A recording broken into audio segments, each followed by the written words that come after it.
Du kände sig kroppen igår, Johan? Ja, jag vet. Du ska inte vara. Jag var ute och gick i buskskogen. Ja, det får upp det.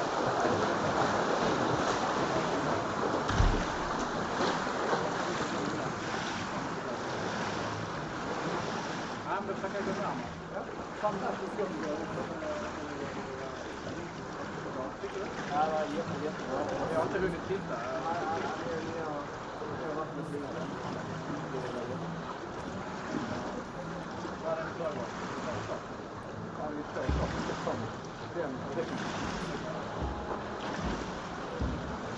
Men ja, men det utvecklas. Ja, jag vet inte när det händer något. För du själv framtiden. Men jag är jättetacksam. Det kan man säkert låna ihop sånt. Låna? Ja, utan någon sån fantastisk. Ja, men ja. Låna en bra video kvar. Helt.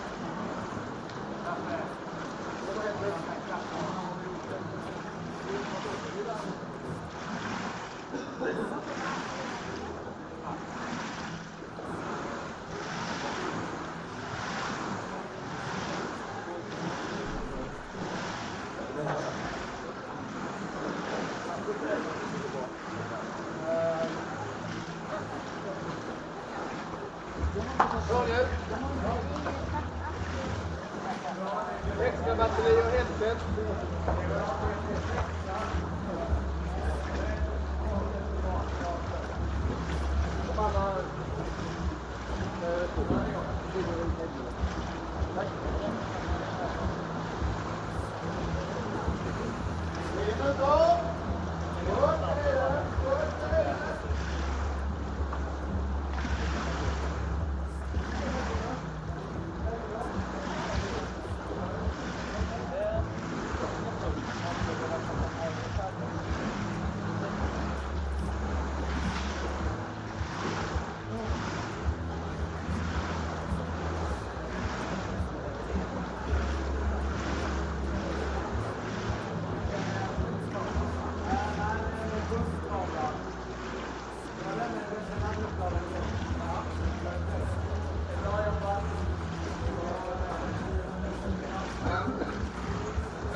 den kan flyga ibland. Ja, den är skitbra.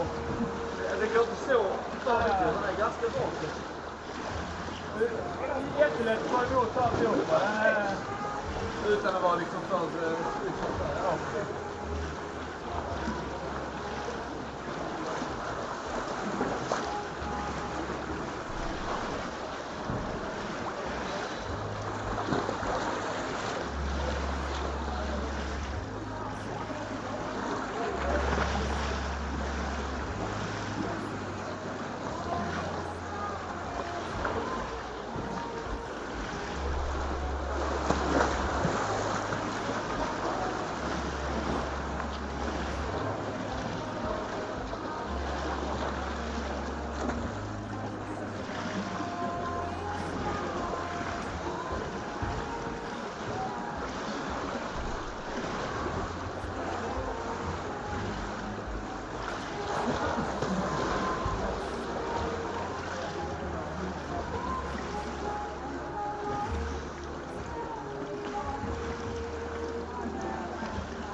Ja, 1 minut till matchstart.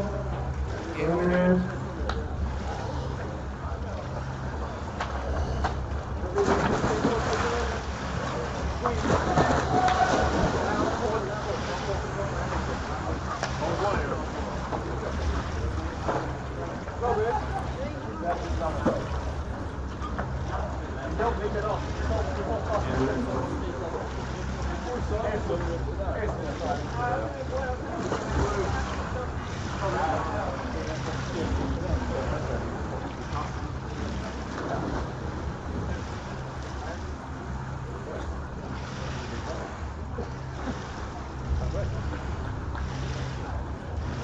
Sex man i vattnet.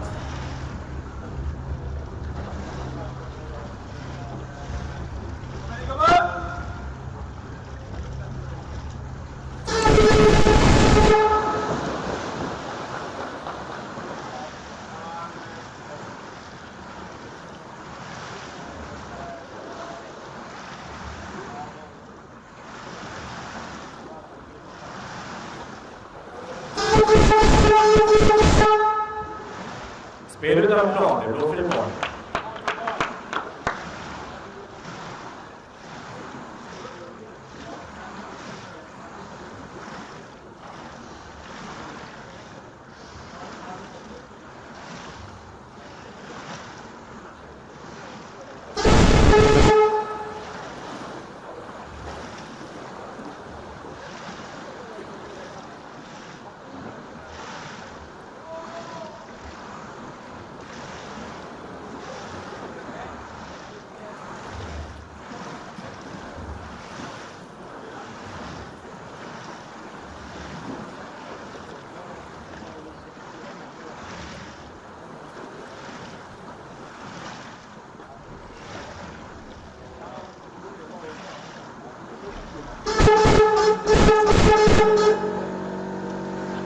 Spel utanför plan, det är blå fri boll.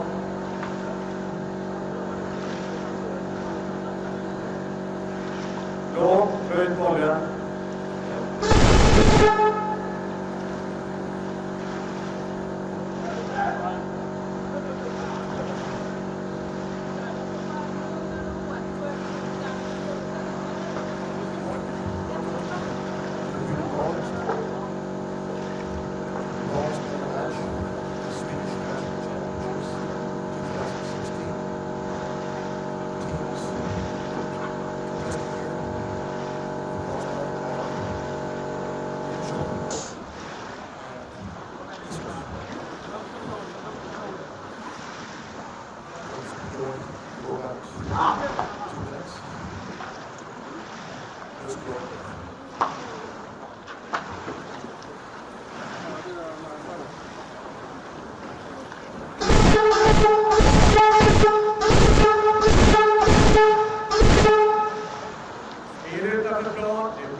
So a quick transition, an approach on the left, and then a pass over to a teammate who was in the right place on the right. And ESURF is on the board, 1-0, leading Linköping now in the first half. Linköping comes across the pool and backs out momentarily. 3 come in, and they're tied up by the forechecking of ESURF momentarily. They come over to the right side. Ball's taken by the back, who heads to the left. And they cross the pool. Some passes go back and forth. Ball dumped down. An ESURF player who threw it there went down and recovered it himself. Probably it was a conscious move. Way to get the attacker to tackle her off him. ESURF goes to the bottom.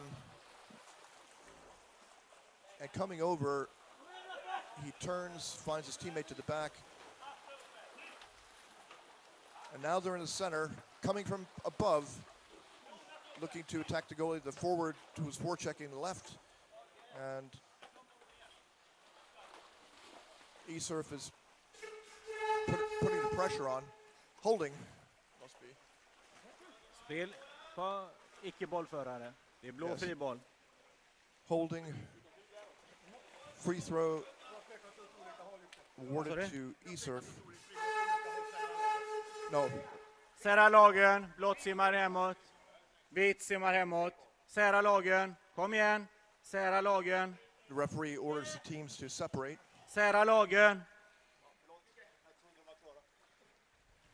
Vad sa du?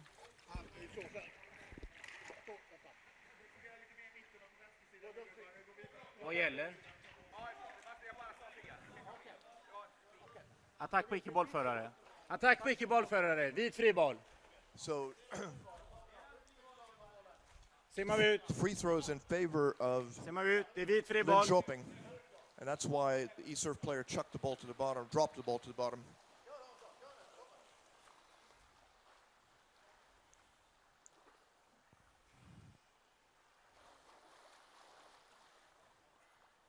He comes up, Visa boll. waits on the surface.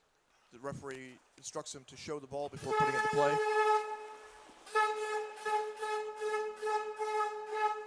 The pass is back. Nummer 12 får inte gå och attackera innan han passar bollen. Ny vit fri boll. Ny vit fri boll. I didn't hear what the referee said, but perhaps the ESURF players were too close. So it's a new opportunity for Linköping to take it, the free throw over. They have 3 players on the bottom coming in, and the back is in place, and the ball is carelessly left out in the open, taken by ESURF, and an ESURF player goes all the way over to the other side of the pool on the right. He's not going to go into the basket, but finds a teammate who also is not going to go in. They're slowing things down, going to catch their breath. Now they're making a move. It's ESURF pushing along the bottom. He's trying to get under the back's feet. Can't do it. Now they pass over. It's by the basket, and it bounces out and is taken, recovered by Linköping. Linköping trying to clear, fighting his way out. It's a tough physical battle. He drops the ball down to a teammate who streaks over on the left side. He's got good speed. Does he have air to go in? No, he decides to go up.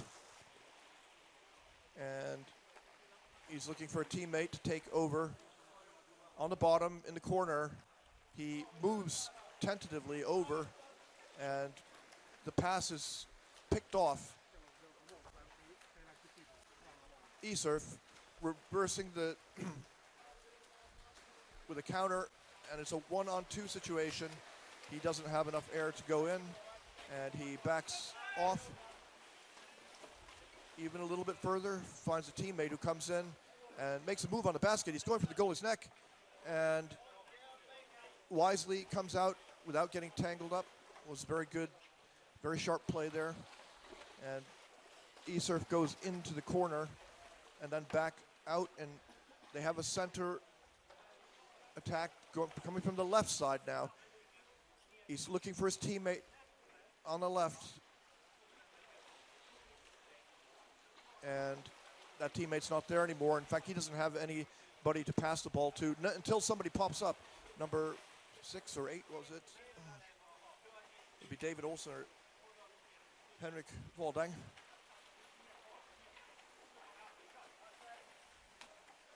So ESURF is looking to add to their 1-0 lead here in the first half of the bronze medal match. Coming in from above, he looks for the pass to the bottom. Nice grab, but Linköping manages to take the ball and get it to a player who can clear it. He goes to the left. He's being forechecked, pressed hard, doesn't have an easy pass and loses it. He didn't have a teammate supporting him in time. So it's ESURF again. And the forechecking is pretty ferocious here from Linköping. They don't want to let them get over easily. And now ESURF's got a little bit of space. 2 players on the bottom passing back and forth to each other, and a third one on the left takes the pass near the center and has both hands on the ball, looking to try and headbutt the goalie or somehow get closer. But instead, it's Linköping who's got it. They managed to clear, and a pass down and a pass forward. He's got defenders all over him. And it's a scramble for the ball. Linköping loses it. ESURF coming over on the left side. He swims up in an arc and then down to a teammate who comes in. He's got a good angle. He's now being attacked by a couple of forwards or other players. He lost the ball. Linköping now has an opportunity to move. It's a very fast-paced game here, moving back and forth. These guys are going to be really tired at going at this pace in the first half.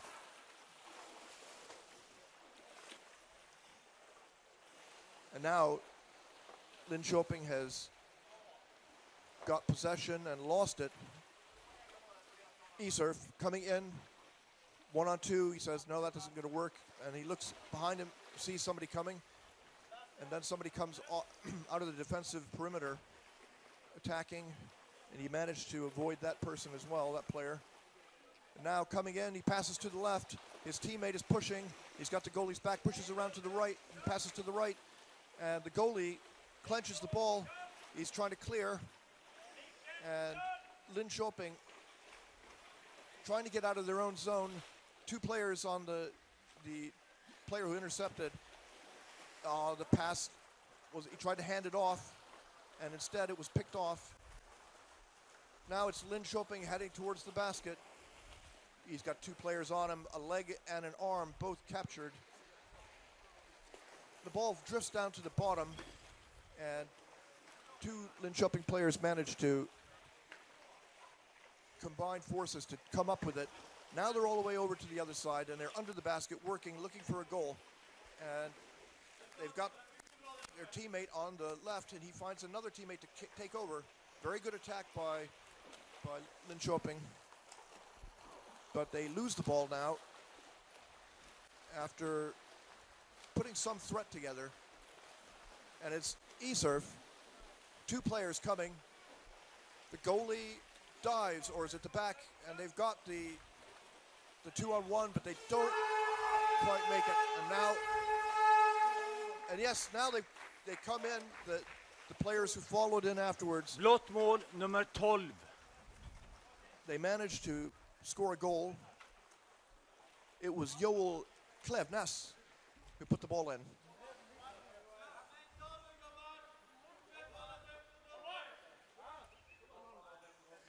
Vit timeout. Vit timeout. Linköping calls timeout. So a 2-0 lead in favor of ESURF.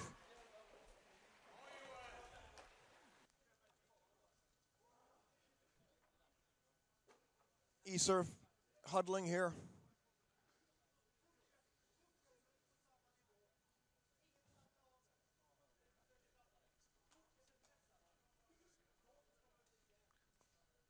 Both of these teams have are full.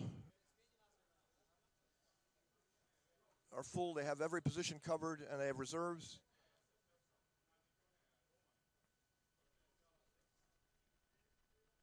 Eslöv is the home city of ESURF, and they have players from other parts of Sweden as well.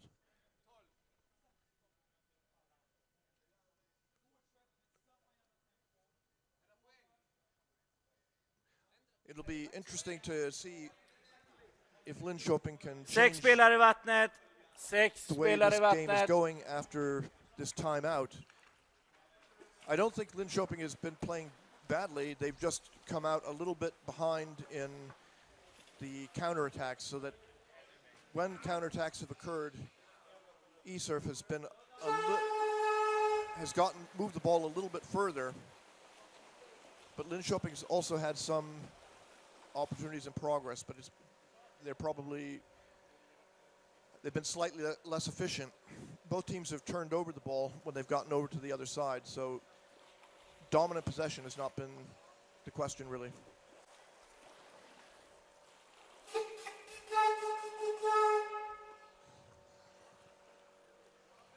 Attack på icke-bollförare. Det är blå friboll. Free throw awarded to ESURF for contact with a player who didn't have the ball, which probably amounts to holding. And ESURF takes the ball on the right and then passes back to the center.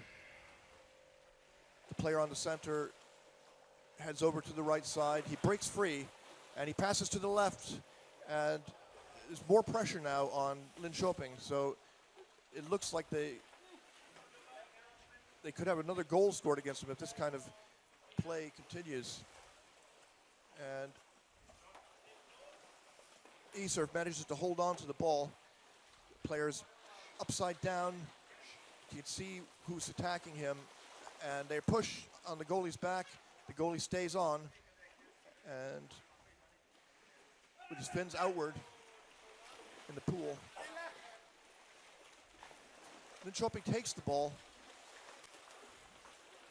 and the player who had it managed to clear briefly, but then they lose it, and it goes back over Sebastian Brandström, the captain of, no, he's not the captain, Sebastian Brandström of ESURF took the ball back. Emmanuel Johansson swims up, finds a teammate who takes it back down. They haven't managed to go forward at all, but they have a 2-0 lead, so the pressure is not on them. They can afford to dally on the outside a little bit, consider things. Are they going to try and run off the clock here? And an ESURF player comes in, and he finds a teammate below who does the melee move. Doesn't work, they lose it, but then a careless pass in the clearance in the zone results in a turnover, and ESURF is back on the move.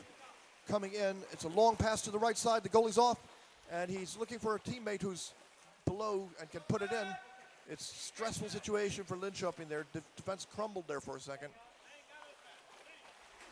ESURF takes the ball up to the surface.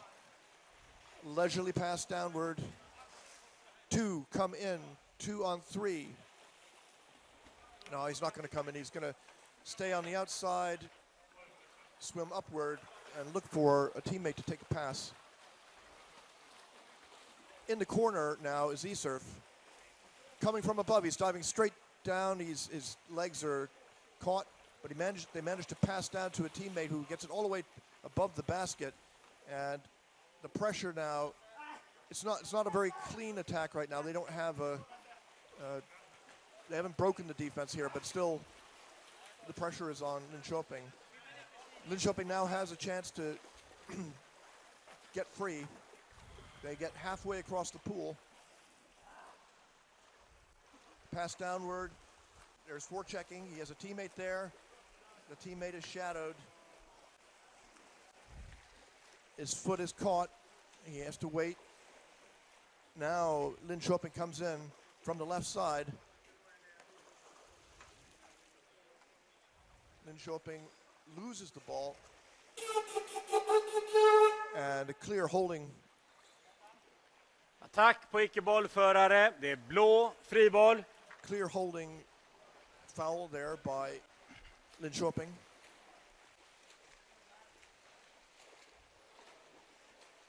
ESURF is going to put the ball into play at the middle of the pool. They come in from the left side, and the player who had the ball screens for his teammate who took the pass, and then he passes it back to the teammate who initially came out. They lose the ball, but the referee halts the action. It's the end of the half. The teams exchange sides. Some are swimming across the pool, and a few are walking across, carrying their equipment with them.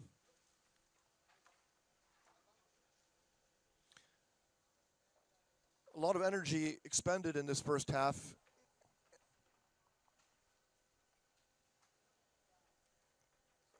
Linköping is going to need to recover energy in order to mount some sort of effective answer to these two goals that are on the scoreboard. I think it's going to be very difficult for them.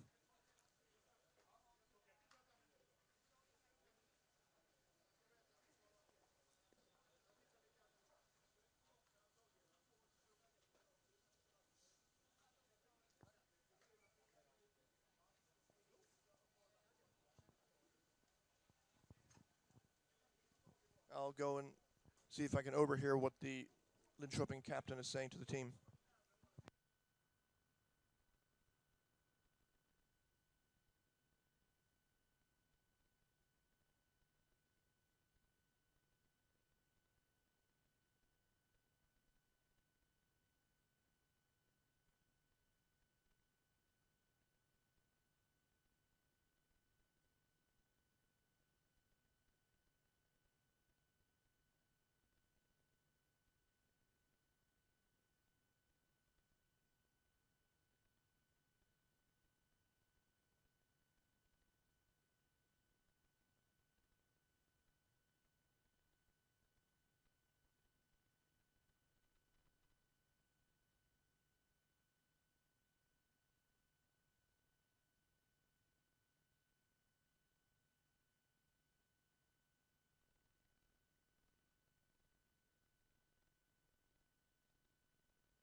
had a chance to listen to halftime huddle of Linköping, and to summarize what they talked about, all comes down to getting closer to each other so that they can get passes off and they can't be isolated, so there's only one player to take the pass.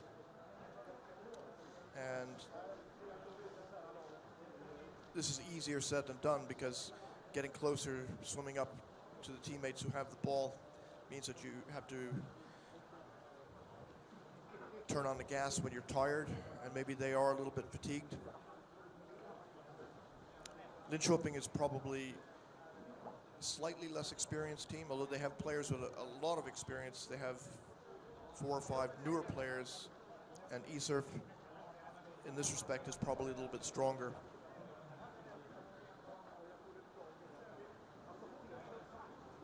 So a 2-point deficit, and the instructions Det är 10 sekunder kvar och det är 6 spelare i vattnet. for Linköping are be there for your teammate, get down there. They can't be there just 1 or 2, they have to be 2 or 3. I know. Especially when they're clearing out of the zone. Players are poised, ready to go, and they're off. First to the ball, Linköping.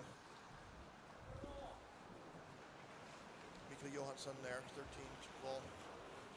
They've lost it, and ESURF is coming over. Tied up.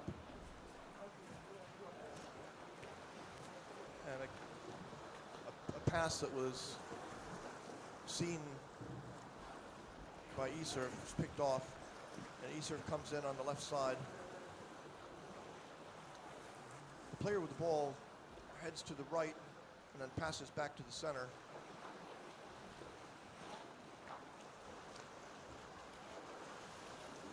And then they go quite a bit back. They're not anxious to do something. Passes fumbled. Emmanuel Johansson there says, "Give me the ball back again." He heads up to the top. And now ESURF coming in from above. There was an ambitious pass that not seen even by his teammate. So it ends up being a simple turnover for Linköping, who are unable to gather any pace. And the player who had the ball was tied up and he lost it, which is exactly what they talked about at halftime, that they needed to be there. So the question is whether he should have swum straight like that, given that he was so far in advance. I think it would have been better for him to swim up or to the right or somewhere other than where he was going to be caught, tackled. What can ESURF do with this now? They come in from the top, working. The player with the ball goes all the way over to the other side, and the ball bounces on the bottom, turned over to a teammate, number 4. That's Robin Olsen. They try to pass closer. It's a dangerous situation, and ESURF has got the ball on the left side. The goalie's in place, but there's a chaos above. It's not stable in the cylinder here. And ESURF tries to come out and pass back in again. Nice play, a really good effort there. They've got the goalie's back. And there was a moment when it looked like might be a chance to score. The pressure's really coming now from ESURF. They're coming in. And it's a goal. Blått mål nummer 2. So Patrick Nielsen on the right side had an open shot on the goal there. Just had to push the undefended goalie away and stick it in. 3-0 now in favor of ESURF. So Linköping has not come up with an answer to how to deal with ESURF. In fact, if anything, here in the second half, they've looked weaker. The attack was more prolonged and with more ESURF players around the basket. They've already lost the ball here. ESURF's gone over into Linköping's zone. And again, they're in no hurry to score. They're swimming at a leisurely pace and burning off the clock here in the second half. Again, this is perhaps part due to experience that the ESURF players have played more games, they have more games under their belt, and they know that how they should play in this situation, which is to relax, and really they can afford to have fun and build an even bigger lead now, because the 3-0 lead is going to be very tough for Linköping to approach.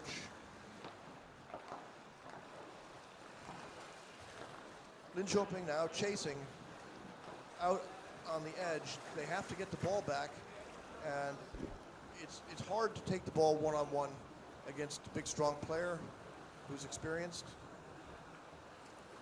And they haven't managed. There, the back went out briefly, looking, searching for some way to get the ball back again, but it's ESURF looking to add another point here. Along the bottom to the left, and ESURF pushed back. It's a scrum on the surface. Halsgrepp, det är blå, vit friboll, vit friboll. In this particular scrum, things worked out for Linköping because the referee called strangulation grip, choking. Här.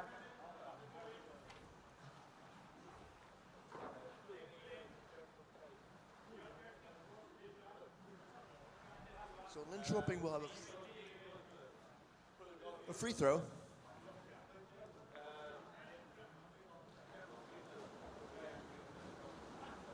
Okej. He raises the ball, the signal sounds. The player takes the pass, comes in underneath, and the ball's batted away. A little bit of ping pong before it settles. Back with Linköping. They struggle along the right side until Mikko Johansson comes up with the ball, takes over. They move in the front.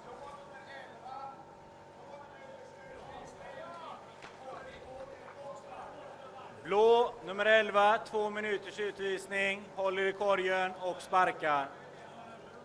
Johan Aronsson of ESURF has been sent off. 2-minute penalty for holding on to the basket and kicking. Power play for Linköping.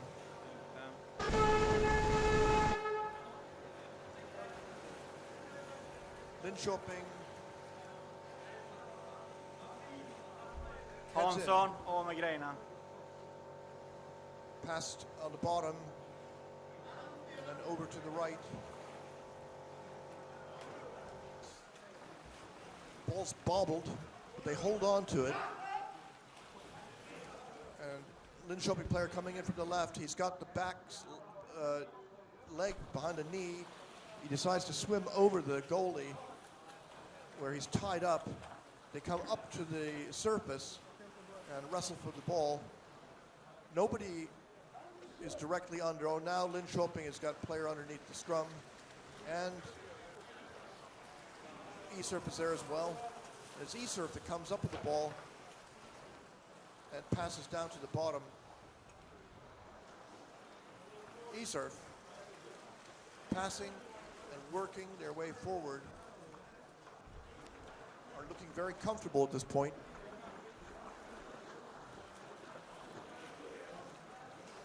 He backs up, he just holds the ball away from the Linköping forechecker. And then they head up to the surface. Pass down, he drops it down to the bottom, but he recovers it rather easily. Long pass just outside the fingertips of Linköping. Olsen coming along the bottom.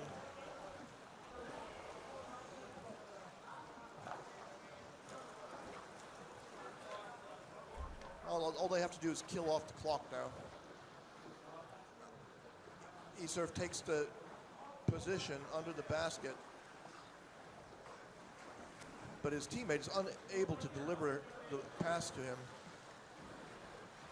They end up on the surface wrestling.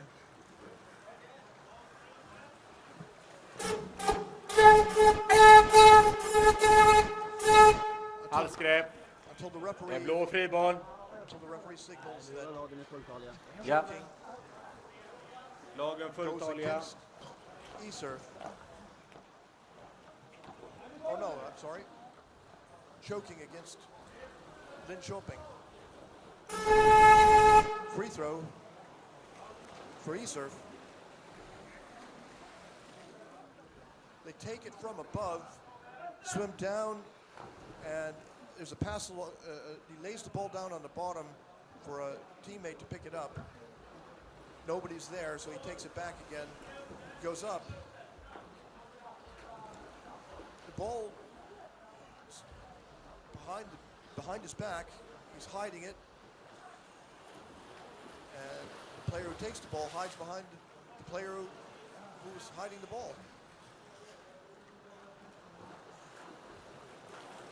Now diving in from the top, ESURF.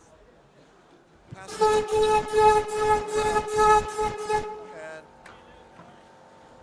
they're tied up when the referee signals.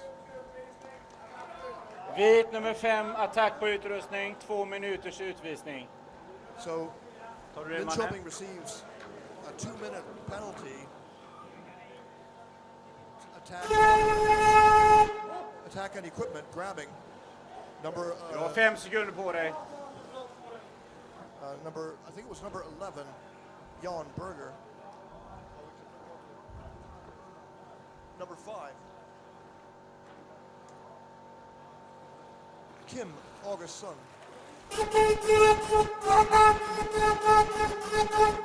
So it's a power play.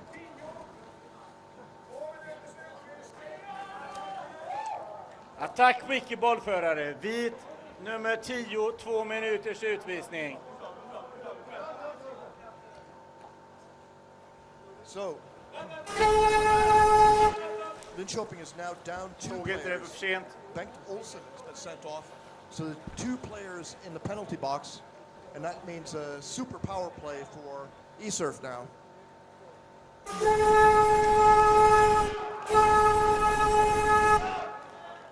And the result is rather quickly a goal and one Blå player. nummer 8, mål. Ja, en går in. Joel Forsberg scored, and one of the Linköping players is allowed back in the water. It's still a power play, but now the score is 4-0.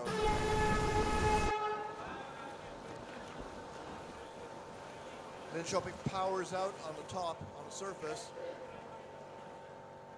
They dive and are briefly tied up, and then quite tied up, pushed back, struggling to get past the mid-pool mark. ESURF is putting a lot of pressure on, Nummer 8. 8.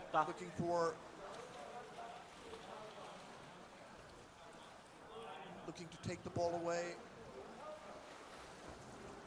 and utilize this power play. A push off the wall by Joel Nielsen takes ESURF out and back around to close to the basket of Linköping. They come into the left corner, strong side, and then a push off the wall. There are 3 players there, and the pass goes over to the goalie backside on the right, and Linköping briefly has it. They fight their way up to the surface where there's a scrum.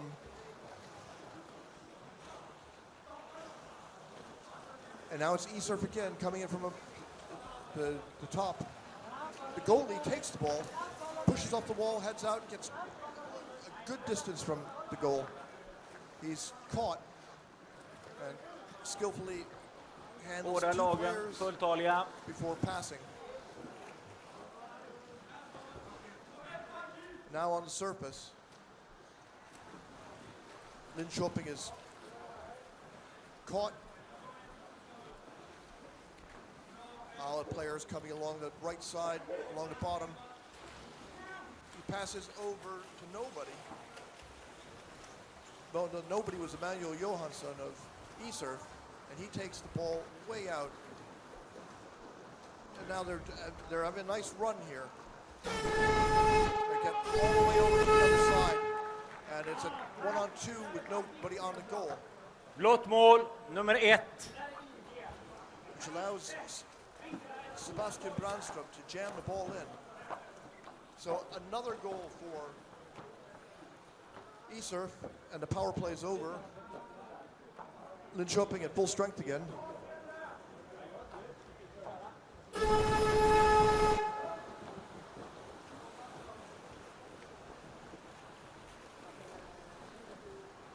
So ESURF is blowing Linköping out of the water now. And the question is, will Linköping be able to score? So far they haven't had a good opportunity for quite some time.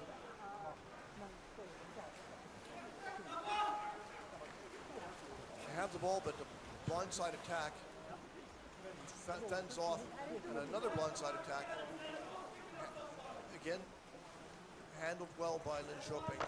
They come in, and they're working from just above the back spins, lying on top of the back. The back hugs him warmly, and now Linköping comes in from above. Oh, the back is there, and the goalie. Great effort here by Linköping.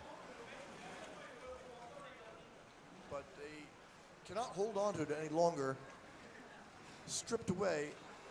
ESURF on the surface, fighting in a scrum to hold on to this stolen ball. It's just a fight and tugs. He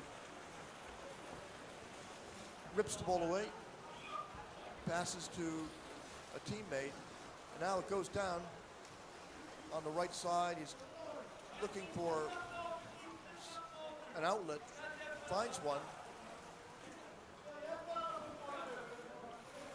Linköping comes in on the left side, got the goalie's back. He swims over. He's looking for a teammate to pass to. I can't see where the ball's gone now. Oh, there on the right, coming down. He doesn't confront the back. Instead, he passes over to the center of the cylinder. The ball is lost. ESURF moves out of their own defensive zone, all the way across the pool. He's not going in. He looks backwards, finds a teammate, passes.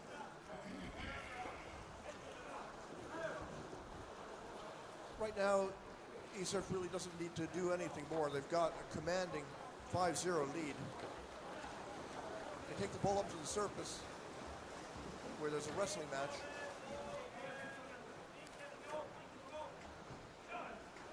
And then from above, ESURF working.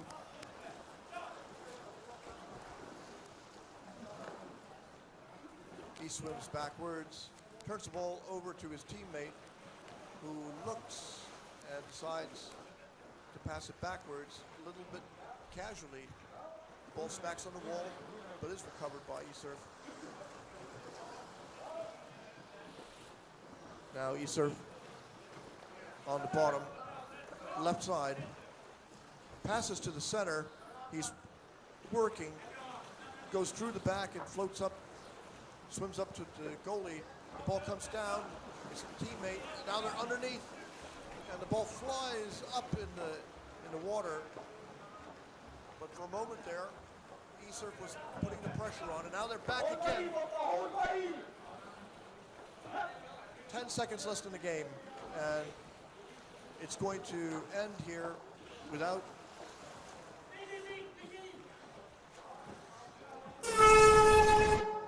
Linköping getting on the board. That's the game.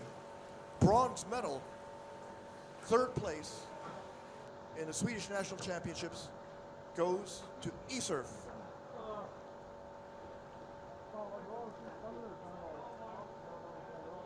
All right, that was the first match of the day.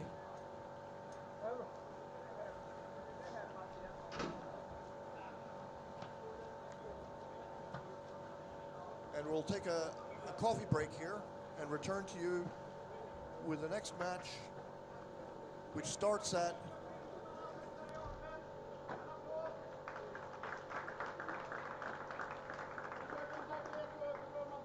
15 minutes. We'll return to you at 10 o'clock. We'll start the next match.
Kan de inte köra en sån här basketbolluppvärmning där de kommer en och en och får de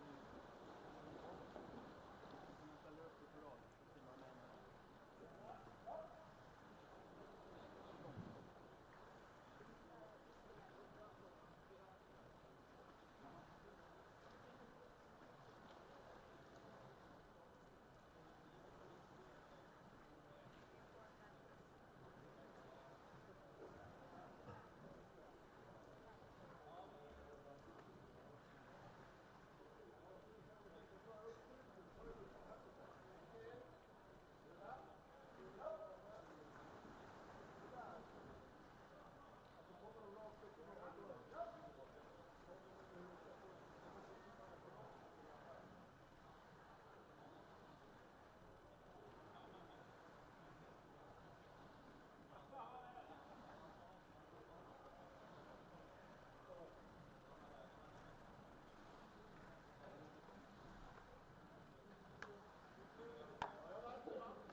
take the camera.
Kundmeddelande.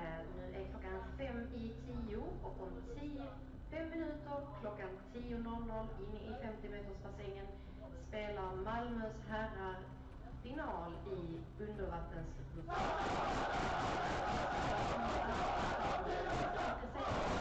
Finalen i undervattensrugby för Malmös herrar.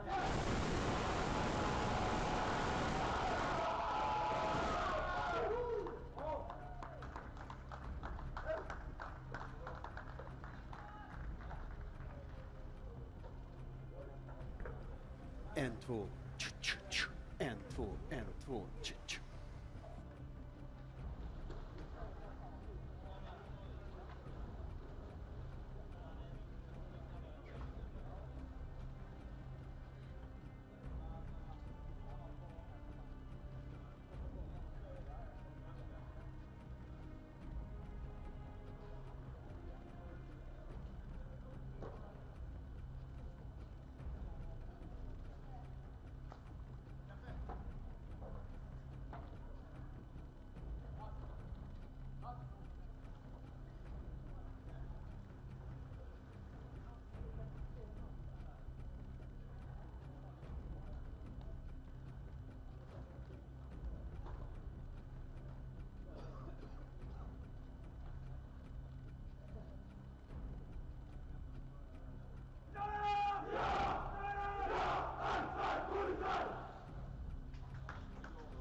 Good morning. We are on the air again, broadcasting from Badet in Malmö. This is the first of the final two matches between the men, between Polisen Gick det där till? and Malmö Triton. Vi är klara? A couple of Båda lagen klara? maybe 10 seconds before the match begins. And they're off. The deck referee, Manuel Tito de Moras, first to the ball, it's Triton, but they don't hold on to it. And Polisen, Peter. Hamfors there, swats it over to Jakob Thun. Hello. So I'm joined here by Milos or Milos, depending on, Milos. Yeah, Milos. And he's the organizer here for Malmö Triton. So this is his club that's in the finals here. And what are your thoughts here on it? It's a two-match final. They play two matches, and if one team wins both matches, then it's over. They're champions. If they come up with a 1-1 result, then they play 15 minutes sudden death overtime. Yeah, it's going to be really exciting today. I'm of course rooting for my team, and I hope we bring home the gold to Malmö this time. So it looks like it's going to be a tough contest so far. Neither side is hesitating, that they're putting all their energy into holding on to the ball and helping each other. It's all about being there for your teammates in order to cross this long pool quickly without having your attacks broken up into little segments. Wouldn't you say that having continuity is very important here in order to keep the pace up? Yeah, continuity is really hard. It's a very long pool. It's a long swim, 20 meters underwater, when your heartbeat is up to 120, 130. So continuity, helping each other, being there and supporting is main keys in this. It's also a shallow pool, so when you dive down to as a defender, you're really quick to be there and defend your basket. So that makes it harder to make the attacks. Yeah. So this pool has some special. It's sort of in between a very large pool and a smaller pool. But everybody agrees that it has very good water quality and good visibility. And we've had a great job technically here. The cameraman underwater today is? Today we have Johan and Robert under the water. I'm sorry for the last names. Are Robert Heigren and Johan, I don't remember his name. They're doing a great job. This is the first time for them actually doing underwater photography. So everything is new. The whole team doing everything here is brand new. We have Ulf coming in here for Tack så mycket bollförare. Vit fri boll. And yeah, take it away. Yes. So free throw awarded to Polisen for holding. So far both teams are trying to feel their way forward to get comfortable. There are national team players on both sides with a lot of experience, and they had a chance to rest yesterday, eat a good breakfast, and come here fully charged.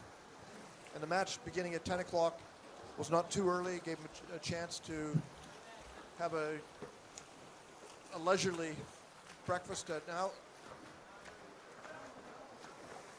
careless pass plucked out of the water by Polisen. Sol gets it and passes over. And now Polisen is coming. He's got two forecheckers on him. One leaves and a new one comes. And the new forechecker strips the ball away. They dump it down. Thun picks it up. Jakob Thun passes backwards. Spel utanför plan. Vit fri boll. Free throw. 2 meter. Blå lag 2 meter. Free throw for Polisen. The referee instructs Malmö Triton to move away from the player with the ball so that they're 2 meters free. Då visar vi bollen. And the Triton players were hovering there very close. And the referee halts the action again. 2 meter under 3 sekunder. Det är vit fri boll. And a 3-second warning that you have to pass within 3 seconds after the start. It will be a new free throw again by Polisen.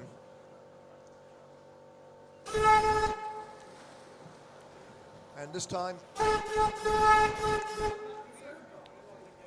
the action is halted again after just a second or two. Blå nummer 1, 2 minuter.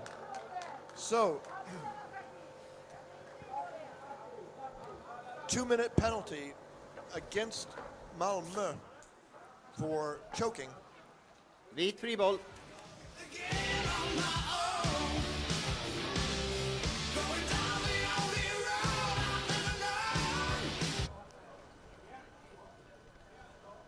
Carl Falk, number 1, sent off. Power play, Polisen.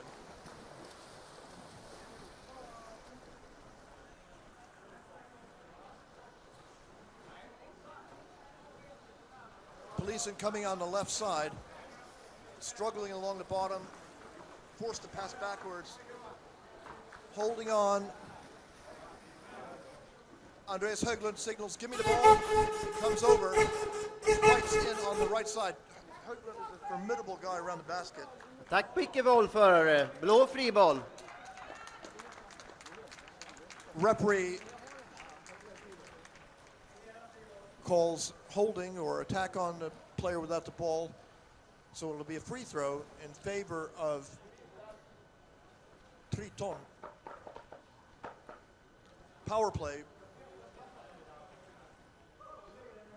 Då visar vi bollen. The ball will start in the middle of the pool.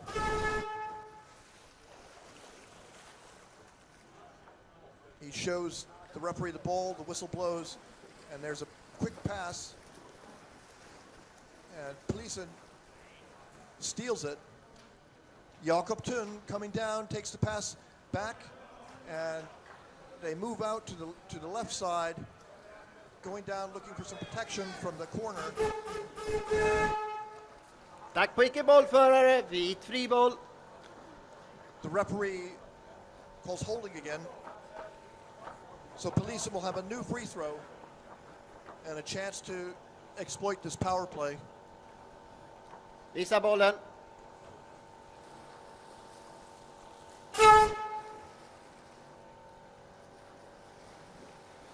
He raises it. Passes over. They swim on the surface. Pass to the left side. Over to Vorman. Marcus Vorman, one of the steadiest players in Polisen, a very reliable player.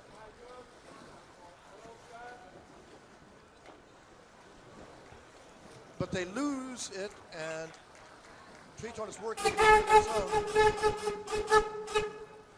It's tough. Tack på huvudet. Blå fri boll. Too aggressive in the forechecking, and an attack on the head called against Polisen.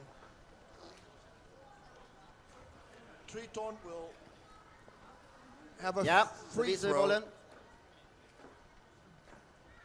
trying to kill off this power play.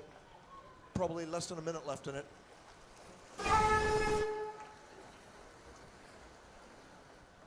He raises the ball, puts it into play. They come in along the bottom, two players, and they manage to get it under, quite close to the basket. The ball drops to the bottom, recovered by Triton. Pass even further back.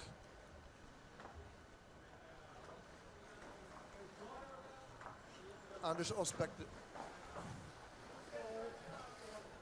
taking their time. They're killing a power play, killing a penalty off. The ball drops to the bottom. They're full team now again, yes. Power play's over. Nej. Triton is on the bottom, looking around. Berry and Holtz there. And now they come in and they're putting pressure on Polisen's goal. But Polisen managed to get the ball, unable to clear though. And the ball goes back in to the possession of Malmö Triton, who come in on the right side, 1-on-3. He's not impressed. He shoots the ball back out to a teammate in the center. He comes over, and they're now moving on the left side. He has a teammate in a good spot, but he's caught by an exchange player coming off the bench, blindsided, locked up to the surface, and Warman has it from Polisen. Polisen's moving over.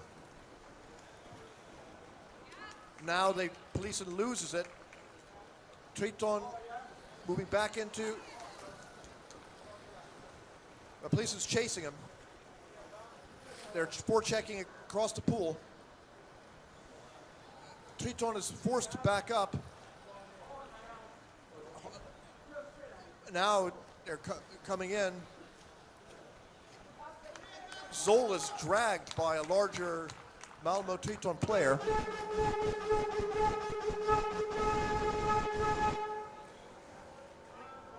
Tack på utrustning. Blå friboll. Attack on the equipment.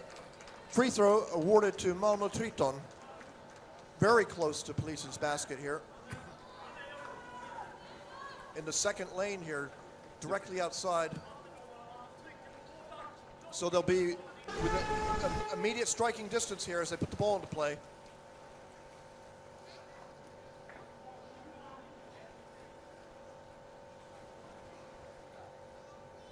Oh, we rejoined the underwater action with Triton pressing. Push to the side. 7 minutes remaining in the game. I mean in the half, I'm sorry.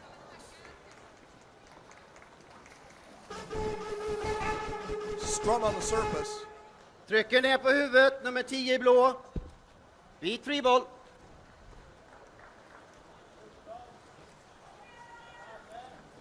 Rasmus Andersson called for attack on the head.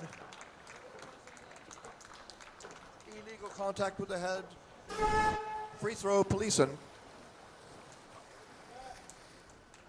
Polisen raises the ball, puts it into play, passes down to Zoll, and they're driven backwards. Now they turn around, trying to move into Triton zone, but they're stripped of the ball. Triton coming over 1-on-2 against an unsettled defense. The ball's batted away, recovered by Triton. Now digging under the back's feet. Triton's tied up, but manages to pass out. Player poised in the water, not moving. It's a face stand down. Standoff. And Polisen briefly has possession, but unable to hold on to the ball. Triton trying to set up an attack here on the goal.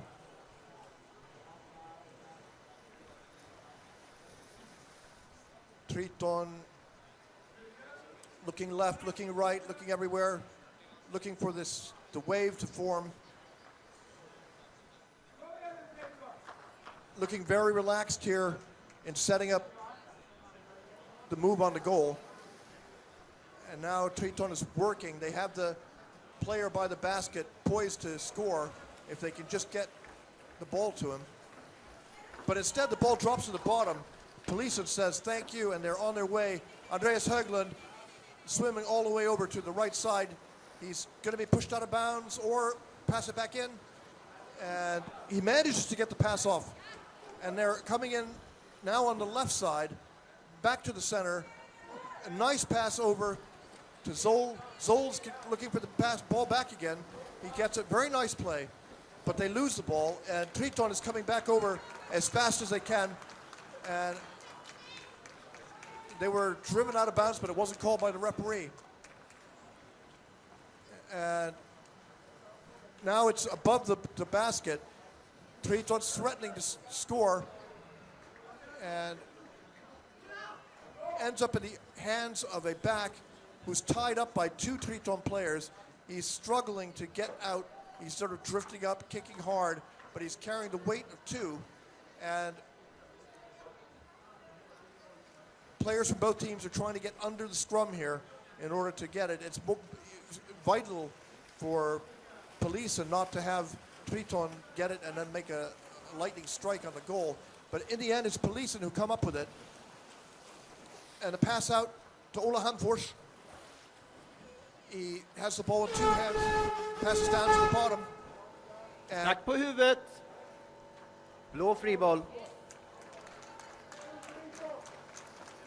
number 2, Rickard Lindqvist called for attack on the head there. Triton recovers the ball here. Vit timeout. Timeout Vit by timeout. Polisen. Vit spelare nummer 6. Du måste fixa ditt armba... Det är blått. Nej, 9, förlåt. 9. Det duger inte.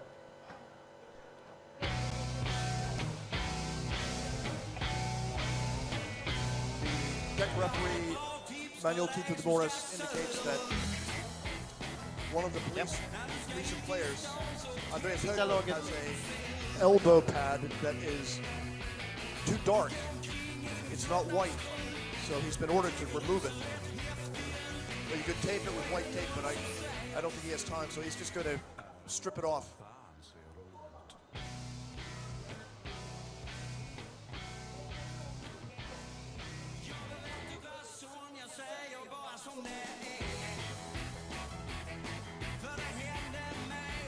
There's a big crowd on hand here today by swimming pool standards. All the seats are taken.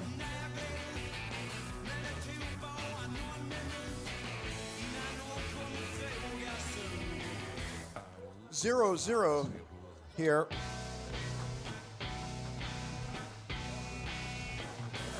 Polisen and Triton are going to play 2 matches today. Blå friboll. If one of the teams wins both, they're the champions. If it's a 1-1 situation at the end of the second match, then they will play a 15-minute sudden death overtime.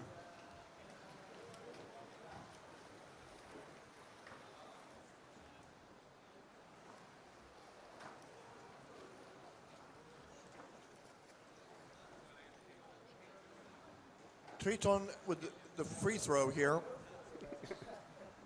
Då kör vi.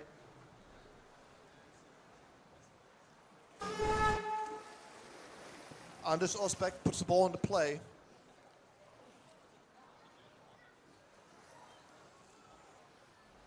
And it doesn't go smoothly as Polisen manages to disrupt this free throw.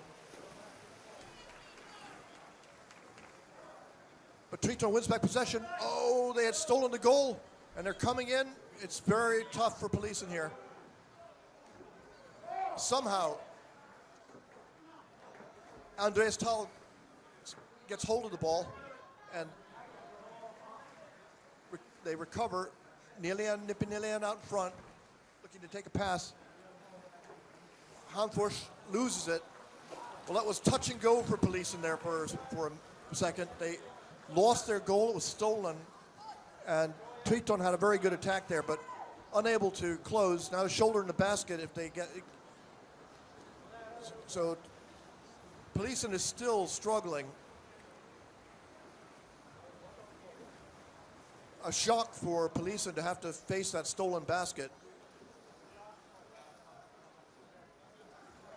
But now Polisen in the middle, trying to put something together here. The forechecking is tough.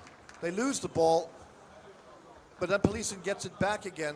But the player who has the ball has a lot of pressure on him. Polisen trying to get across the, was it Lauberry there? Up to the surface, passing downward, and it's vulnerable and picked off.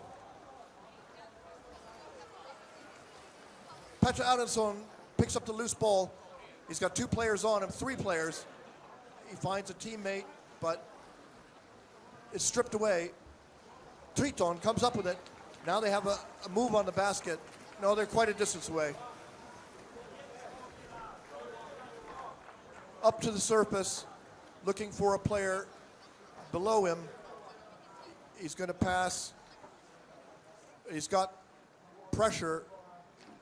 2 Polisen players on him, and one of them finally does strip it away. He passes to Andreas Tal. Tal struggles, puts a knee into the Triton player's midsection to push him off, and Andreas Höglund has the ball.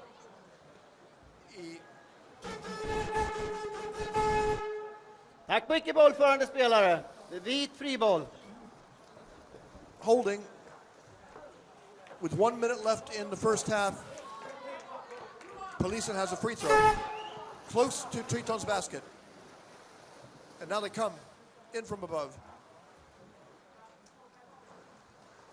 They lose it. It's Triton. There's not very much time left in this first half.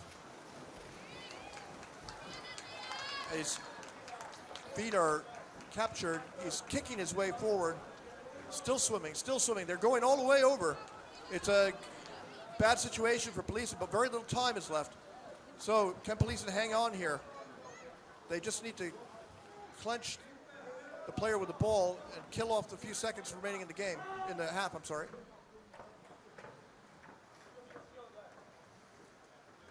So the situation more stable. Vorman has it. They pass down. Polisen ends the half with a Polisen possession after... Attack på utrustning. No, Vit 2 seconds friboll. left, sorry. 2 seconds, so they won't... Free throw in favor of Polisen for attack on equipment.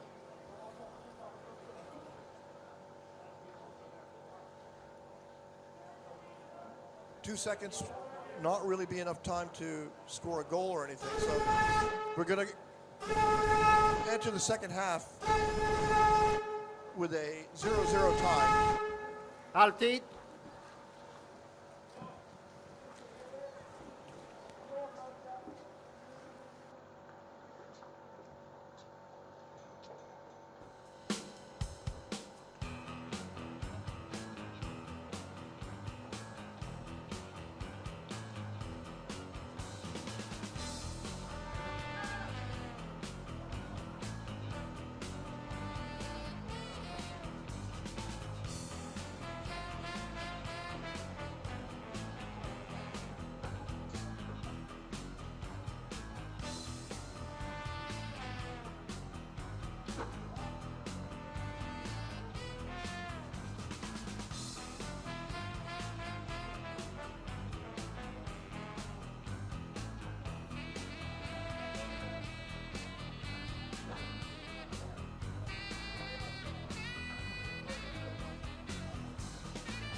All right, we're back again.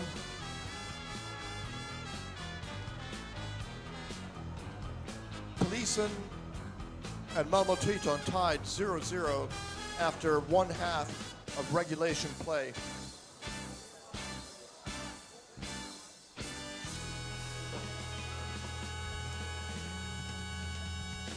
And they're getting ready for the next 15 minutes.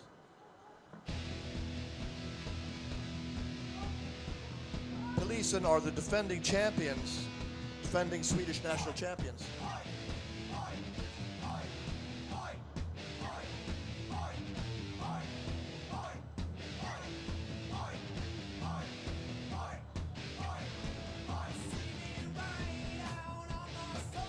So this is the first of two games today between Polisen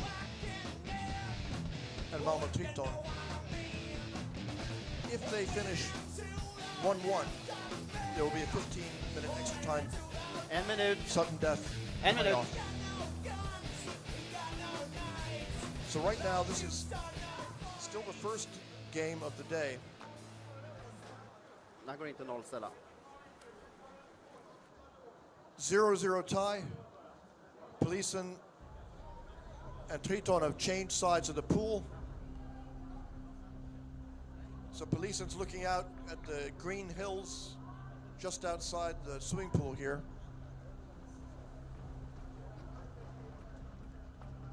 We're in Badet, which is brand new.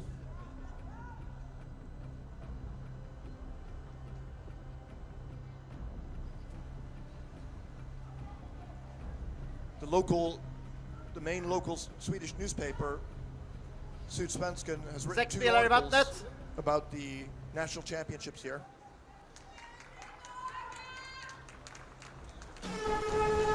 And we're off. The second half, first match of the final. Oh, they come in fast as lightning. Sorry for that cliche there. Spel utanför plan. Vit friboll. Driven out of bounds. It'll be a free throw in favor of Polisen.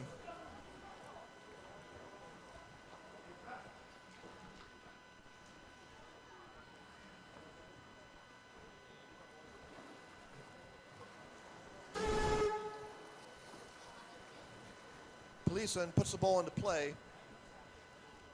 Aronsson passing back to Thun. Thun can't hold on to it. Taken. And now Triton comes all the way over on the left side. He's not pausing, he's pushing in. He's got a teammate high up above the goalie. And they come in with a new wave, 2 players. One of them's in a position to screen for the other one, but he doesn't necessarily know that he's got company. Caught, tangled up here. So one Polisen player is fighting for the ball, and it's 2-on-2 here in this scrum. Triton wins it. And a pass forward and then back again. He comes out to the center, staying down, shovels the ball off to a teammate, and Lauberg sticks his hand out, bats the ball away, but unable to hold on to it. Vorman, forechecking is tough here, so there's no progress forward really for Triton. They're just fighting to hold on to the ball. Lauberg again taking the ball. Holder pushing. Polisen is doing a good job now of neutralizing Triton's approaches. Coming in from above, looking to try and grab the goalie's leg or come over on the other side and make a pass. And instead, the ball is pushed upwards in a scrum, and when it falls down, a Polisen player has it briefly before it goes back to Triton. Triton holding on.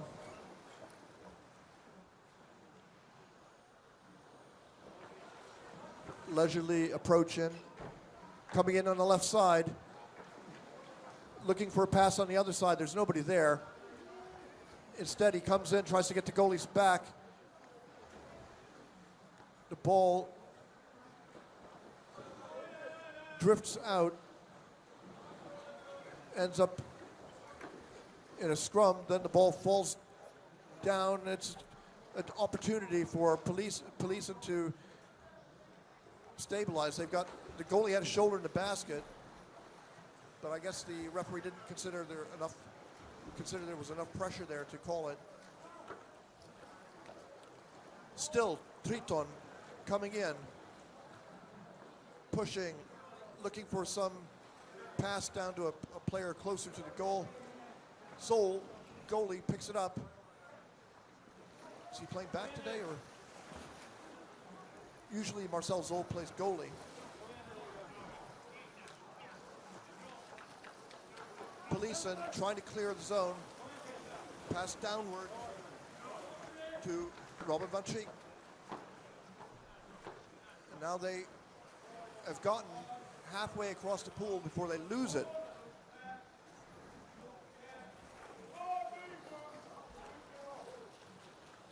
Aronsson got his feet. Oh, the ball threaded the needle there. Zoll couldn't pick it up. And it's a 1-on-2 against an unstable defense. Now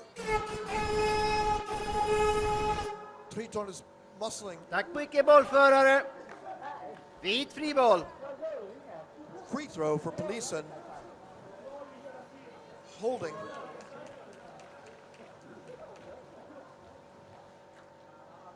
So 2 meter blåa laget.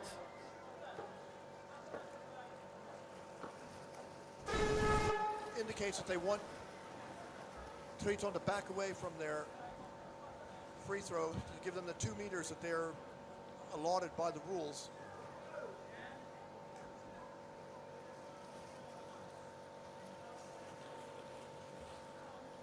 Wrestling on the surface, a pass down. He barely has time to take possession of the ball. And now Polisen's coming in on the right side, but there's a lot of pressure there. Stripped away. Polisen recover the ball, Ole Hamfors, but there are 2 players. I think it was Roger Lund there had it. Polisen's fighting on the bottom, tied up. This is the first time Polisen's had a possession over by Triton's goal in a while.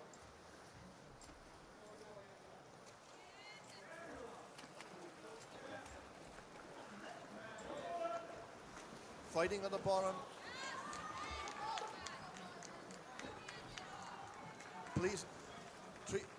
Polisen dropped the ball, picked up by Triton, who go all the way over to the other side of the pool.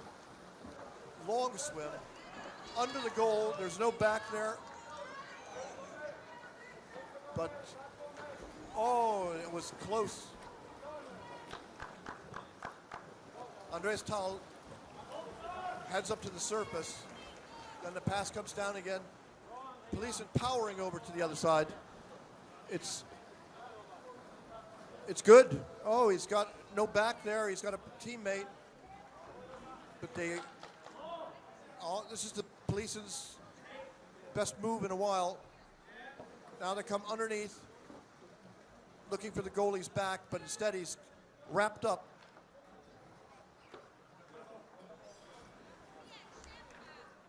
Robin van Cheek backing out. Now from the bottom, from the right side, they're fighting for position around the goal. And the player with the ball lets it go to the bottom, hits the bottom, and he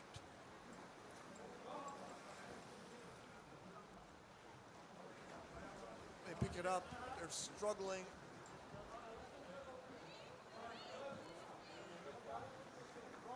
Police is struggling to hold on to the ball. They drop it to the bottom, where it's picked up by Triton. Triton heads over to the other side. He's dragging a Polisen player on his foot. And a long pass is intercepted. Polisen bringing the ball back over the other way. Robin Manchik. But a failure to connect leads to a new Malmö move in the direction of Polisen's goal.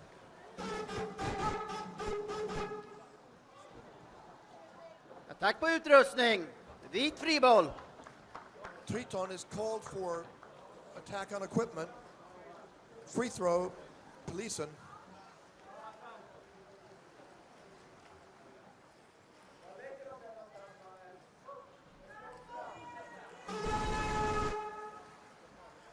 They put the ball into play.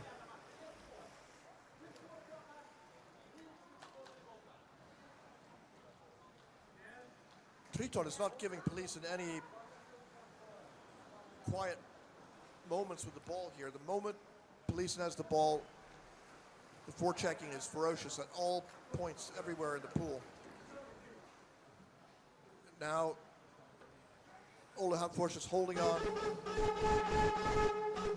Tack på utrustning. Blå friboll. Free throw awarded to Triton. 7 minutes remaining in the game. Second half of the first game of the two-game national championship final for the Swedish men, 2016.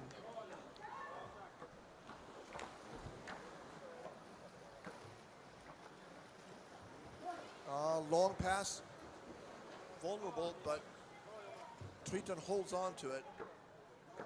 Now they come in, but held up and driven backwards. Now fighting to go forward. Dunn stops him.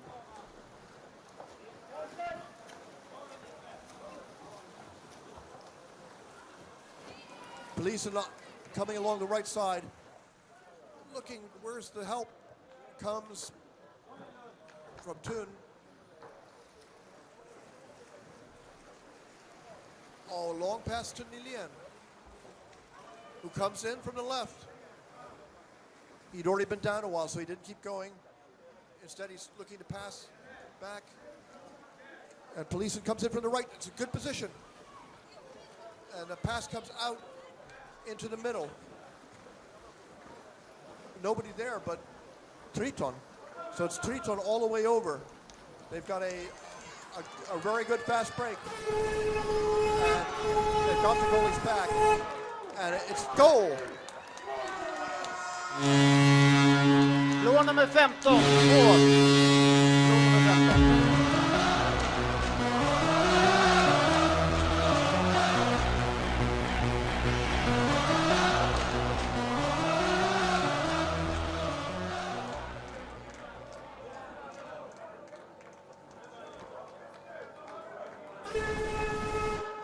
So a fast break by Triton had two players on the Polisen goalie, and the second player got his shoulder into the goalie's back, drove him off, and stopped the ball in. I didn't see who it was.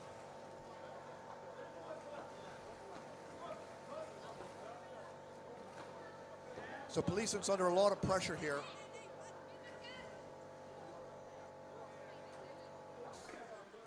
They get the ball all the way over to Triton's goal before being dragged up to the surface.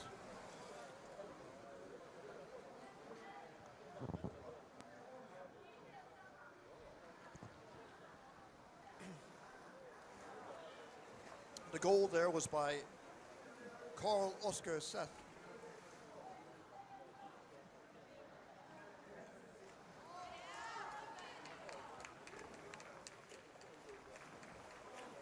So I think it's Rasmus Andersson there holding off the pressure from Vorman. The ball drifts to the bottom of the pool. First to it, Triton. Now they come in on the bottom. A pass upward. And then over. Very, very nice. The police and defenders are there now. Wow, Thun anticipated that. And almost Tack mycket intercepted. bollförare. Blå friboll. But holding is called on Thun. Jakob Thun held on in order to interrupt that.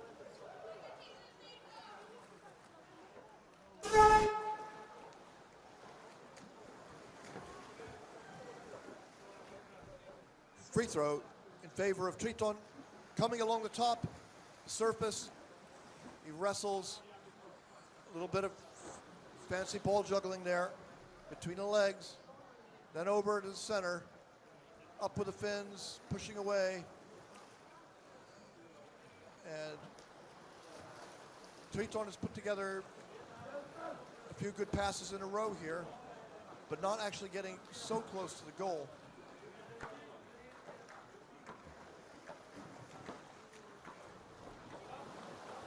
The ball drops to the bottom. Polisen has it.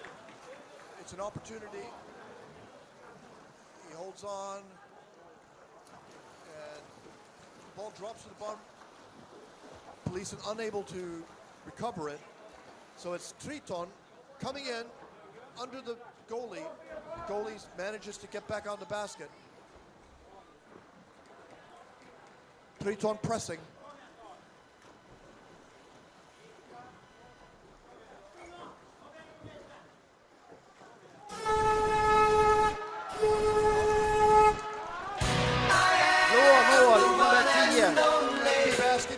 Nummer 10 mål. So it's now 2-0 in favor of Triton. Polisen broke down there. They're tired.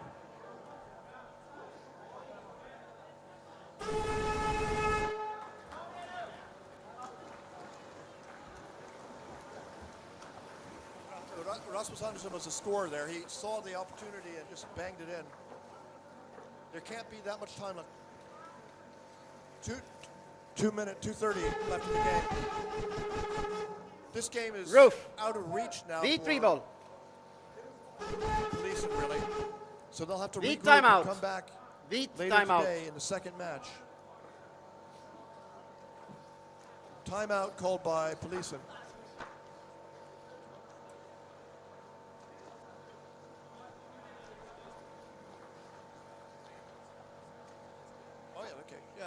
Don't forget that, yes. And just to remind everybody, the women's final will start in 17 minutes at 11 o'clock Swedish time between Black Mermaids and Divine.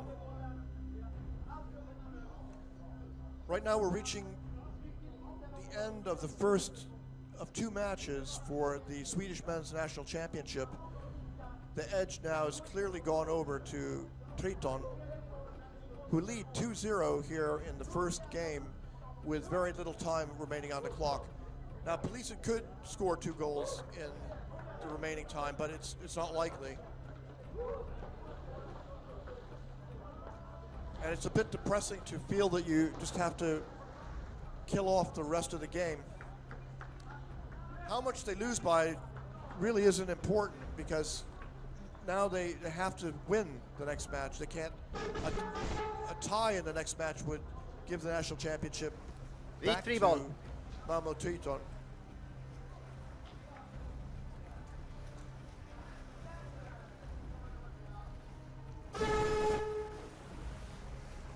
Free throw put into play by Polisen, and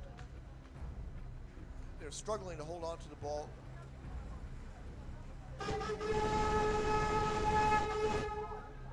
Spel utanför plan. Blå Struggling to friboll. hold on, and Polisen player inadvertently swims out of bounds. He didn't realize how close he was to the boundary there. Triton will take over possession.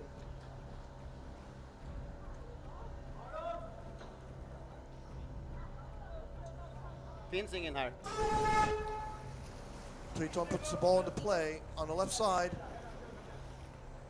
A pass upwards, picked off. And Polisen is struggling to try and move the ball to the other side of the pool. Ole Hanfors makes one pass, and they work 3/4 of the way over. Now they've gotten to Triton's goal, but they lose the ball. And Triton is going to put on a fast break. Wow, a lot of speed here. Coming in, he sees his teammate to the right. He's got forechecking that leads to ball loss. Possession back in the hands of Polisen, but not in a stable situation. Referee halts the action. Lugn! Det räcker! Some discussion here in the Blå water. nummer 12, 2 minuter. Attack på huvud och icke bollförare. Det är vit friboll. So Triton hit by a penalty here. So it'll be a power play.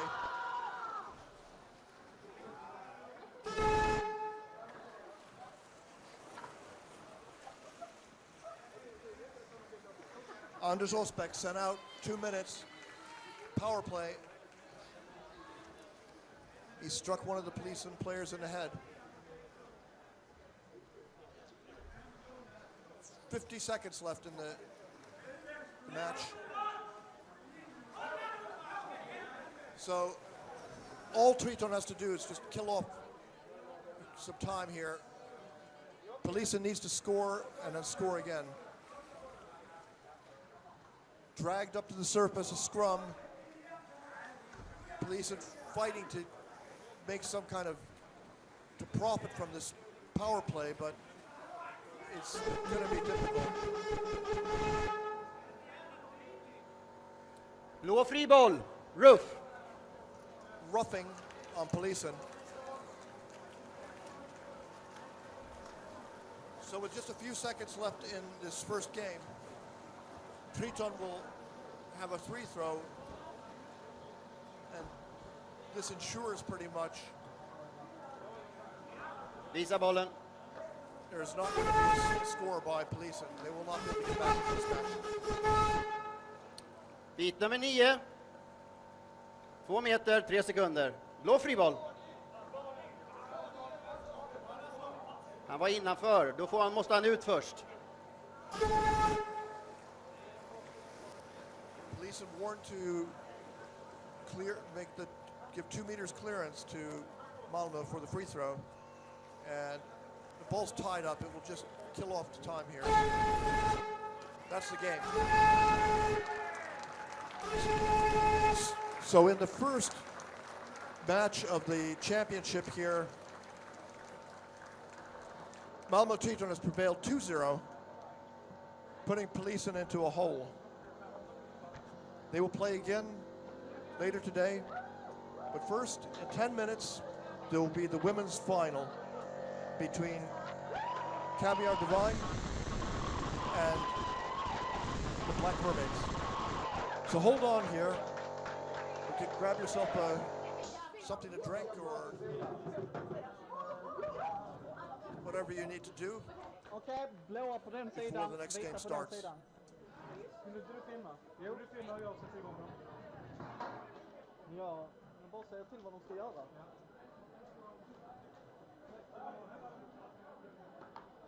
Vad är de vita? De är inte här. Kom igen vita!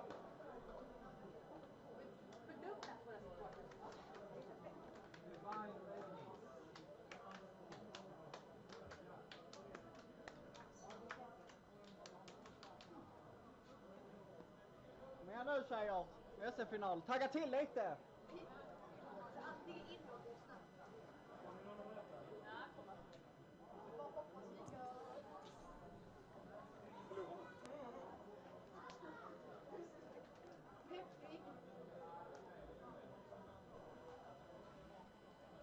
då först båda dem samtidigt. Milos!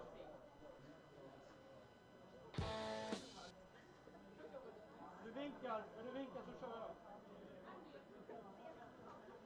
Ja, du vinkar.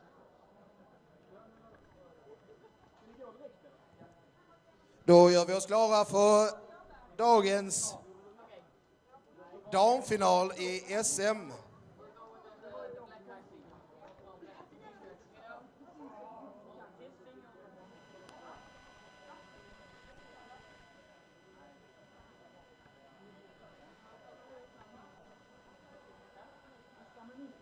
Du säger till mig. Ja. Ja, jag vet inte om det filmar eller inte. Jag bara flyttar kameran.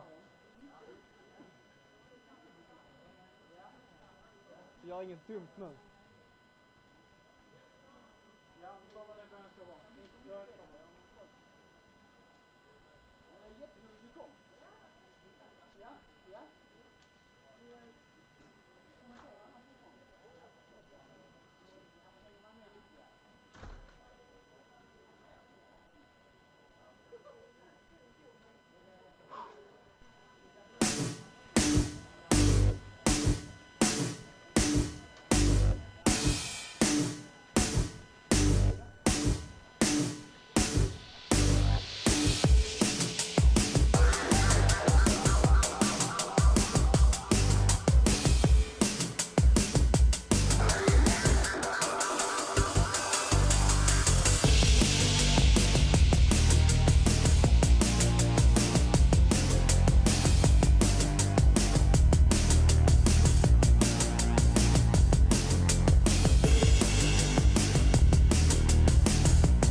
Så där då, mina damer och herrar. Finalen i svenska mästerskapen Uv-rugby 2016. Då har vi Black Mermaids mot Caviar Divine. På Black Mermaids sida, nummer 1, Ebba Lewitz. Nummer 2, Kajsa Lilja. Nummer 3, Linda Karlsson.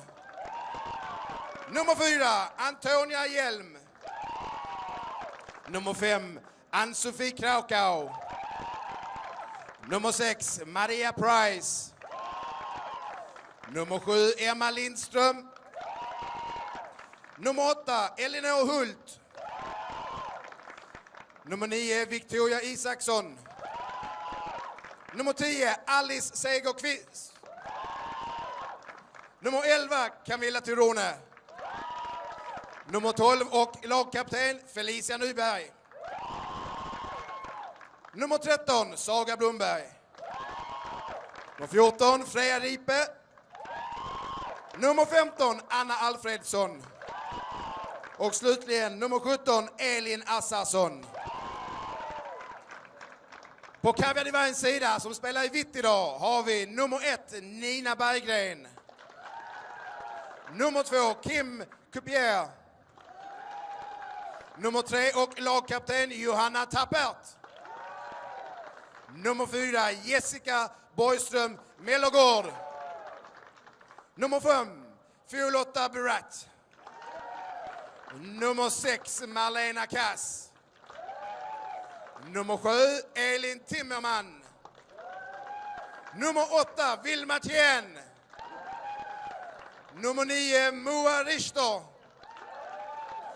Nummer 10, Anita Bergström. Nummer 11, Maria Melin Wittberg. Nummer 12, Lisa Lundborg. Nummer 13, Petra Granholm.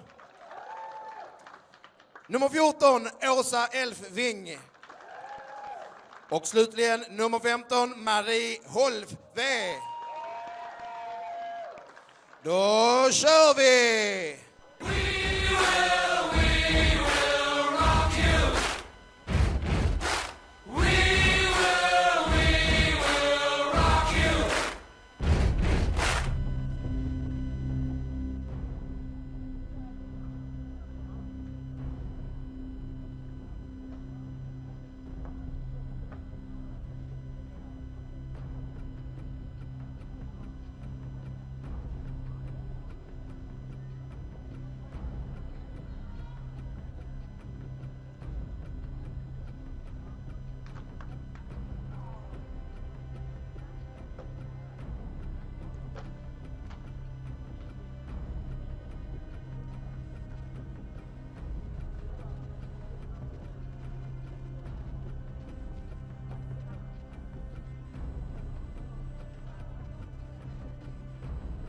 4 minutes before the start of the women's final, women's national championship here in Hylibadet, Malmö.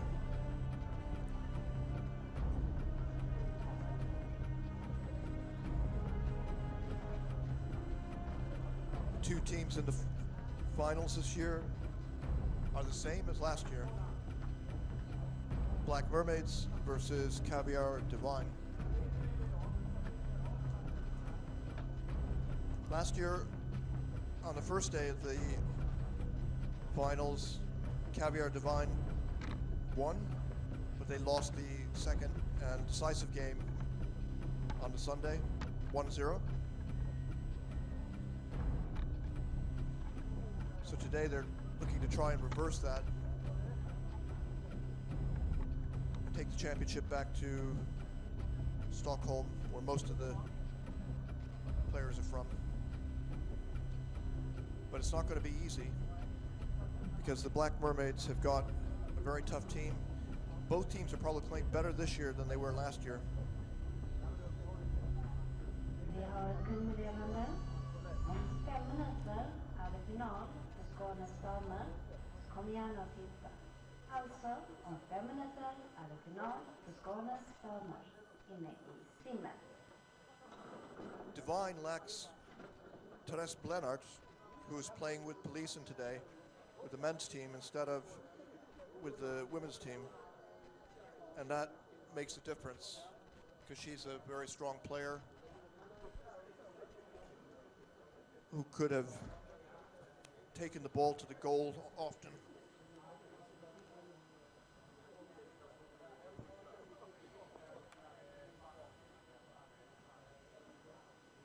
The two teams are huddling, talking over their strategy.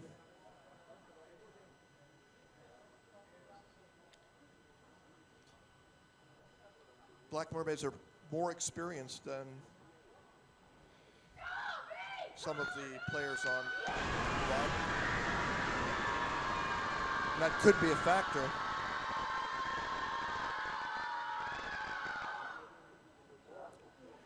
En minut till matchstart.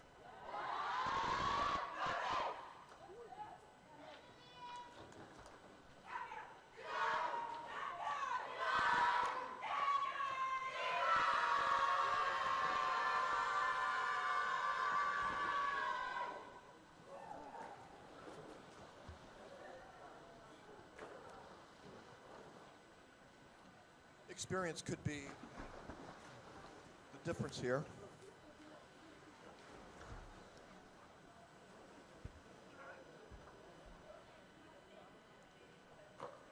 See number 2, Kajsa Lilja. Alla fins, old rubber fins. 15 sekunder till matchstart. They aren't even manufactured anymore. She's a key player, of course, for Black Mermaids.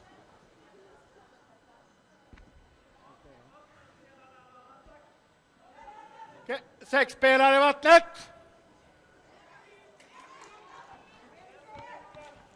On the far right. Okay, klara. Oh, they're off. The match has begun. First to the ball, the Mermaids. But possession is turned over and then given back. Really a rather senseless, nervous pass. And Divine is trying to gain some kind of space in order to move forward, but they're being forechecked hard every centimeter. Down along the bottom, on the left side, Divine pressing forward. She's alone. She looks for a teammate, and one does finally come. There are two now. They're along the wall, and he's going to push off the wall. The ball's lost. Mermaids pushing forward.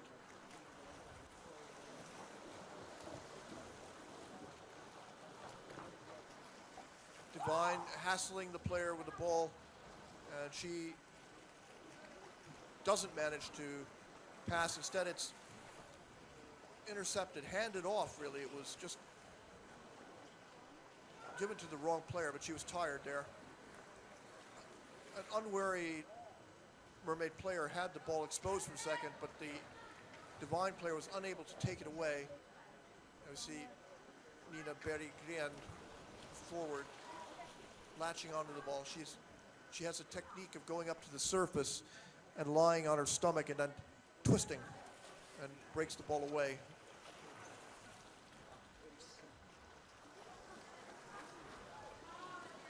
Now the action is slowed down as the two teams wrestle on the surface. It's a scrum, and both teams want to position a player underneath in order to get the ball if it drops out. Referee.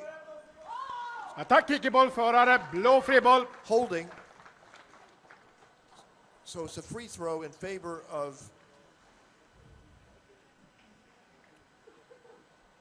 Black Mermaids. They have to go down and pick up the ball off the bottom.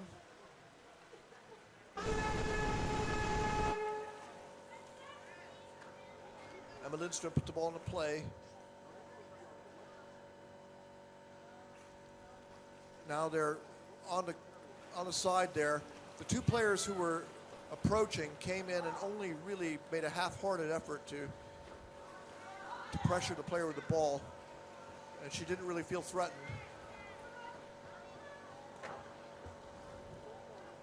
The ball bounces down to the bottom.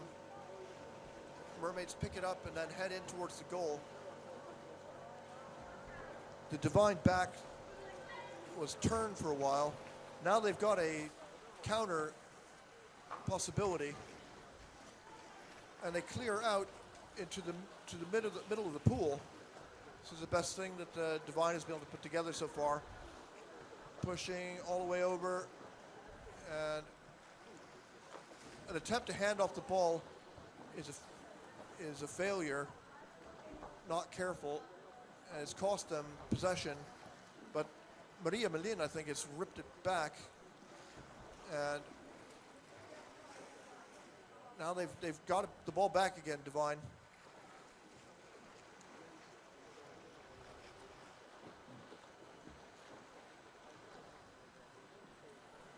On the surface, she finds a teammate to the left. It's a fast break. It's going to be a one-on-one situation.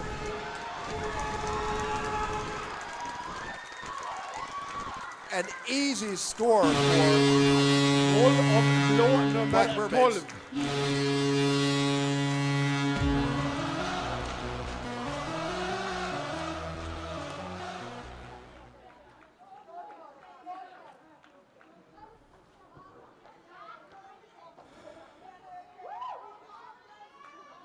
Visa boll.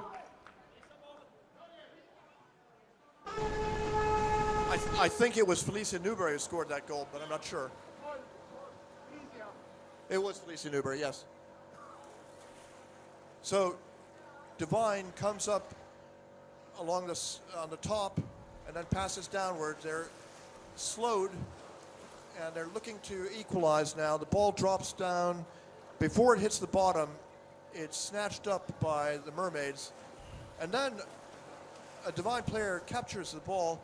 She's held by a foot, passes down, and Divine has a chance to put together some kind of attack. Two players come in from the left side. They float upwards in the scrum,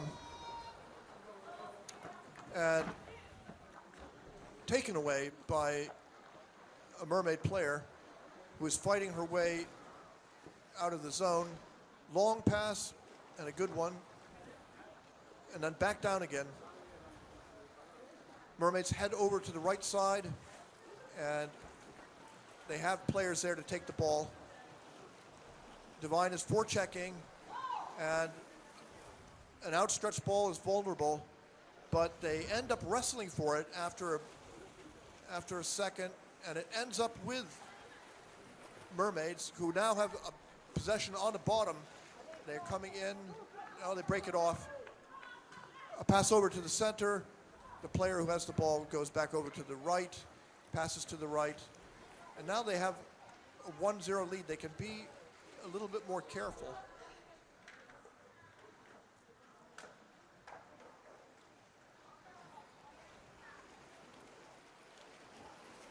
Divine has the ball, fast break, and she's going all the way. She's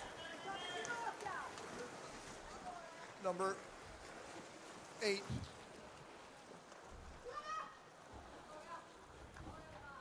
Uomatien. So there's the Dutch international Kim, and they score.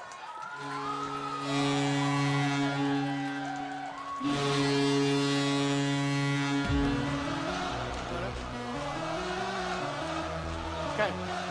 Blå timeout. Now, who put the ball in there? Blå timeout.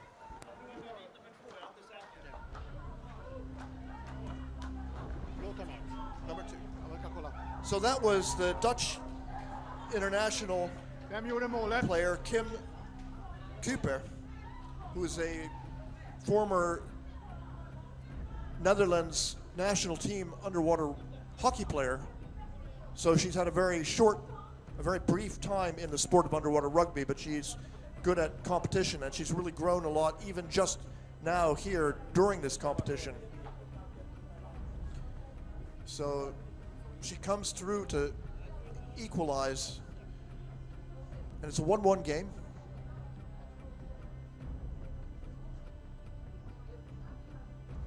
And both the teams are going to be talking about what they've been doing right or wrong here. And in both cases, they were rather quick counterattacks which led to the goals. So it's making sure that the defense is in place, keeping the structure. That's critical here. The Mermaids have had their timeout talk, and they're hopping back into the pool.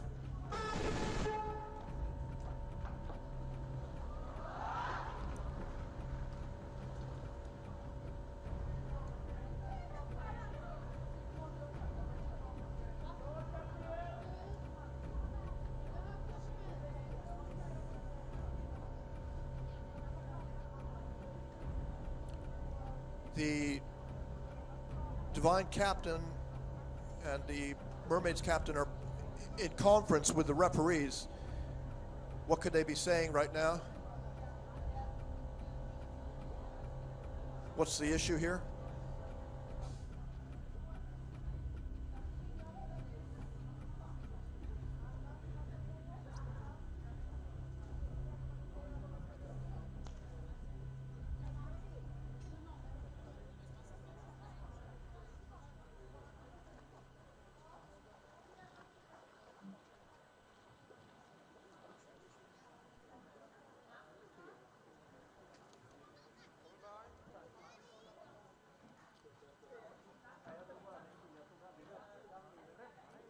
What was that conference about? We don't know, but the timeout has been extended long beyond the minute that is allowed. Ah, they're checking players for grease, for Vaseline. So probably the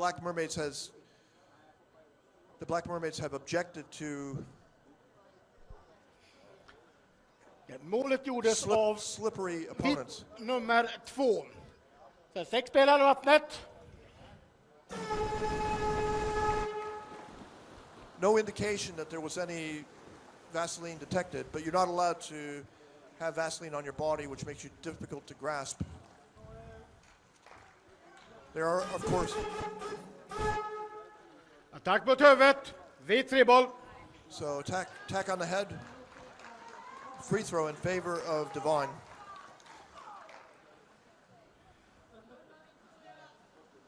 It happens from time to time that players will use skin cleansing lotion the night before to make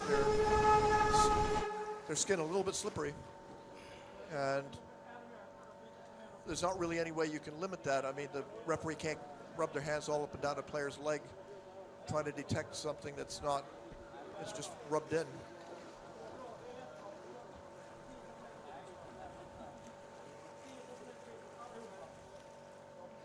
Mermaids coming in along the bottom.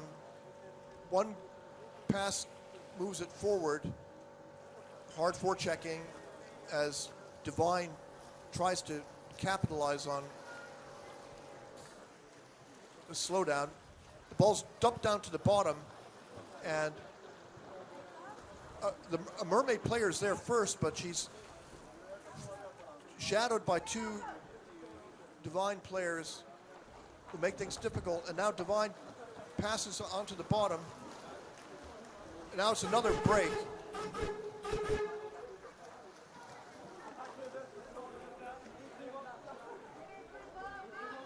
Attack på huvudet, vit friboll. Free throw in favor of Divine for attack to the head. This free throw is quite close to Visa boll. basket. So represents more of a threat. The ball's into play, and I don't know any more. We could see Kim Cooper poised down at the bottom of the basket, but she gives up that, swims back up again.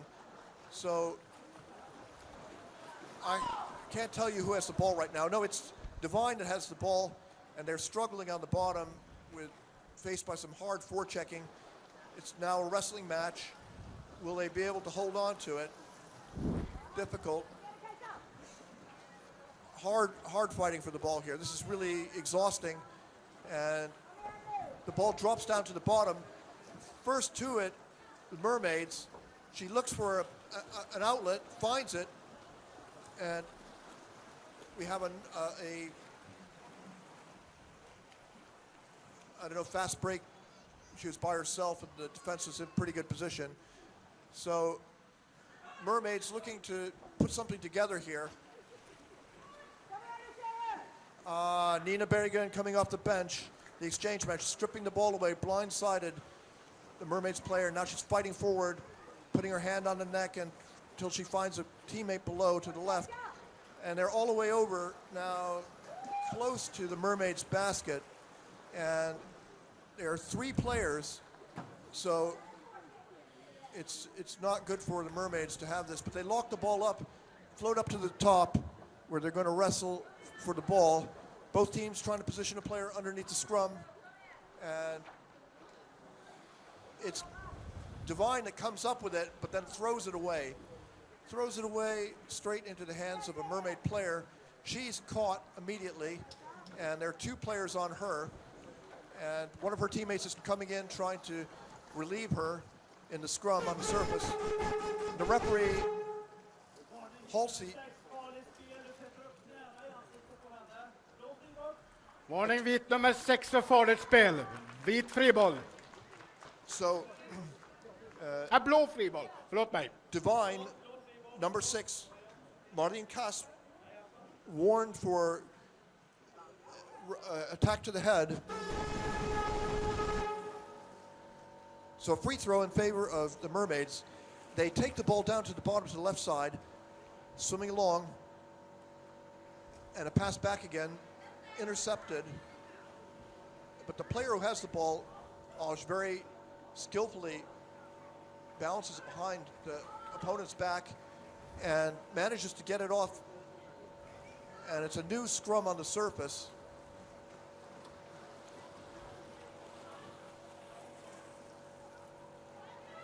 And now Divine's on the move.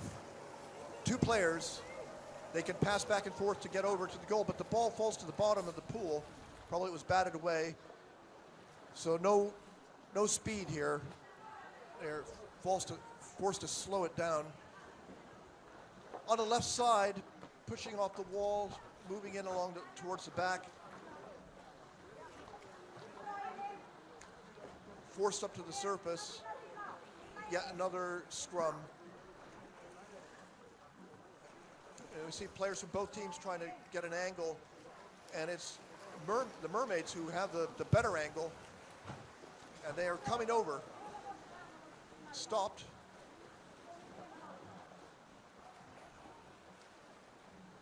She's looking. She doesn't have any air. Passes to a teammate who goes over to the right side, poised along the wall, looking to kick off or pass. She passes. She's coming in. The back's not in a good position. Doesn't look good. And there's pressure. She hands off to another mermaid below. So the backs in Divine are holding them off now, giving back stability to the defense.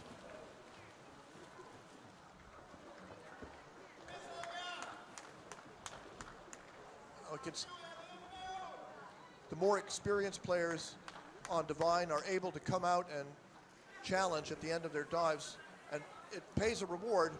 Twisting and turning, she tries to pass, fails, but recovers her own pass, and Divine's on the surface. The ball falls to the bottom, picked up and brought over. A weak pass turns into a wrestling match. Divine has it, coming in.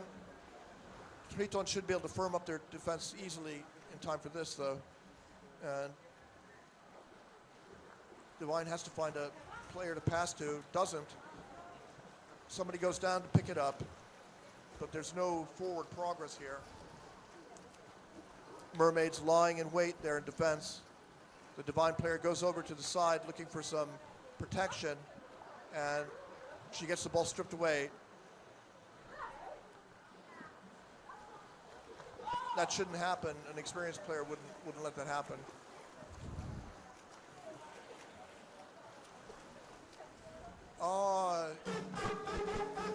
Intercepted. Attack icke-bollförare, blå friboll. Intercepted, but holding called against Divine, and Mermaids will have the ball with a 1-1.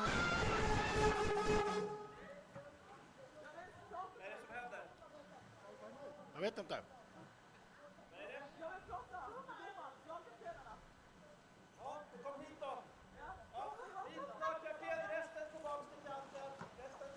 Okej.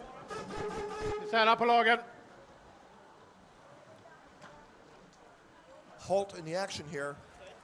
The captains confer with the referees, who have ordered both sides to separate. 2 minutes left in the half here. A dramatic 1-1 tie.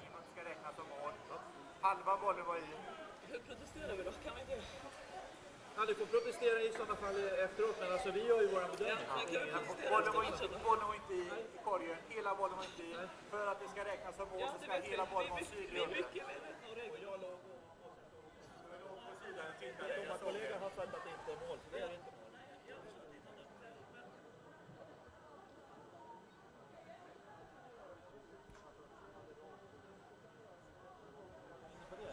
Don't know what they're discussing, but we see here number 3, Linda Carlson, national team player, standing in the center here.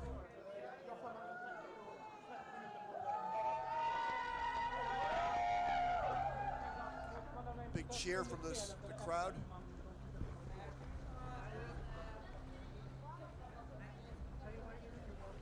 What's going on here? Blå friboll. Free throw in favor of the Mermaids.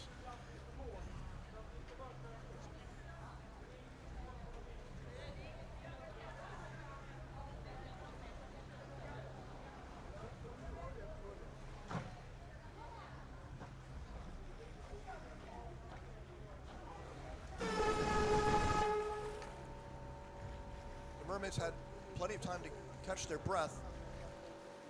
With not very much time left in the half here, they move the ball forward,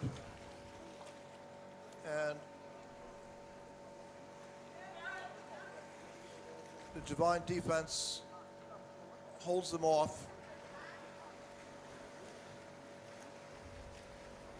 Now lurking on the right side. In comes a mermaid from above, and she's looking to pass to a teammate on the left. The ball's locked up, and they float upwards to the surface. And forced to go backwards, she finds a teammate, and she's immediately forechecked, driven back. Now the mermaids are coming in along the bottom, into the fins of the back. She swims over to the right, looking for someone to pass to. The ball's taken, and it's an opportunity for Divine to move forward, but they're stopped, and the ball's taken. Now it's the mermaid chance. The mermaids have it. They're forced back, fins in the face, but now around the right side, coming up, working on the goalie's head, and there's some disturbance here in the defense, but it's firming up again.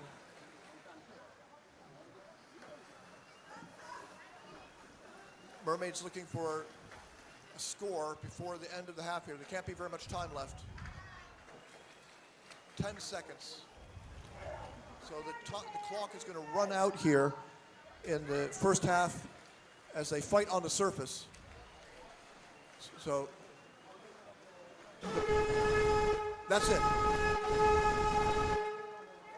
So the first half ends with a 1-1 tie. Slut på första halvlek.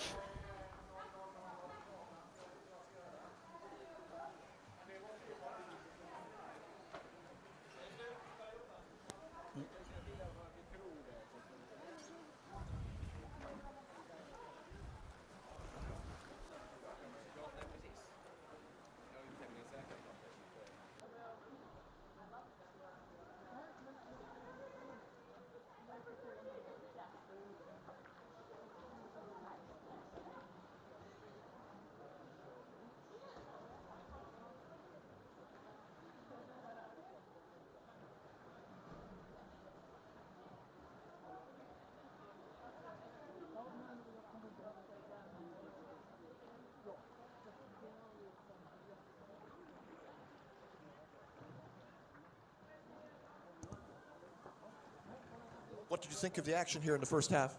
Oh.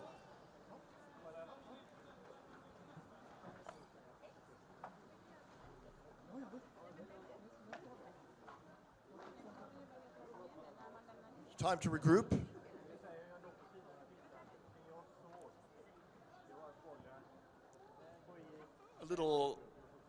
The Divine just got their uniforms in the post on Friday afternoon. So this is the first time they've worn this Divine uniform with the orange lettering. And because the Mermaids had more goals scored, they were awarded the blue color here in the final matches. But actually it turned out that Divine was happy because they got to wear their new swimsuits. So fashion is important in underwater rugby, I guess.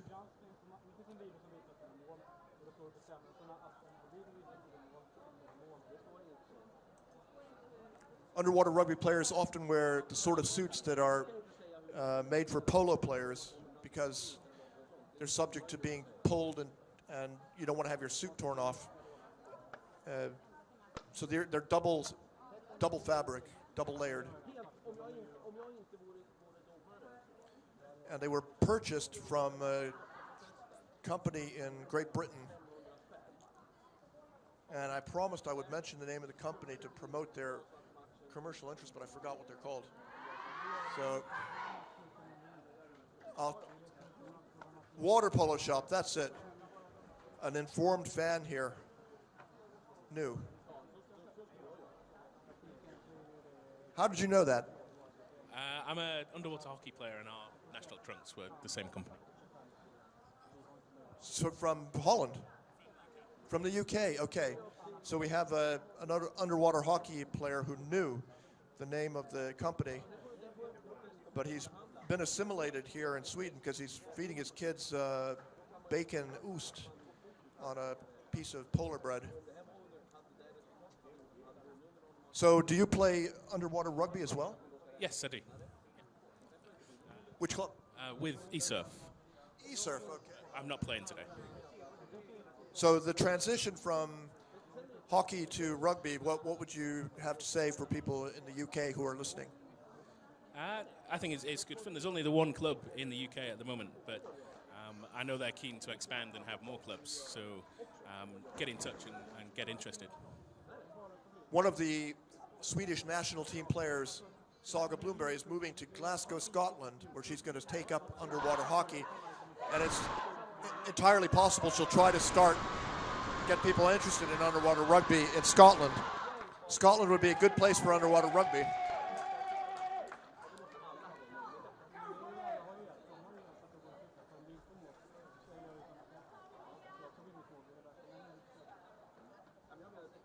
So the name of the shop, and if you like those uniforms, is the Water Polo Shop in the UK. You can find them online.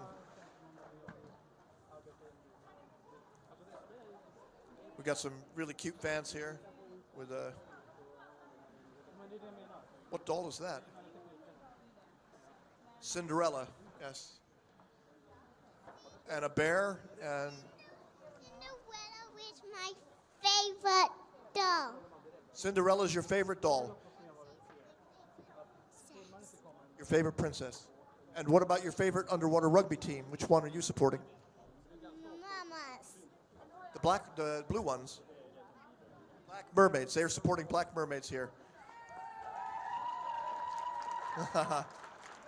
So the 3-year-old fan? 4-year-old fan with the Cinderella doll is rooting for the Black Mermaids. And what's the score right now?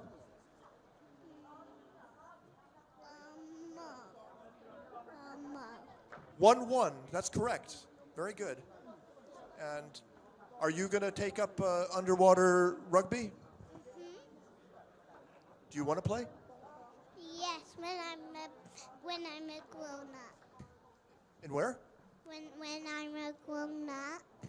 Okay, so she's keen. She wants to take up the sport. And you've got 2 sisters, so that's almost a team right there. You're the eldest. Have you started swim class? No. She knows how to swim. So we're all set here. ESURF has got 3 women junior players who just need to get fins and everything, and Dad's going to do that.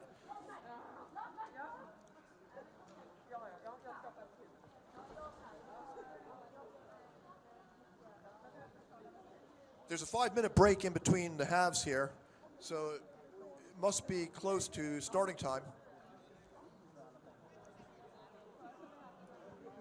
Are they ready to play? Why do you look so funny? Why do I look so funny? Well,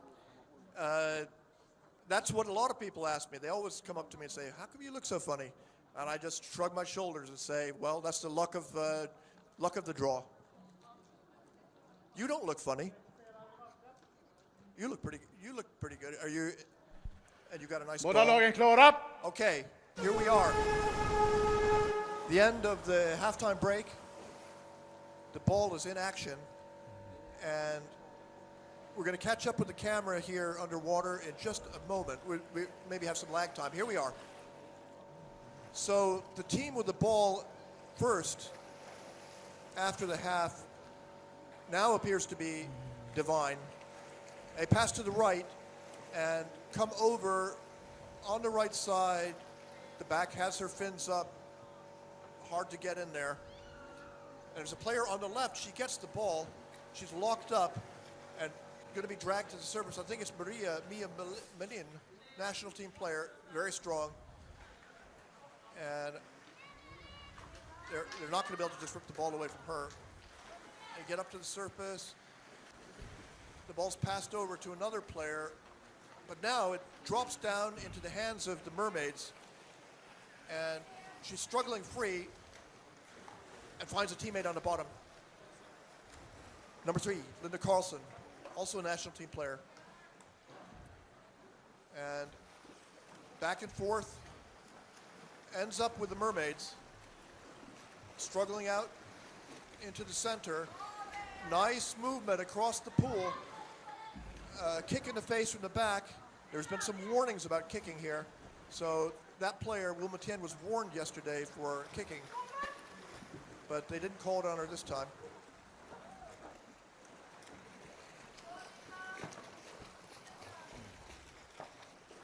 So now Mermaids are moving. They're coming over, pressuring the Divine basket. Up to the surface. Nina Berggren twisting. It's hard when you have this torque. And now they're kicking. It's Kim Cooper from Holland. But now the ball goes in and out, in and out. She's looking for the pass. Cooper's trying to take it away from her. Now Berggren's back in. And Mermaids come up with the ball. And pass down to the bottom. Hit on the left side. Cinderella just got chucked in the air. I couldn't see that. Now, Mermaids coming. They've got 2 coming in, 2 on 2. Floating up, looking for a player to take the action back down. Over on the left side. She pulls up, swims out, looks up, finds the player to take over. Another pass. They're trying to put together a wave. Now it's 1 on 3 or 4, and she's locked up. She wasn't careful there. So 2 on 1 leads to a lost ball, ripped away, and then Divine, after some trouble, manages to get it out. Swimming up to the surface, she searches for a pass and finds one. And now Divine is over on the right side, putting pressure on the Mermaids. Will they be able to put any kind of a real threat on to score? They need to avoid this sort of situation where they get locked up. Locked up on the surface.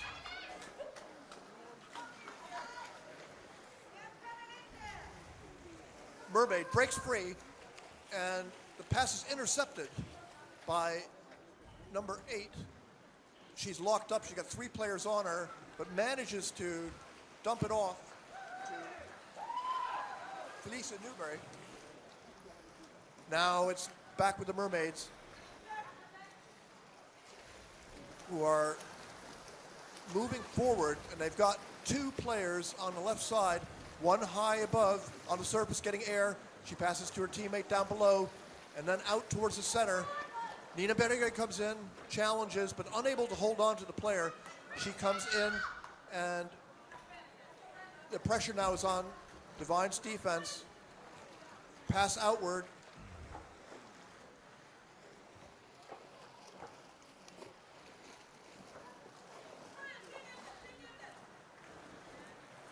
Up to the surface.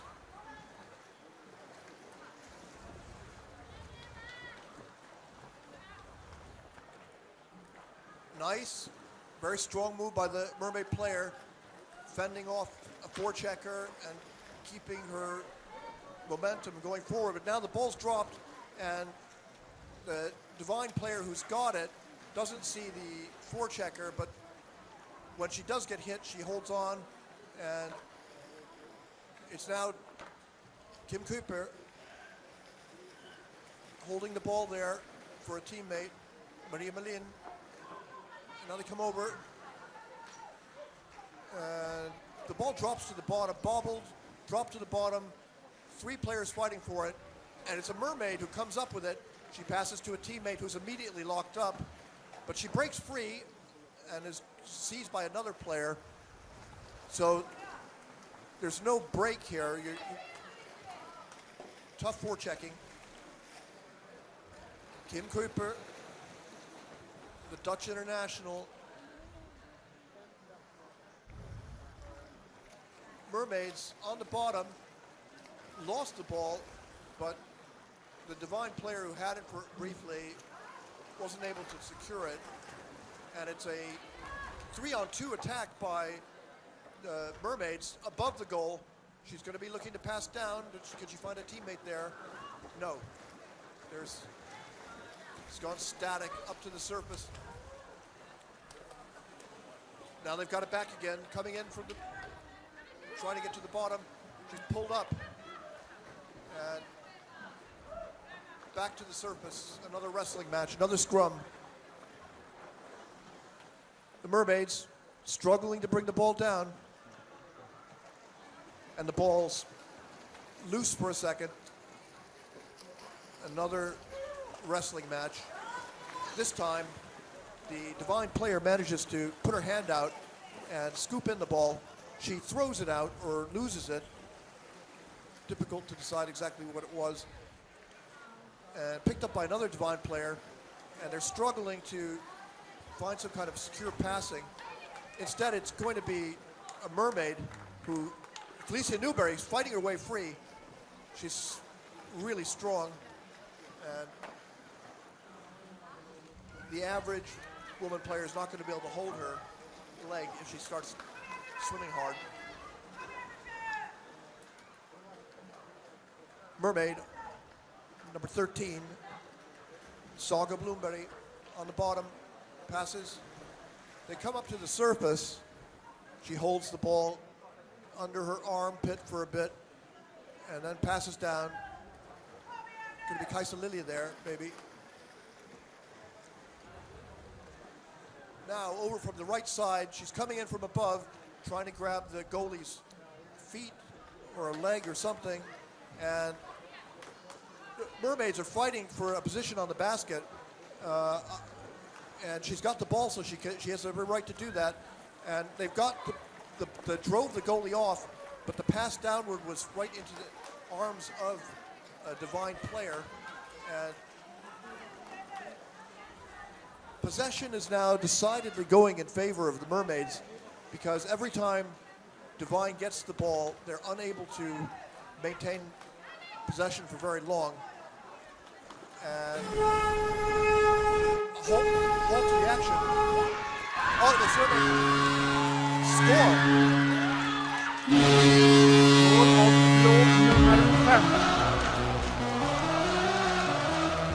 Mermaids. Vi har en vit timeout. Vit timeout. Timeout called by Divine, who now are down 2-1 in this final.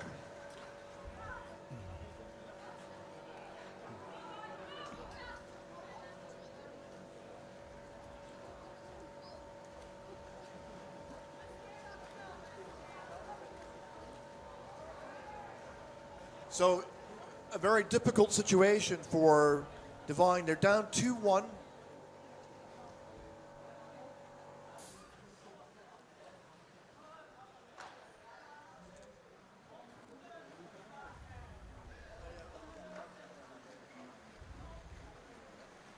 So 20 seconds left in the timeout here.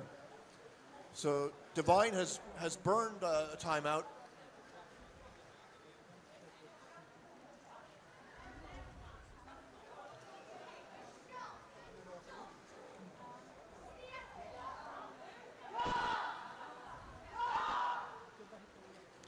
Doesn't sound too convincing there. 6 spelare i vattnet. Also, that first cheer wasn't the real thing. They went back and shouted harder.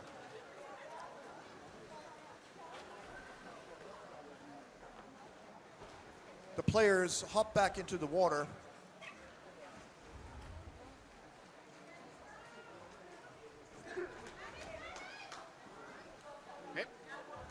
Load up. Here with the swim out. They come in along the bottom. They manage to get off one pass and head over to the right side. tied up.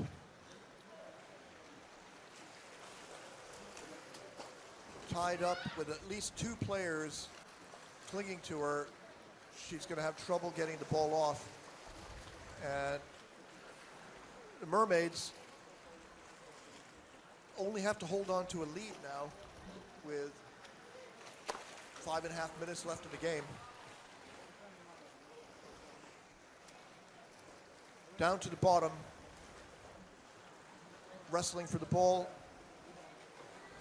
It goes briefly through the arms of a Divine player, and now a Divine player has snatched it up, and that's is that Petra.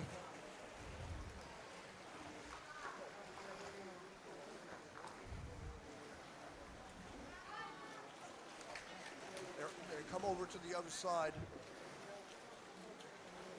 try to stabilize possession so that they can mount an attack. In they come from the right side, and then up over, snatched away by the Mermaids, and the Mermaid players hit unexpected, and it's going to be holding called against Divine. Attackpick bollförare, blå friboll. So the Mermaids with the free throw here.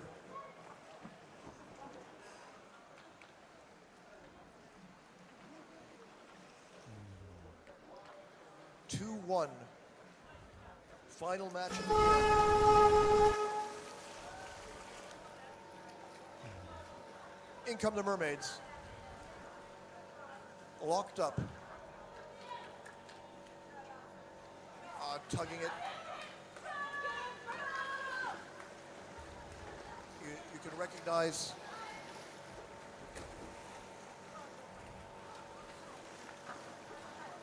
the players sometimes by the color of their fins.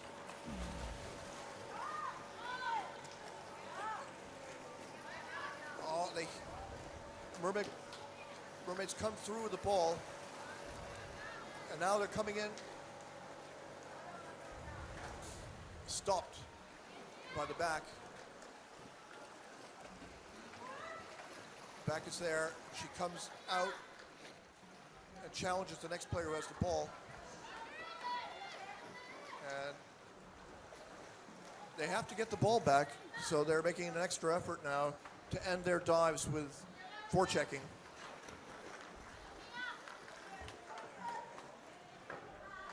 Tied up, and each successive player who gets the ball is tied up again. They go to the surface where they wrestle, and there's who's beneath the scrum. It's the Mermaids break free with the ball briefly, and now they're coming in, and a Mermaid player's got the ball and has got the goalie. His forward's going to they've taken it away now. Divine up to the surface. Can she swim? She swims free. Far on the right side. She's making a fast break for the goal. And she's tied up there. She was by herself, and she needs to find a teammate, but instead it's the Mermaids who come up with the ball. So, and now lost again.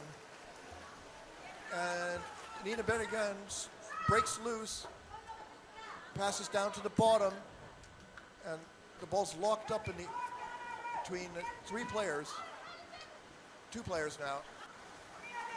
Down to the bottom, picked up by the Mermaids. She comes along, she's grabbed from behind, and a pass, nice, she throws it over, and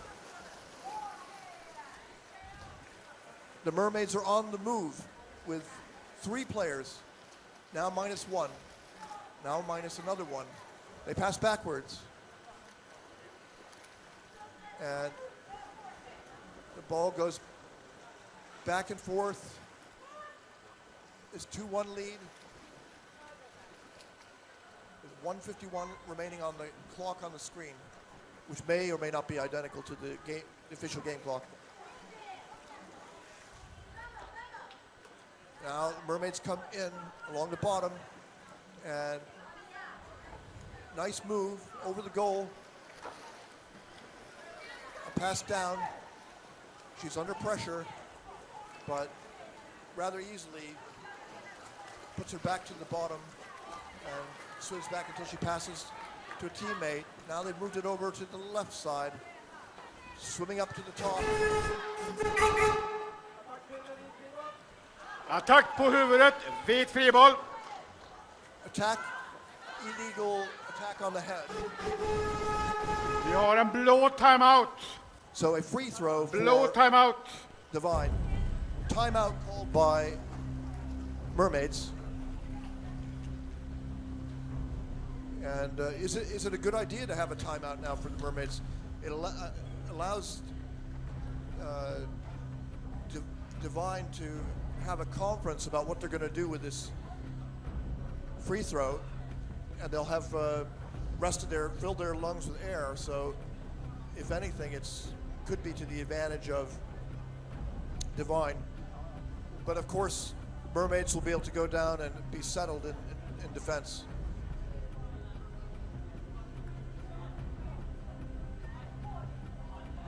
So, captain of Divine, Johanna Tappert, is telling her teammates what they have to do now to erase this 2-1 deficit. The players look at each other. Some of them are actually smiling, so I guess they're not so depressed by this situation. They're looking forward to the challenge, some of them. And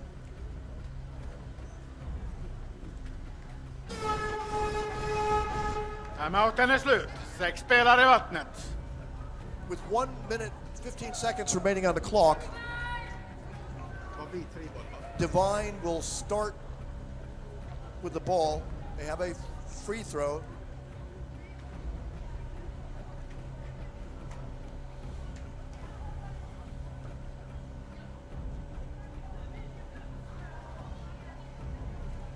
The deck referee indicating that it should be at the middle of the pool. They raise the ball and then pass backwards. Swimming along the top, she's tied up, passes down, it works, and tied up again. But at least she has the bottom to her advantage, passes to a teammate to the right, who moves over to the side, and stolen away, ripped away by a Mermaid. They go to the surface. Less than a Halsgrepp, blå friboll. So the referee has called choking on Divine. It was a Divine choke there, and it means that with just 43 seconds left on the clock, the Mermaids are going to have possession of the ball at mid-pool. So, will anybody be able to strip it away and create some kind of a fast break? Could happen. They do get it. Divine has got the ball away, and they're swimming on the bottom, and they're all the way over, but the forechecking is there, and tied up. No, they managed to get the ball back. In comes Divine, but it's got to be just an individual effort. And now time is ticking away. 3, 2, 1. That's it. Black Mermaids repeat as Swedish national champions for the second year in a row in a final between Caviar Divine and the Black Mermaids. Last year it was a 1-0 win, and this year it's a 2-1 win. So very close, hard fought, and both teams can be pretty satisfied that it was a quite competitive match. So, the players now stand on the sides. They're going to hail each other and exchange congratulations. A tough loss for Divine, but probably not as tough as last year when they thought they were going to win, but then they didn't have the psychological strength to overcome a 1-0 lead. This time they were fighting the whole way, so an improvement.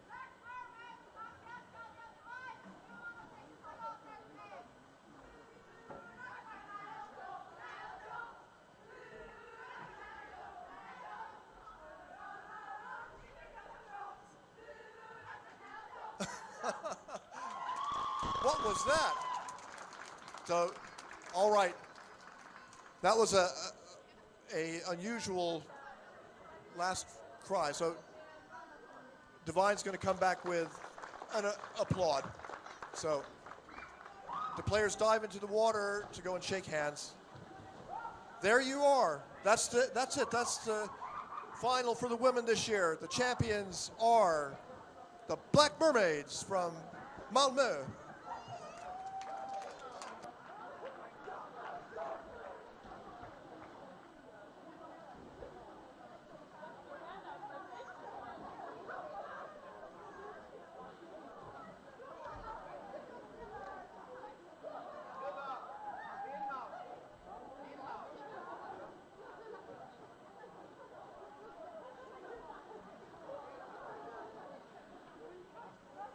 Killarna, kom tillbaka om en liten stund och kolla när killarna spelar. Då blir det väldigt mycket mer action också. Om du vill. Vi har juniorträning också från 12 år uppåt. Kan man lära sig dyrka och simma under vattnet.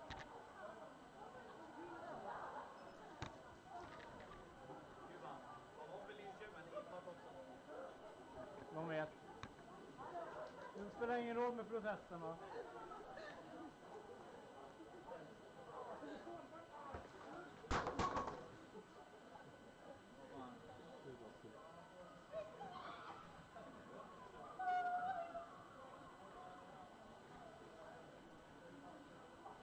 Milos! Det kommer bra, eller?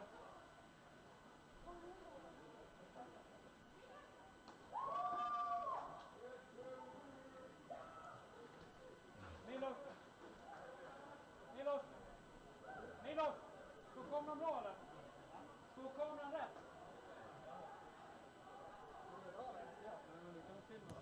Okej!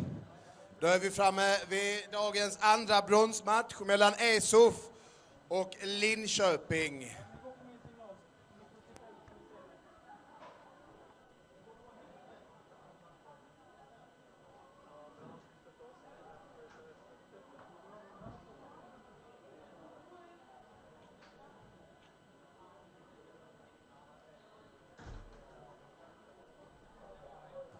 Okej. Kuba, är vi bra?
Okej då har vi bronsmatchen mellan Linköping SDK och ESURF. Och i blått har vi ESURF, nummer 1, Sebastian Bredström. Nummer 2, Patrick Nilsson. Nummer 3, Malte Gram. Nummer 4, Robin Olsson.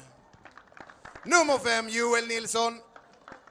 Nummer 6, David Olsson. Nummer 7, Henrik Welding. Nummer 8, Joel Forsberg. Nummer 9, Dudar Göck. Nummer 10, Gustav Kalin. Nummer 11, Johan Aronsson. Nummer 2, Rolf Joel Klevnäs. Nummer 13, Mikael Göransson. Nummer 14 och kapten Emanuel Johansson. Nummer 15, Alfred Forslund. På Linköpings sida har vi nummer 1, Thomas Brandt. Nummer 2, Oskar Nielsen. Nummer 3, Jonas Andersson. Nummer 5, Kim Augustusson. Nummer 6, Mats Pettersson. Nummer 7, Åke Klausson. Nummer 8, Miljan Nelsen. Nummer 9, Viktor Persson. Nummer 10, Bengt Olsson. Nummer 11, Jan Berger. Nummer 12, Lars Karlsson. Nummer 13, Mikael Johansson. Nummer 14, Axel Danielsson. Nummer 15, Hans Jonsson. Och nummer 18, Björn Johansson. Då kör vi!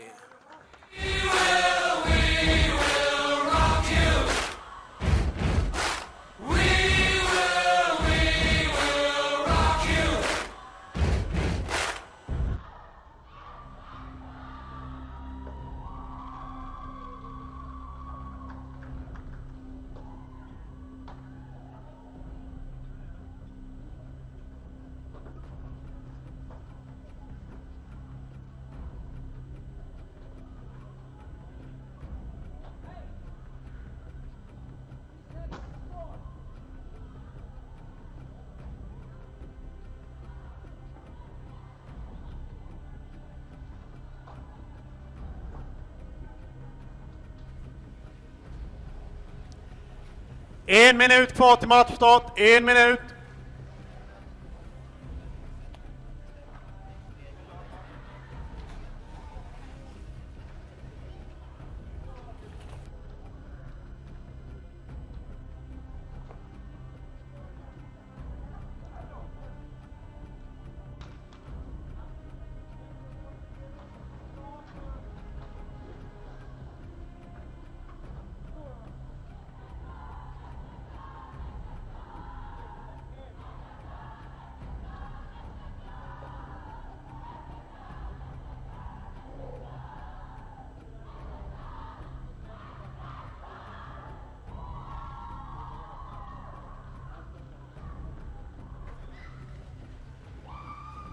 Sex spelare i vattnet.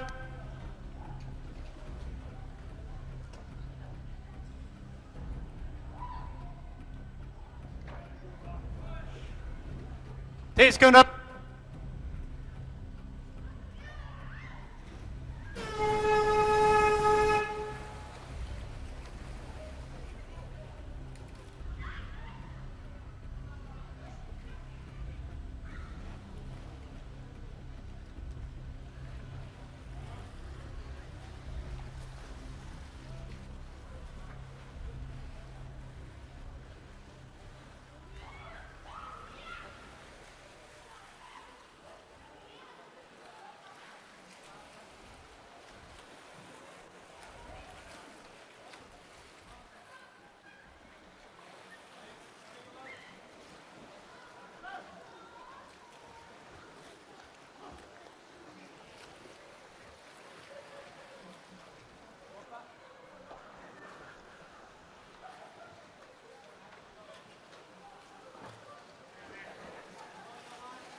couple of opponents.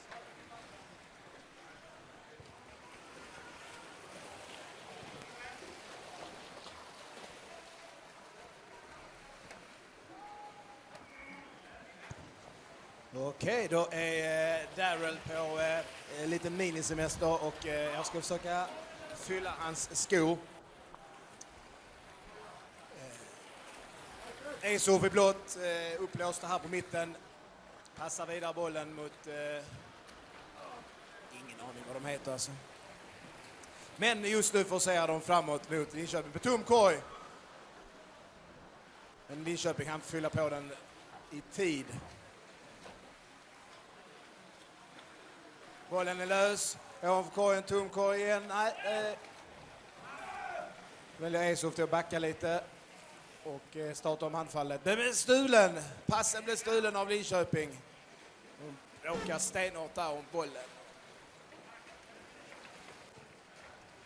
Och jag får höra här på publiken att någon har tappat fenan. Det här är inte bra.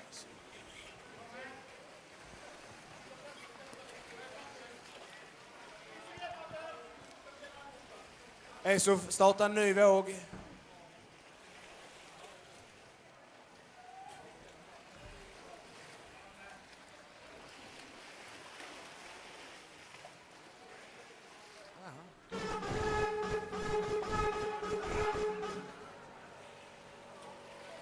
Attack på utrustning, blå friboll.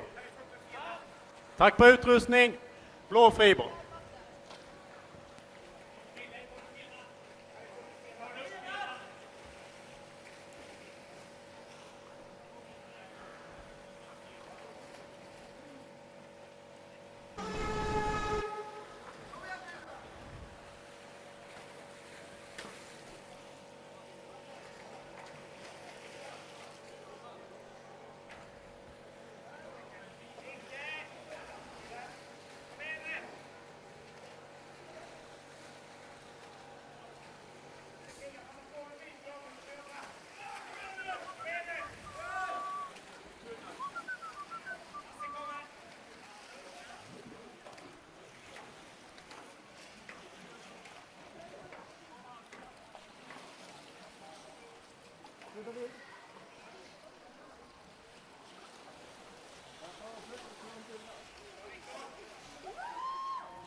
Håll i korgen, straff. Håll i korgen, straff. Blå anfallare, vit målvakt, övriga lämna plan.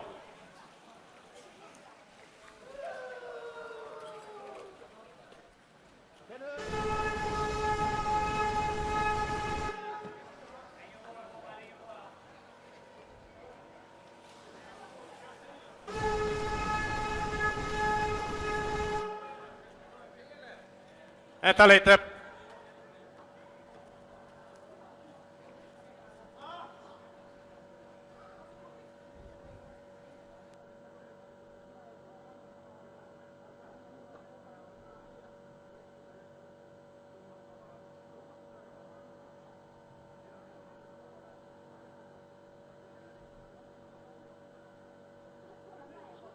Ska bara få ordning på tidtagningarna.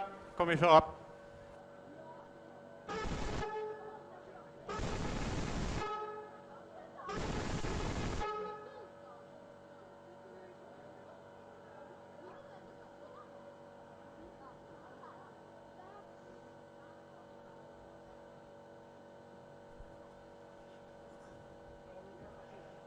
ESURF redo. Linköping redo.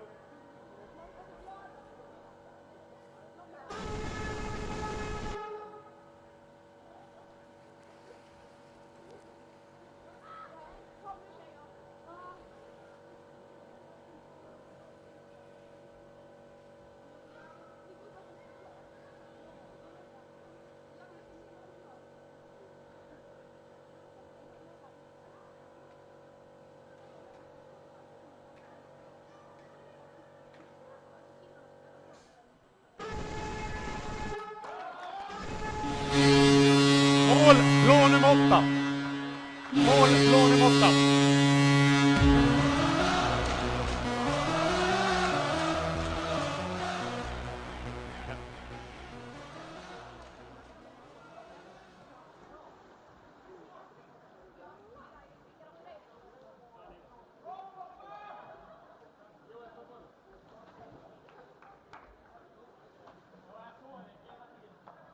Lagkaptenerna till mig. Lagkaptenerna till mig.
ESURF redo.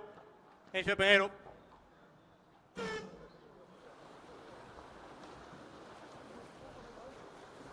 Nej.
Mål blå nummer 2. Mål blå nummer 2.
Sorry for the interruption there. We had a break, but we're back on the air. And ESURF is leading Linköping 2-0. And this is the second part of the bronze medal match. And they, if ESURF wins, of course, it'll be over. But if Linköping wins, then they'll have a sudden death, extra time playoff.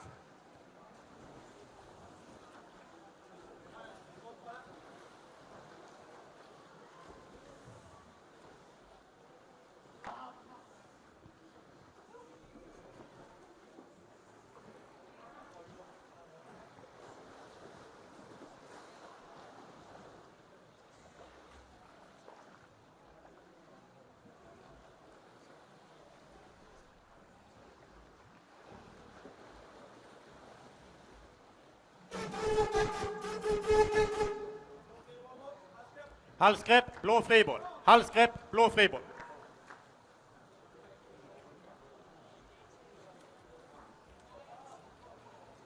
Choking called on Linköping.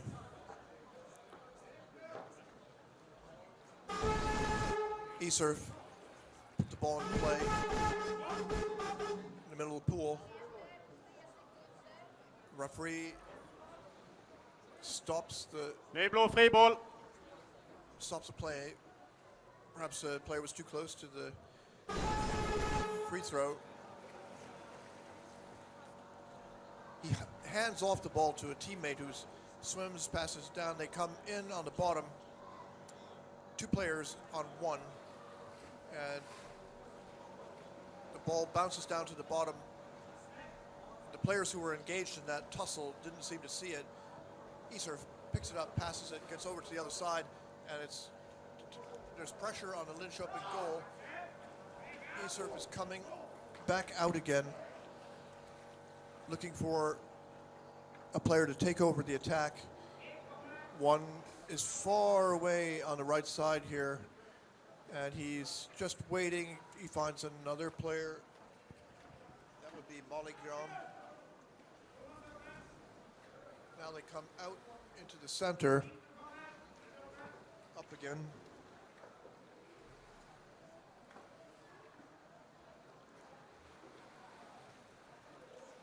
He's got free space above. He's looking to pass down to a teammate or go for the goalie. Instead, they're forced to go back up to the surface.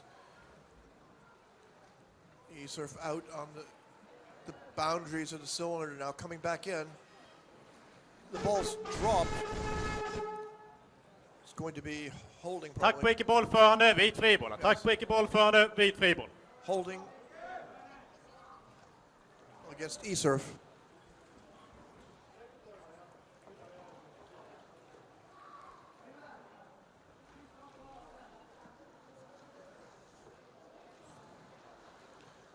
ESURF's goalie and back are down protecting the basket.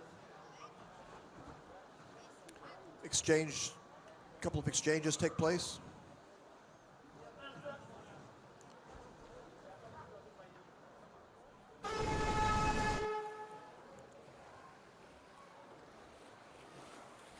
Linköping puts the ball into play. They are under a lot of pressure just to hold on to it right now. They lose it. And it's ESURF coming over. Pass to the left, ends up on the center, who passes even further to the left. He comes in, he's got the goalie's back. He swims over. There's nobody to pass it to below. And they lose the ball, but directly suck the Linköping player into their arms, strip the ball away from him, and they've got it back again. ESURF coming in along the bottom. And wrestling here on the top. I think that ESURF's going to win that battle, and they do.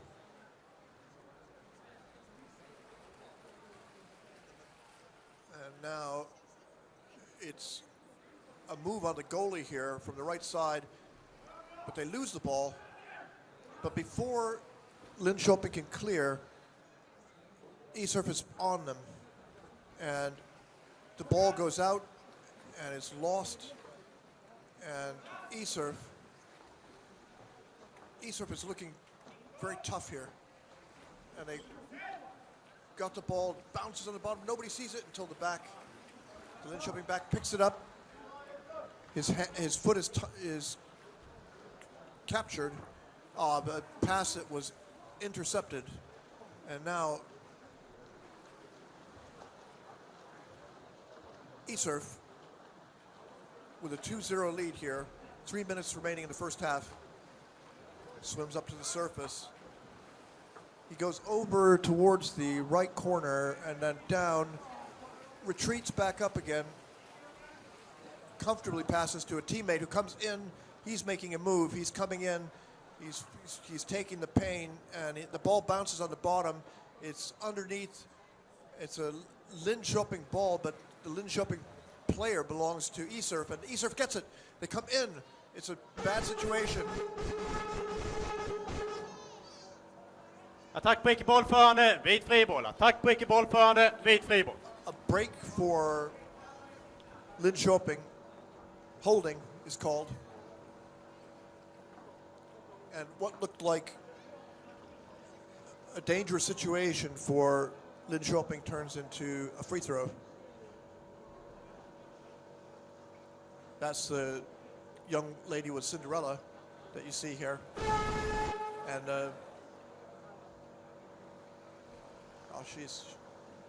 I'm not mad at her because she said I was weird looking. I think she's pretty cute. All right.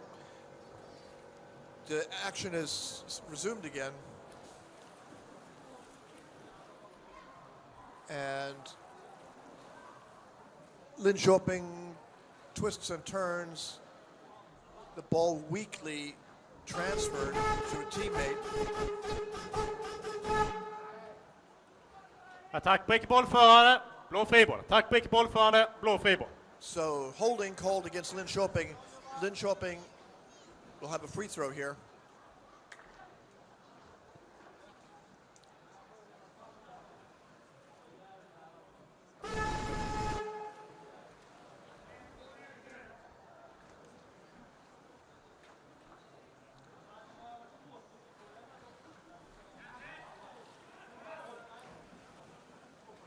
Lurking beneath Linköping's basket, there's a player who could present a goal-scoring threat,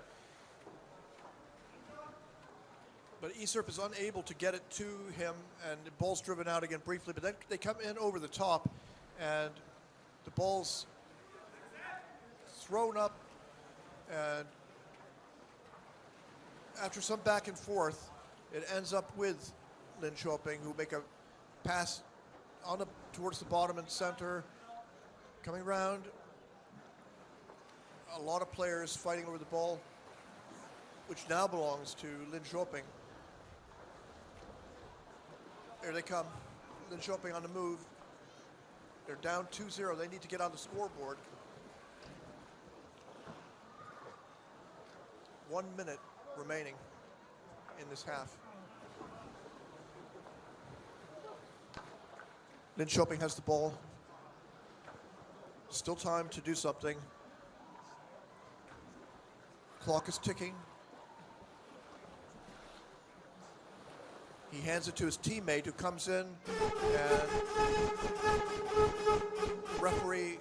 Halsgrepp, vit friboll. Halsgrepp, vit friboll. The referee calls choking.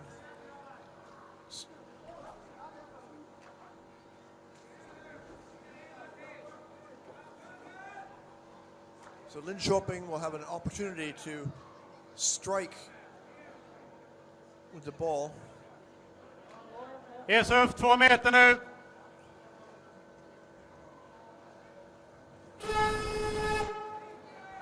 So from very close to the basket, they put the ball into play, and one of the ESURF players cuts off the ball. But Linköping manages to recover it and move down to the bottom. They come in on the center. He's coming under. He's got a teammate. It's a good position. And will he be able to pass to somebody who's closer to the goalie? And they float up. And now it's an ESURF ball. ESURF, difficult to escape.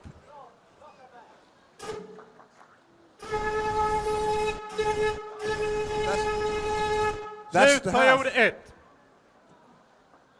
2-0 in favor of ESURF. ESURF leads 1-0 in the final 2 games here.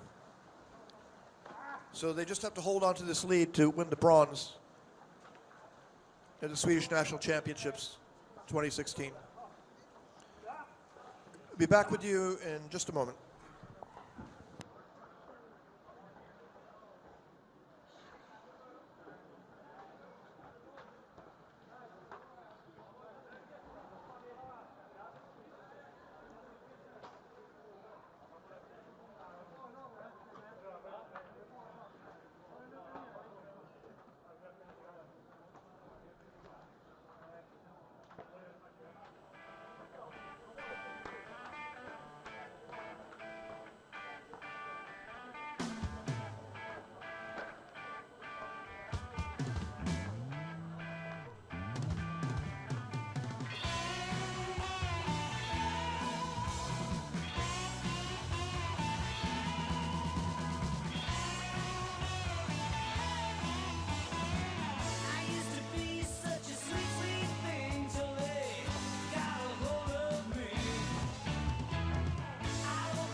30 sekunder kvar.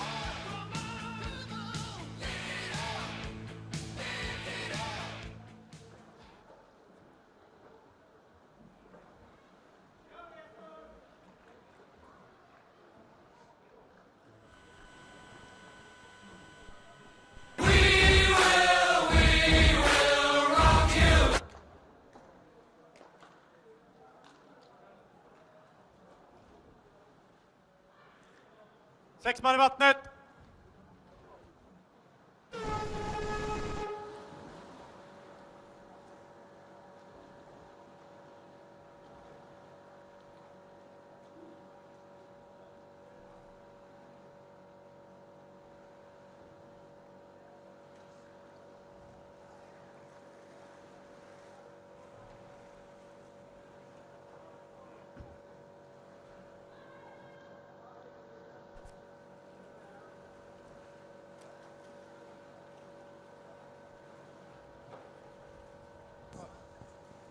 Sorry about that. Back again. I was just talking with Anso Krakow about the final. She said that she scored a goal that the referees didn't see, and so I had to stop and just commiserate with her, say I'm sorry about that, and so on and so on. But anyway, here we are back again. 2-0, ESURF is leading Linköping in the final match of the season for these two teams as far as Swedish national play goes. And ESURF has a 1-0 lead in this series, or how would you put it, in the best of two matches. If Linköping can win this game, they will play an extra 15 minutes of sudden death overtime. But if it's a tie, or ESURF hangs on to its 2-0 lead, or has any lead to win the game, then it's over, and they will be the bronze medalists, third place in Sweden. 4 teams come to the championships for the men, and there are 3 teams on the women's side, although there could be 4. There isn't a strong 4th team in Sweden to play in the national championships. But in the future, that could change. Now, we see ESURF there on the bottom, pushing, and they float up to the surface. Referee Ruff, vit friboll. Roughing. Ruff, vit friboll. Free throw for Linköping.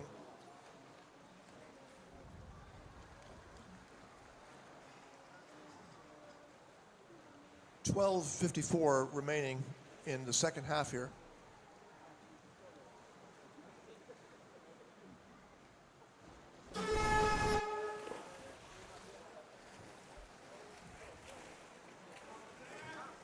Linköping fails to pass the ball successfully at the beginning of their free throw, and instead it's ESURF coming down, twisting and turning.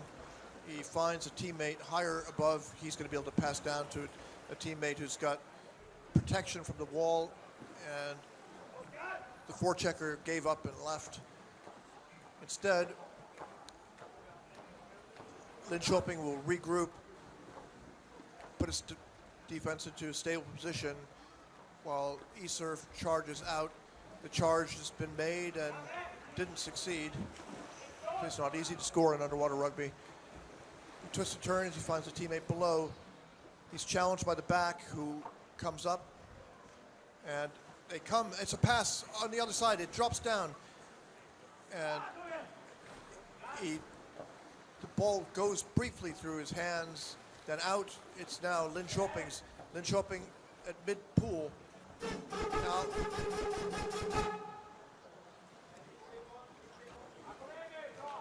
Attack på icke-bollförande, vit friboll. Attack på icke-bollförande, vit friboll.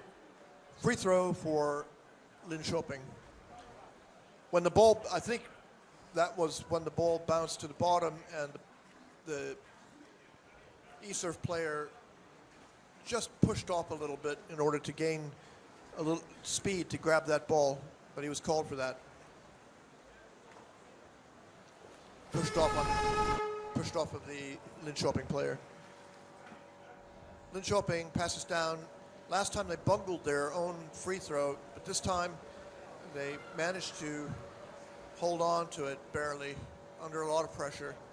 And he chucks the ball down, works out, and Linköping comes all the way over to the other side. A pass towards the center goes up, and it's picked off, taken by ESURF, who now are on the surface looking for a pass down. He finds a player on the left. He charges forward and then stops. And let's see. Hello, we've got the director of the championships, Milos Nielsen, here.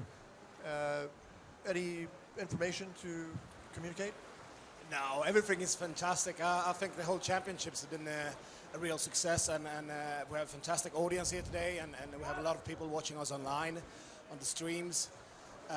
So I'm really, really happy and thankful for everybody that made this possible. Any numbers about the audience size? How many viewers are there? I don't want to go into that right now, but I think there's been streamed over 1,000. I think it was 1,000 clicks I saw.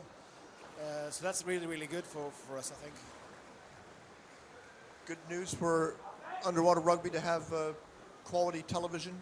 And Milos has done it with borrowed equipment and a little bit of new purchased cameras and brand new cameramen who never had any experience. And now Linköping briefly had a chance to attack the goal directly. They had the goalie's back, but unable to turn it into a goal.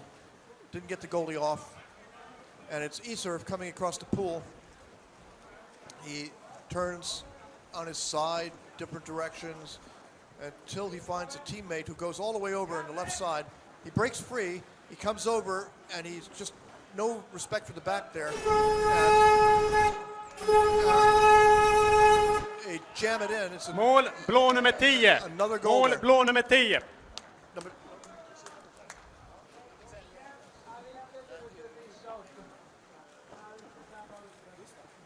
Gustav Kavalin. That's a score for Gustav Kavalin.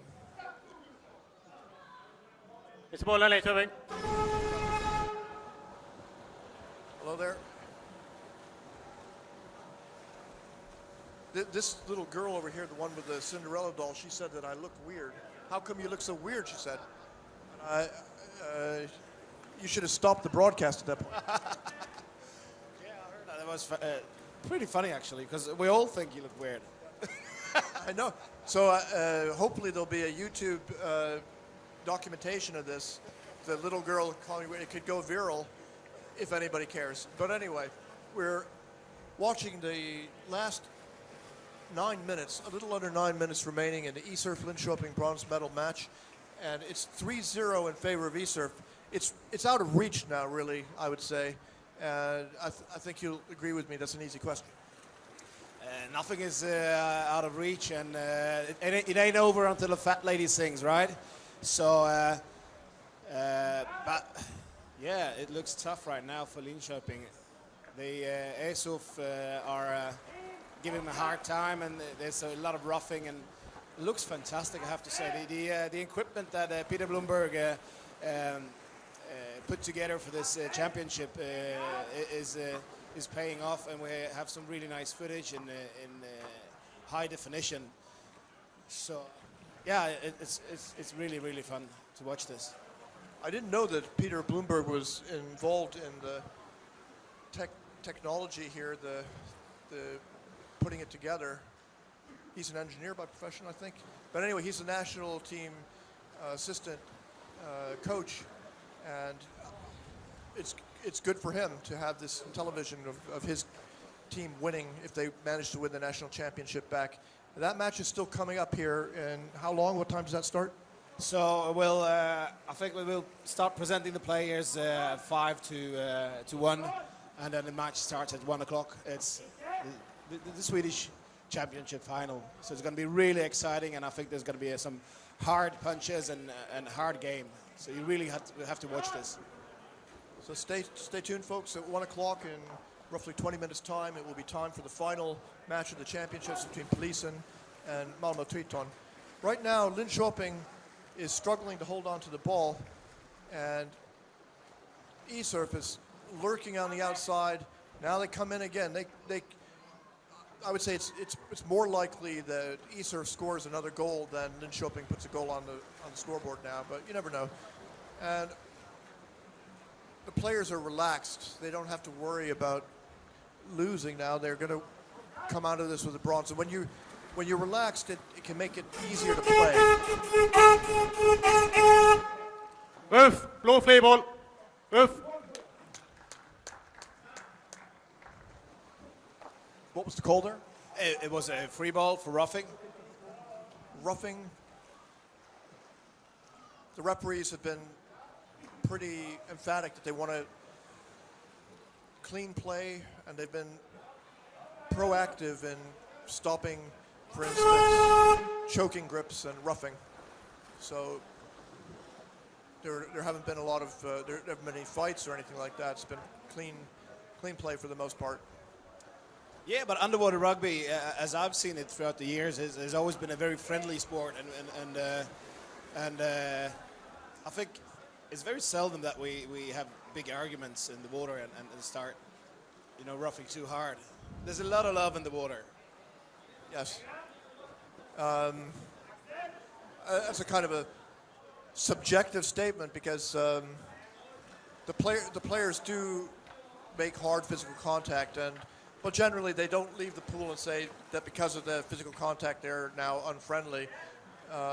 In fact, they just understand that playing hard is part of the game, and the people who do something wrong, I'm sure they come up later on and apologize in general. And it's a quite tight community, especially in the Nordic region.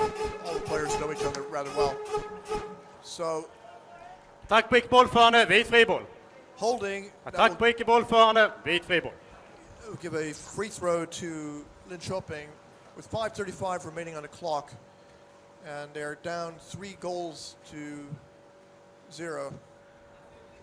In underwater rugby, a 1-0 lead can be huge. Of course, you can overcome a goal in 10-20 seconds if you have a free throw and you just swim in and score. But generally, it's a defensive game. It's like football, wouldn't you say?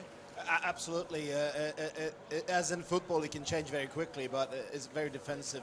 And once you straighten up your defense, it's really hard to break through the backs and the goalies.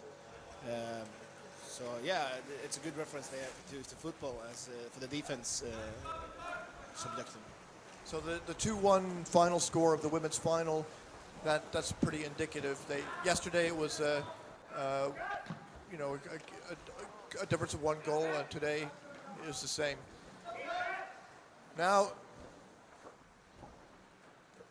ESURF coming in, pushing. They've got control of the space around the basket. He's got it.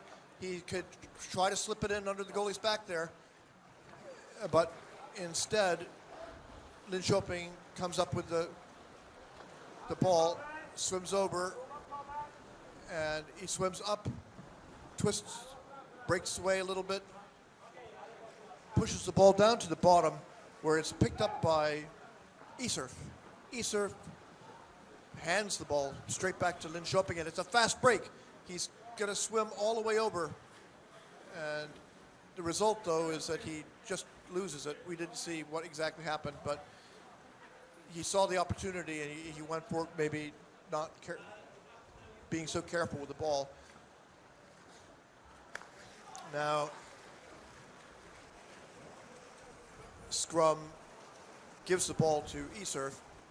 The ESURF player shakes off the forechecker and goes another couple meters down until he finds a teammate who is now poised on the wall.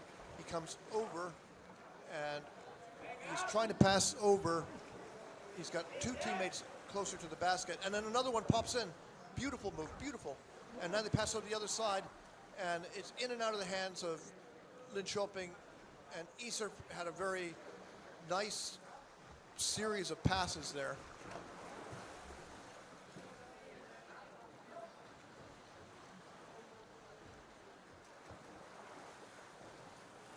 ESURF coming in over the top, then back over. He's got teammates down there. They could do something. He sees the ball bounce. He goes and gets it. Now, a new attack on the basket. He throws it. It bounces off the fin of the goalie, picked up by one of the backs, swims out, spins round.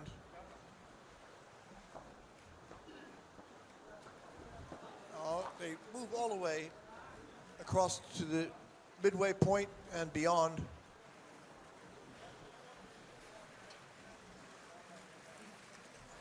Using the wall, he keeps possession, finds a group of 3 Linköping players, and Linköping has the ball. They come in 2 on 2. Backs out. And attack på utrustning, vit friboll. Attack på utrustning, vit friboll. Grabbing the equipment called against ESURF. That will give Linköping a free throw with 2 minutes left in the game. 2 minutes and 6 seconds.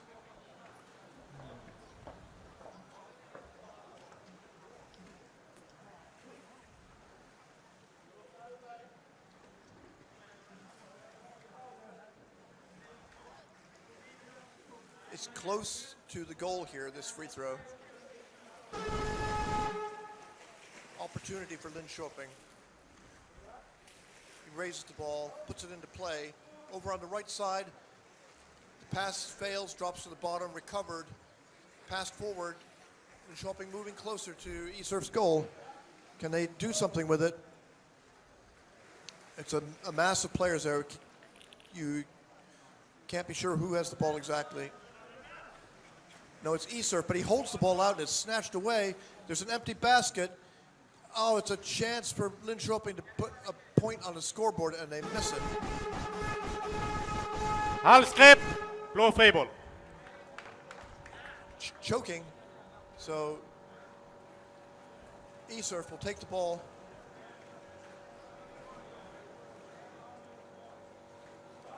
Mid-pool.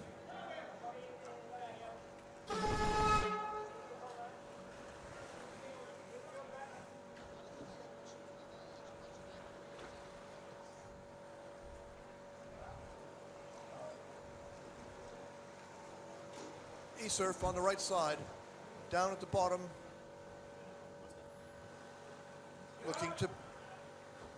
looking to pass to a teammate on the left. No, on the right, and back over to the left until it's stolen away. But ESURF takes it right back again, and floating up, they're fighting over the goal.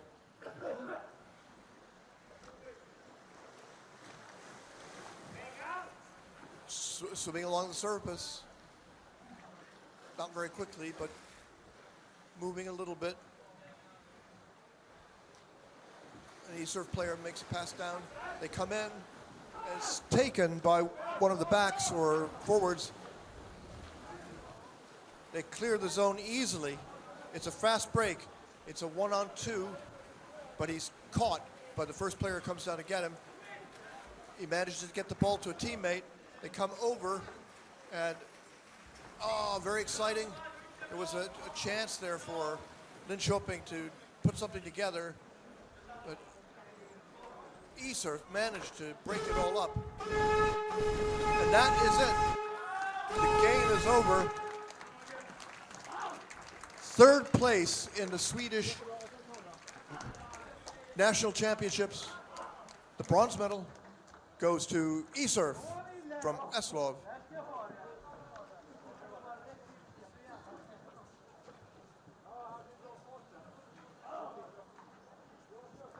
And now about 12 minutes remain before the next match. The players congratulate each other from their ends of the pool.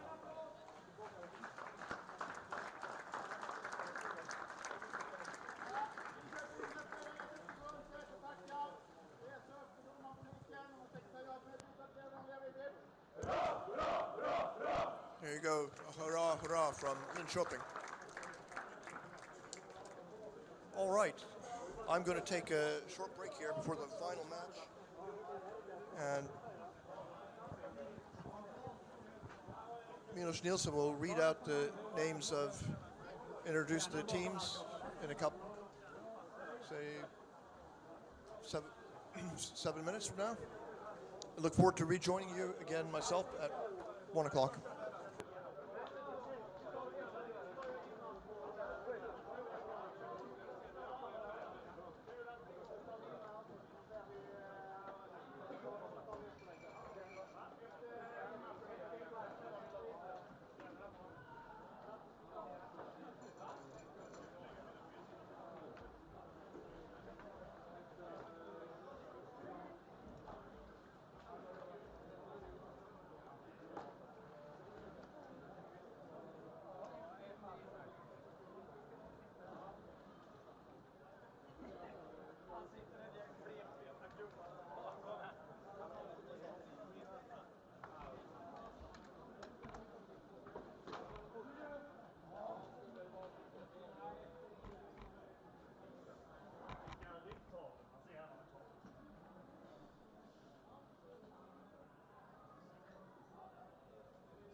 Då laddar vi upp för dagens sista match som är final mellan SDK Malmö Triton och regerande svenska mästare Polisen Uv-rugby. Hur länge är ni kvar?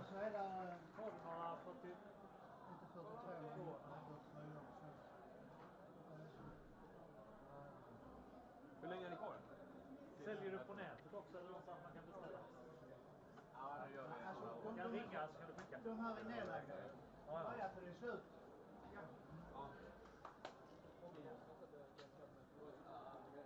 Vinkar du in om ska vinka in? Ska inte vara så speciellt.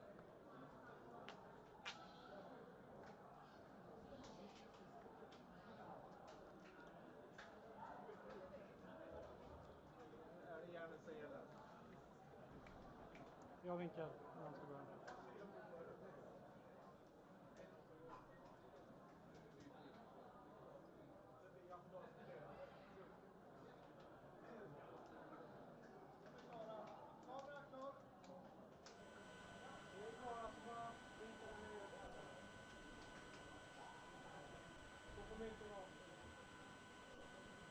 Du flyttar stolarna sen. Flyttar stolarna sen.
Okej, mina damer och herrar, dagens sista match.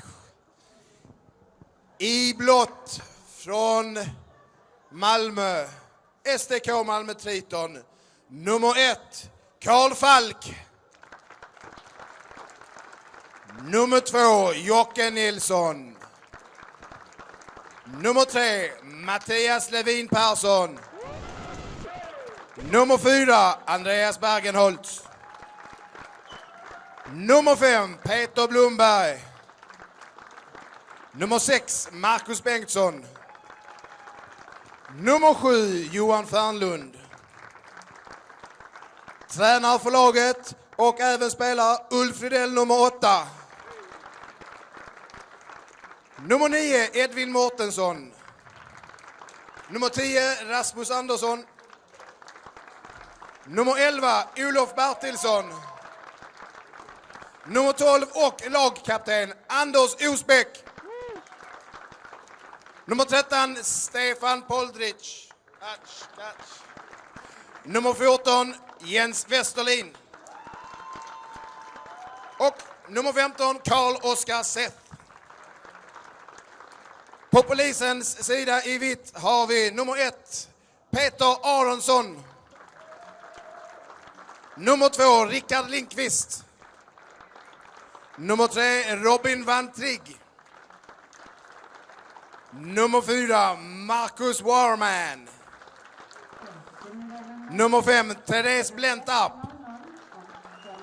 Nummer 6, Anders Höglund. Nummer 7, Ola Hagfors. Nummer 8, Niklas Hilén. Nummer 9, Roger Lund.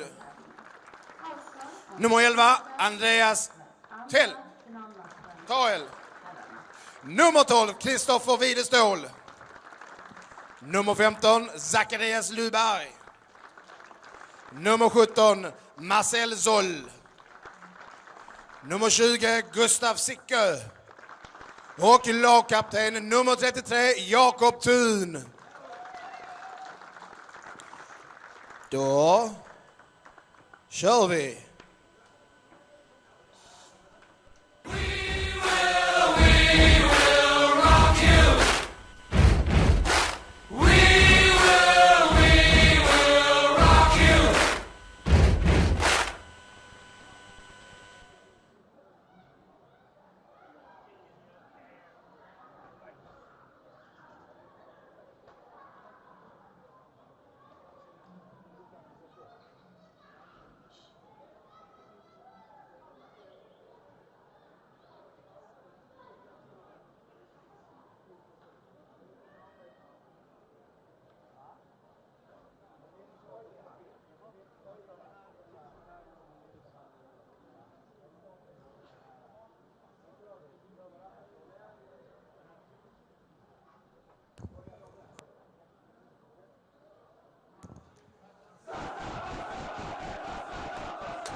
There you go. And I think in Swedish they said, "Ska vi ta dem?" Are we gonna take them? We're gonna beat them? And the answer, of course, is yes. So Triton is fit for fight, about to hop into the water. On the other side of the pool, Polisen is getting psyched. They need to win. They lost the first match. They have to win the second one. If they win, then there'll be a 15-minute sudden death playoff.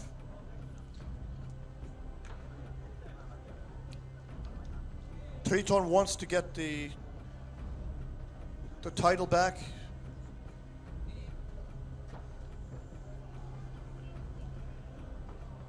These guys all know each other. Several of the Polisen players are on the Swedish national team, as the same goes for Triton, so they know each other well. They're not meeting players that are a mystery. They know what they can do.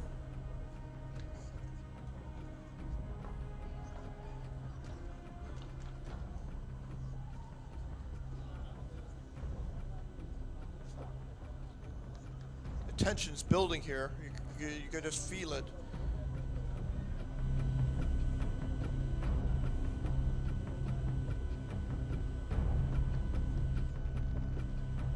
Of course, most of the fans are here for Malmö Triton because it's their city after all. And we've got a drop of water on the lens here to give you a little of that close to the water feeling.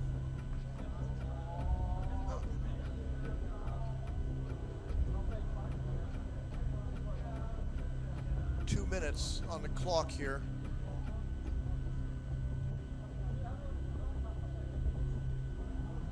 They're taking group pictures now.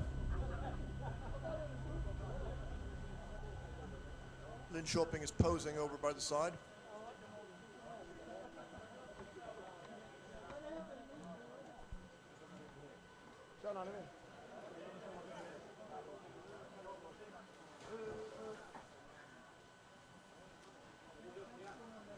Here with the fans. I got rid of that little girl who said that I look weird, and I have some guys. Where are you from? I'm from Sweden, Malmö. Are you an underwater rugby player? No, I'm not. You're here cheering for?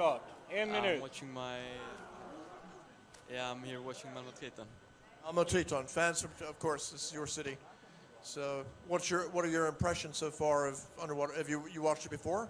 No, I've not. I've been playing it once though, or training once, but I never really got onto it. So, but it's fun to watch. So, what do you think of so far the match? Did you watch the match here, or just came? Okay. And, are you related to a player or know somebody? I know one of the work here. What the people work at the swimming pool? Milus. Oh, okay, Milus, the organizer. So he said he needed people to come here and he paid 10 sekunder, 6 spelare I vattnet. All right.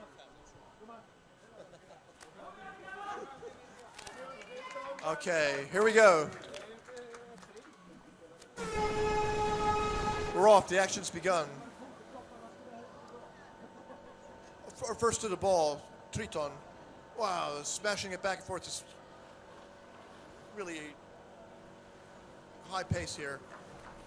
Under, Nylén passes to Thun. Thun swimming along the bottom all the way over. And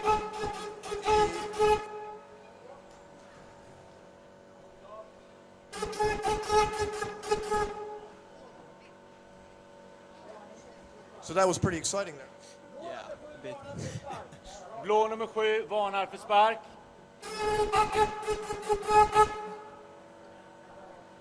Sära på lagen, sära på lagen. Okay. The referee instructs the teams to separate. Sära på lagen eller inte. Vi är klara. Då är det vit friboll här. Free throw for Polisen.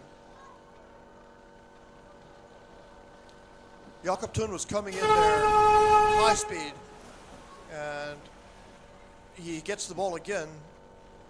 A pass over to the left is batted away, hits the bottom, recovered by Polisen, and now Nylén has the ball, but the referee... Attack på icke-bollförare. Det är vit friboll. Holding, still Polisen's ball. So Polisen's still right over, very close to Malmö Triton's goal. They've got the ball.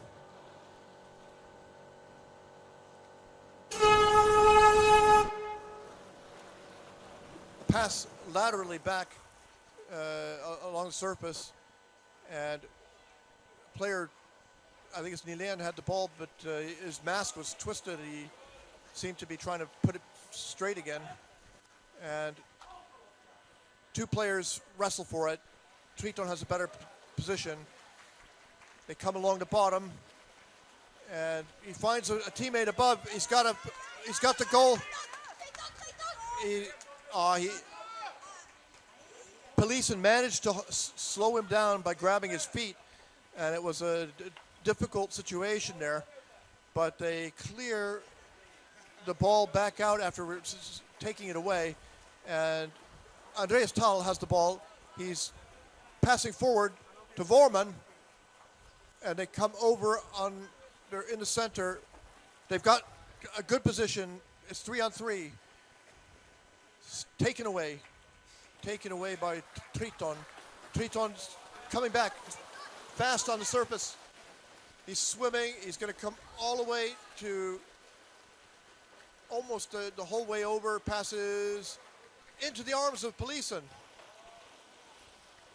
A real bungle there. And Polisen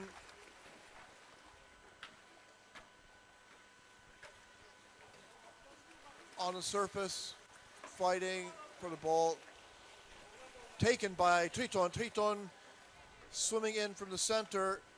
He passes. He makes a motion as if he were going to pass behind his back, but didn't. And now Triton is slowing it down a little bit, passing back and forth. They have two players coming. He's a little bit far away to help, so he backs off. And the teammate who was in that pair formation, he goes up, and another player in the front takes it. He goes up into the corner, and it'll be a scrum. A scrum that goes in favor of Polisen. But they don't hold it for long, and it's a nice chance for Triton. Attack på icke-bollförare. Det är vit friboll. Holding called against Triton. It'll be a free throw in the center of the pool.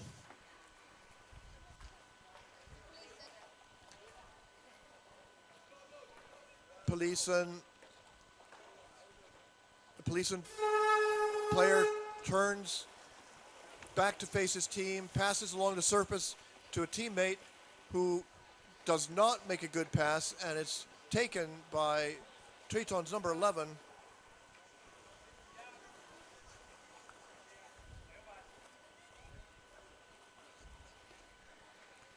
Jan Berger, number 11. Rickard Lindqvist briefly had the ball, and Triton takes it over. A long, long pass that slowed just as it got to the player who was in the center. And now Triton's coming in along the bottom. He's faced down by a forward who pushes him away. And the ball is lost now. Seeker passes to Lauberg. And they move all the way to the middle of the pool, fighting for every meter that they go forward. And even all the way over to Triton's basket. And he chucks the ball down right into the lap of the Triton back. So all that effort was wasted. They're forechecking, trying to get the ball back again. Triton coming over, 2-on-0, 2-on-3, but it's not a settled defense. But they stop it, and Triton is coming in now with three players. They're looking to come in from under the basket. Can he make a pass? He gets the ball over. The goalie bats the ball away. He couldn't grab it. It falls down to the bottom of the pool. Jakob Thun picks it up. He passes. Now they get it to Ola Hamfors. And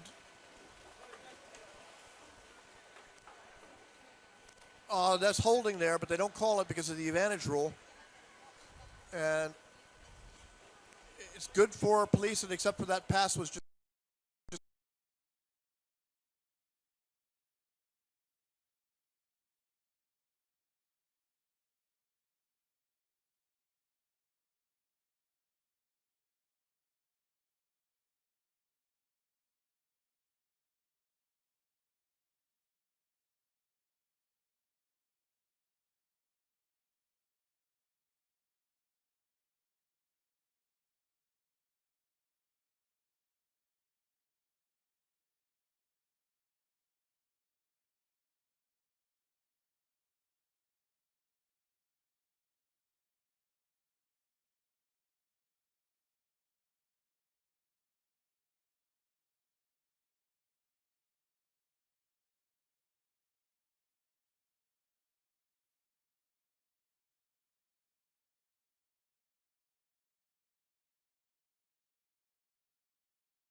some angle, and they get the ball up to the goal.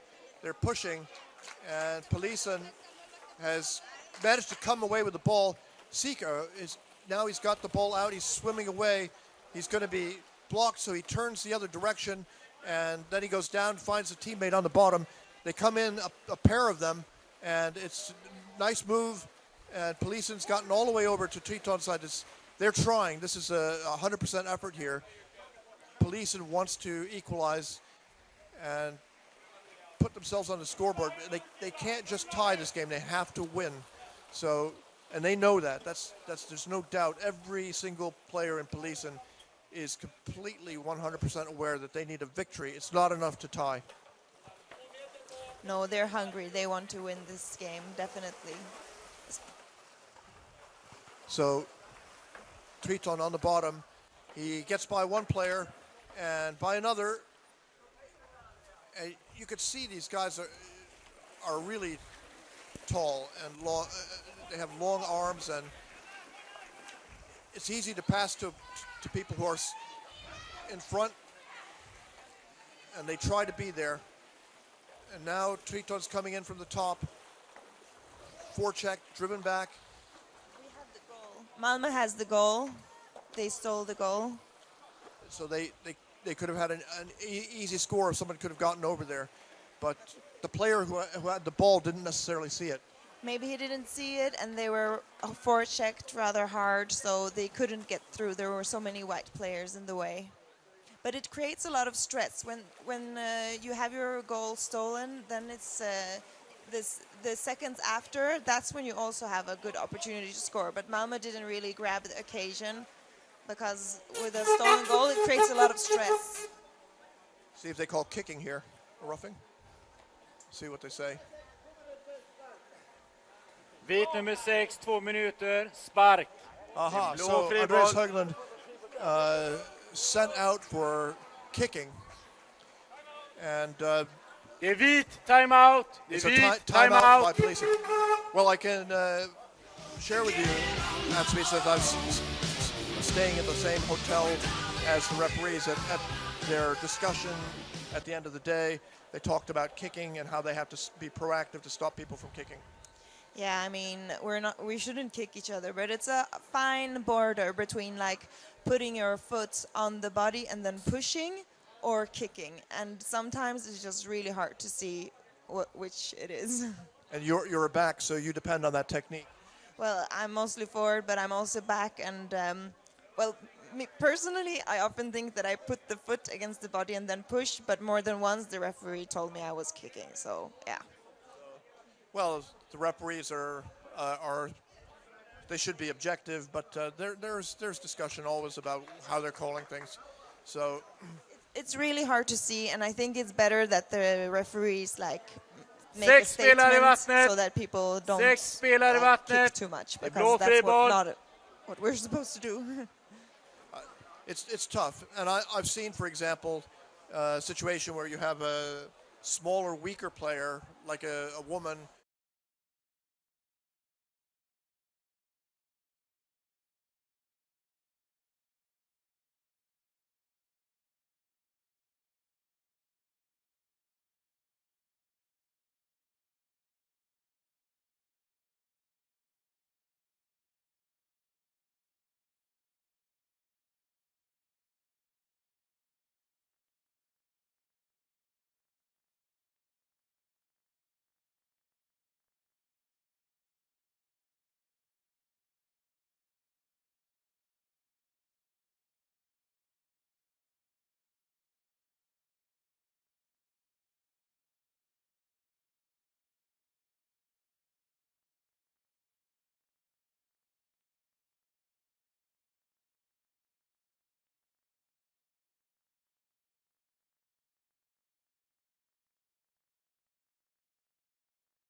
game would have ended if she also played. I mean, it means a lot to these top Spel players. utanför plan, yeah. det är blå friboll. But she's going for a gold medal with men's team. And Han var ju över med hela you, bollen. you can't really fault her. She wants to play this hard competition. No, definitely not. I mean, she's such a part of the team. She trains with them. She goes on competitions many times a week, so many times a year. So, I mean, it's really her team. That's where she belongs. Where her heart lies. Well, we just saw here that actually the player we were talking about, Tessa Blenner, had to rush back to cover the goal because now there's an attack on the with the free throw, and they're coming over, and probably someone was trying to steal the goal. But now Polisen has got the ball. They're trying to clear the zone. They're under a lot of pressure. Andreas Tall is going to lose the ball if he has another Triton player come underneath and strip it away, but he gets help from a teammate, and the referee... Spel utanför plan, det är domarboll. Okay. Yeah, there was a struggle and the ball went.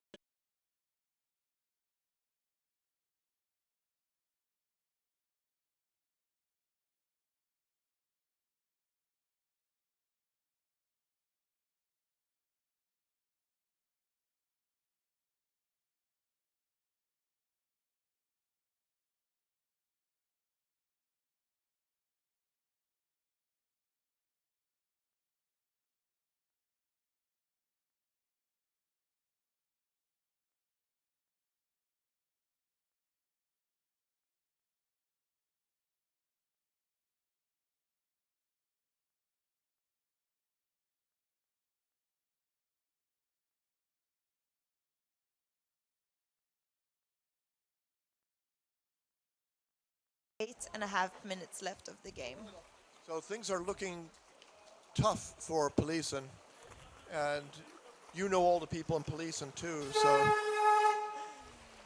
Yeah, it's but 8 minutes is a lot of time, and anything can happen. It's not as if Malmö is dominating the game. Polisen also had some opportunities, so yeah, anything can happen. Ola Hanfors there, who's a very big guy, very experienced. He wrestles the ball away and manages to pass it off to another Polisen player.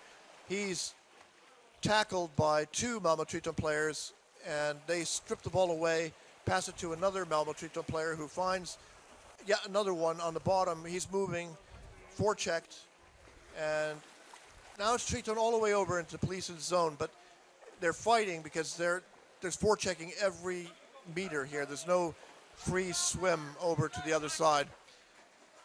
Triton lying on the bottom, passing out, and the fans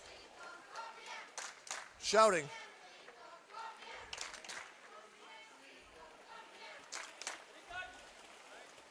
That gives me a break there. When the fans cheer, I can take a rest. And out come Polisen. Yeah, anything can happen in 5 minutes or even 30 seconds if you have a free throw in the right place. Yeah, definitely. I mean, and now they have a free throw. They get the ball, so. Okay, free throw. Polisen down on the bottom, and Lauberg, and he makes a bad pass. He was the person who had the ball was covered, and he was fixed on passing to that player, and you can't do that. If the pass isn't there, you can't do it. No, and it's such a long swim to when you get out of defense. It's such a long swim to the other side in this pool, and it's also really hard to forecheck all the way. And but Polisen is doing a good job here in the forechecking. Polisen is doing the forechecking, but they're having trouble holding on to the ball, and they're going to have to do that. It's Lauberg again with the ball. He goes up, and they pass down, and we see Teresa Blenner. She's in the right place on the left, and she takes the ball, passes it to a player in the center, and continues on to take the ball, and she's got it, but she's fighting for it. Oh, this is dramatic. I mean, she weighs maybe just 70% of what that guy weighs, and she's fighting for the ball. And they held on to it for a long time, and eventually the ball drops down to the bottom, and Triton has it. They're trying to pass, clearing. Forechecking is there, and Polisen stops them. And it was, how could Tess have the energy to fight all the way back? I mean, yeah, she's got really good stamina and strength. That's why really, really good physics. And that was such a close call. She had a clear back, but the blue defender came and stripped it away just as she was going to punch and put it in. So yeah, that was a really close call. Well, you have to take some risks if you're going to score a goal. So I don't want to say that she was actually pushing the ball in, but she was getting ready to do it, and if a player had joined her, who knows, it could have been a scoring opportunity that would have paid off. It wasn't wrong to do that, I don't think. So now Triton is on the other side, a pass down to the bottom, player lying on his back looking up to see what's coming, and there's a forechecker, and he turns the ball over to another player. Now the clock shows 4 minutes 48 seconds remaining, and Triton comes all the way over, and the goalie is gone. Now, is the player on the basket, was that a goalie? Or that was Andreas Höglund? I'm not sure, but there was some Spel chaos utanför plan, because they det är were just about domarboll. to leave, but then lost the ball, and they had to go back to defense. So there was some Bollen chaos kommer there. underifrån och upp och då ser inte jag vem det är. Wasn't a good situation for Polisen right there, but they managed to escape that instability, and they got awarded a free throw. So, vem då? Blå nummer 7. Can I ask you, Davral, like, because Malmö won the last game with 2-0, so if they win this one 1-0, then they're Swedish champions. What if the game finishes 1-1? What happens then? They're Swedish champions. Malmö, okay. Because then it would be, first they look at the result of games. This is my understanding, is that 2 games, and if it's 1-1, then there's a sudden death 15-minute playoff. Now, if there was a tie, that would still be to the advantage of Triton. So Triton would be the champions. But if Malmö would win, well, they won the first one 2-0, and then if, let's say, Polisen would have won this with, let's say, 2-1, so then there's a... All they have to do is win, and then there's sudden death. They don't have to, it's not a goal difference then. No, okay. So underwater rugby can be a little bit confusing because the way that different competitions are organized depends on how many teams are participating and how you're going to finish it. Because in the Champions Cup, for example, no ties are allowed, I don't think, and they always have shootouts. And personally, I think that's it's a little bit odd because underwater rugby is a defensive game. So if you have a tie, why are you going to just end it with a quick shootout? Yeah, I mean, it's really hard to know what is the best. But there are always delays also in Champions Cup because of this, but on the other hand, like, Polisen, 6 spelare i vattnet nu. I don't know really what's best. It depends how it turns out for your team, I suppose. You could. Det är friboll. The games are so short in Champions Cup, so yeah. Händelsen med huvudet, det hände innan jag blåste. But anyway, there's a standard of 15 minutes times 2 with a 5-minute half, and that's what it is here at the Swedish National Championships. It's a standard length game of 2 times 15 minutes. And now Polisen is struggling over. They've got players there. They've got fresh air after fresh lungs, but they're getting pushed back, and now they've got the ball over, and there's a corridor underneath. He's burrowing, and he's got a player underneath as well. It's an opportunity for Polisen. They're pushed out now, and the ball is tied up. It's a scrum, and it's Triton's ball. The Triton player is surrounded, but he gets a pass off, and number 6, who's that? I don't know, to be honest. Yes, Marcus Bengtsson, he came up with the ball. Triton along the bottom here, and they float upwards with 3 minutes, 36 seconds remaining in the game. Polisen has the ball. Jakob Thun passes upwards, and his teammate, who is going over, is challenged hard but manages to get a pass down to the bottom. So they come in 2 against 3, and Polisen is making a move, and they've got the ball at the bottom, but they're forced to back out a little bit. But he turns around, he's coming back in, looking for, there's no goalie there now, but they're swimming away, they don't have the ball, and it's out in the middle of the pool. Triton fighting, and he's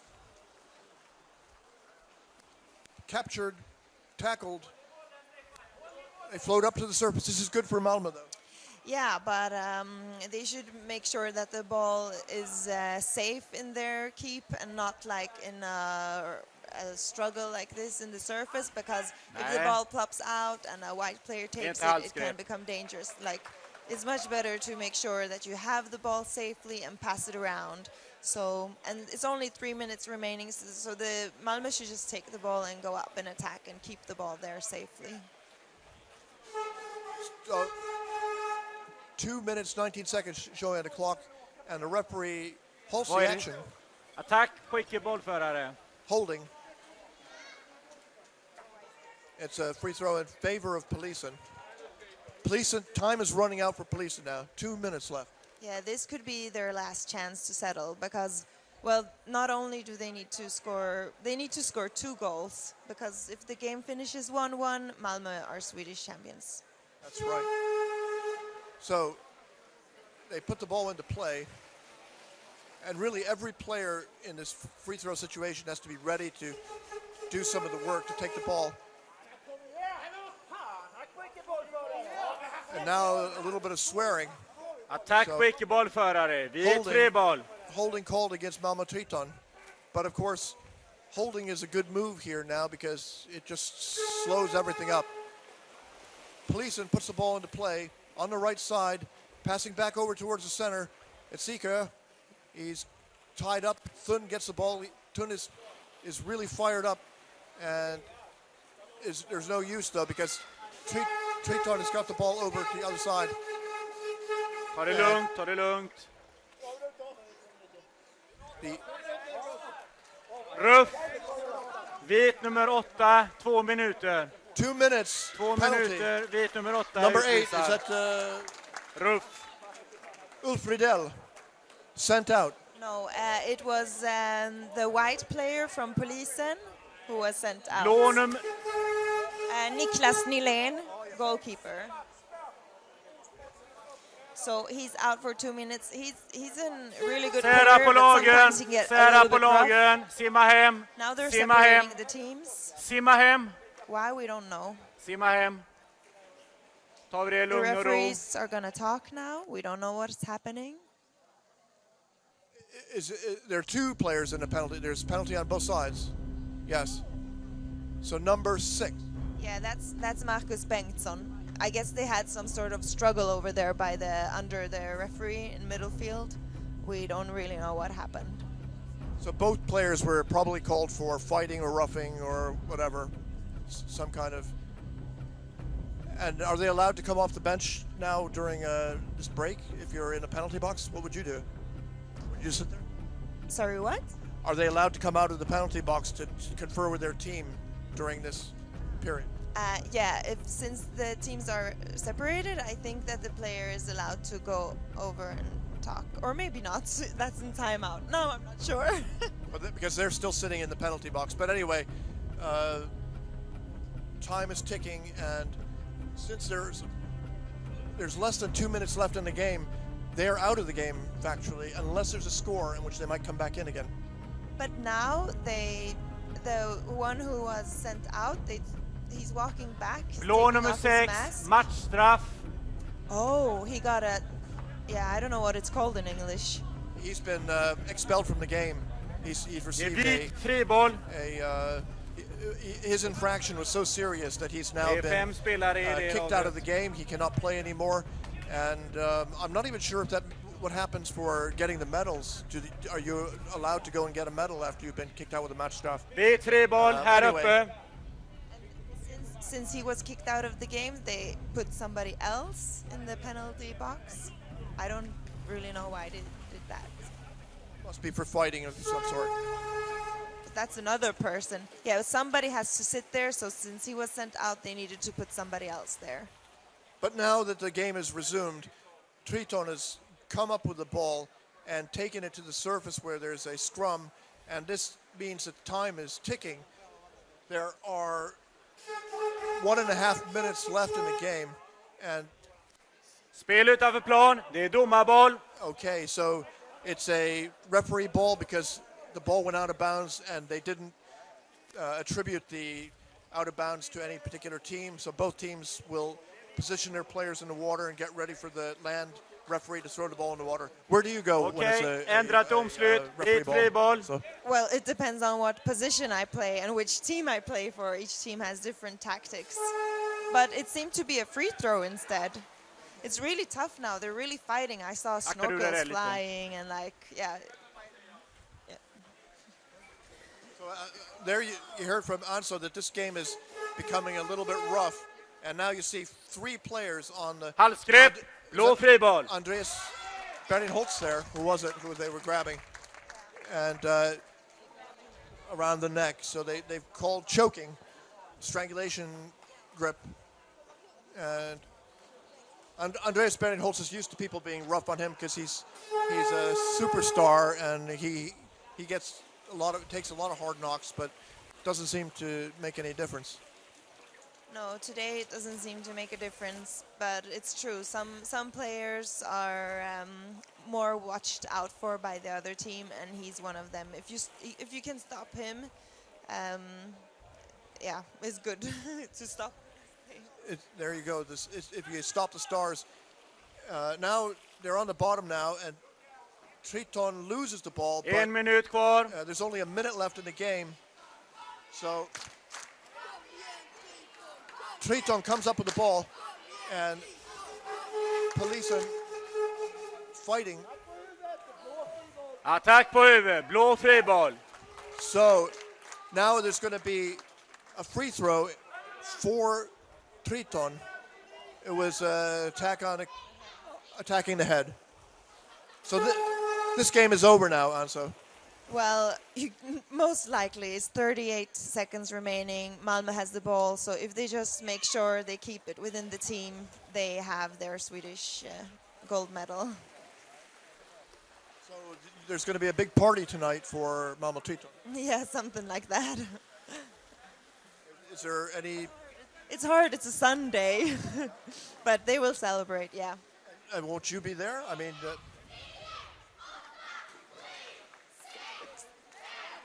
4, 3, 2, 1, 0. Malmö are Swedish champions. It's over.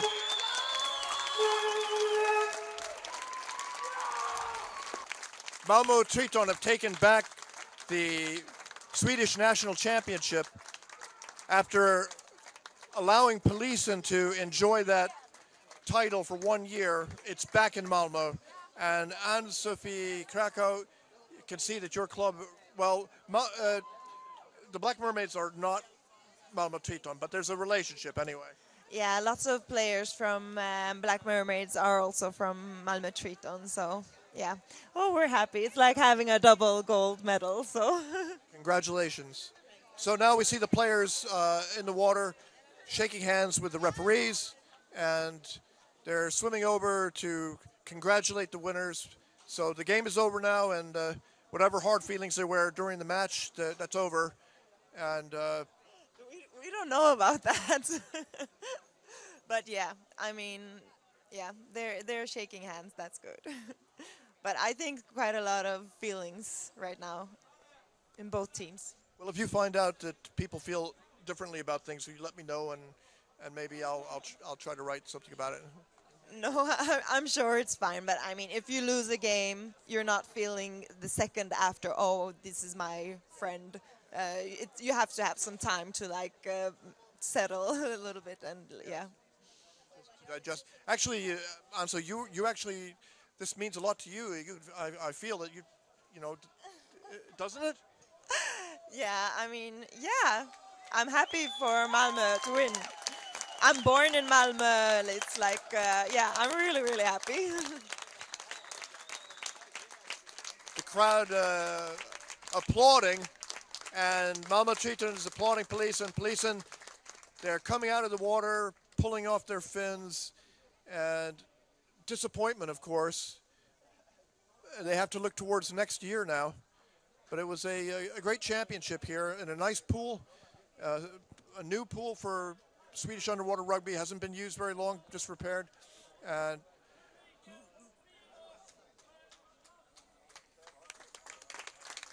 And now Jakobsen, the captain, has thanked Milos Nielsen for the championship's organization. Well done. Yeah, he's done a wonderful job. We're really lucky to have a guy like him on the team who can make sure that things go so smoothly and just, well, everything around the championship has been so well organized. So we're really happy. And his dad was helping out, and the technical support was really good. And Peter Bloomberry fixed up the cameras and everything to high definition. So I hope you enjoyed this broadcast, and we'll probably have some more from the award ceremony, which is coming up shortly. And Anso is going to go collect her gold medal.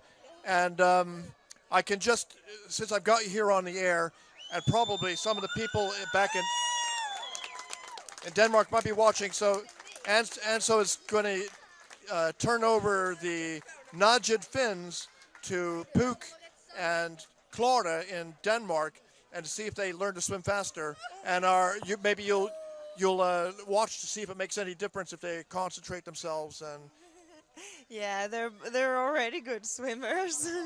Can always be better. Yeah, of course. I'm not a good swimmer. You're just coordinated. Yeah, I have other qualities. But I mean, Anso, you turn directions in the water very quickly, so even if your raw speed is just very good instead of being the best, that's not so as important for you, because you make sure that you turn around at the right time to get to where the action is. Well, you always have to compensate your qualities that aren't so good with other qualities, so yeah. So do you work on swim training? I haven't really prioritized that bit. There you go. It's yoga first. So now Polisen is taking the group portrait over there underneath the posters, and we can see Kent. I can't remember Kent's last name, but Kent is the leader, the new head of the league organization for national competition, which next year will be different. This year we had the Sveriges Cup system, and people have not been entirely satisfied with that. I don't think the organizers should be blamed for the experiment. We have to do something in order to increase participation in Swedish underwater rugby, but we're doing it. And there was an article even in Sydsvenskan, and people watch this online, they'll be interested.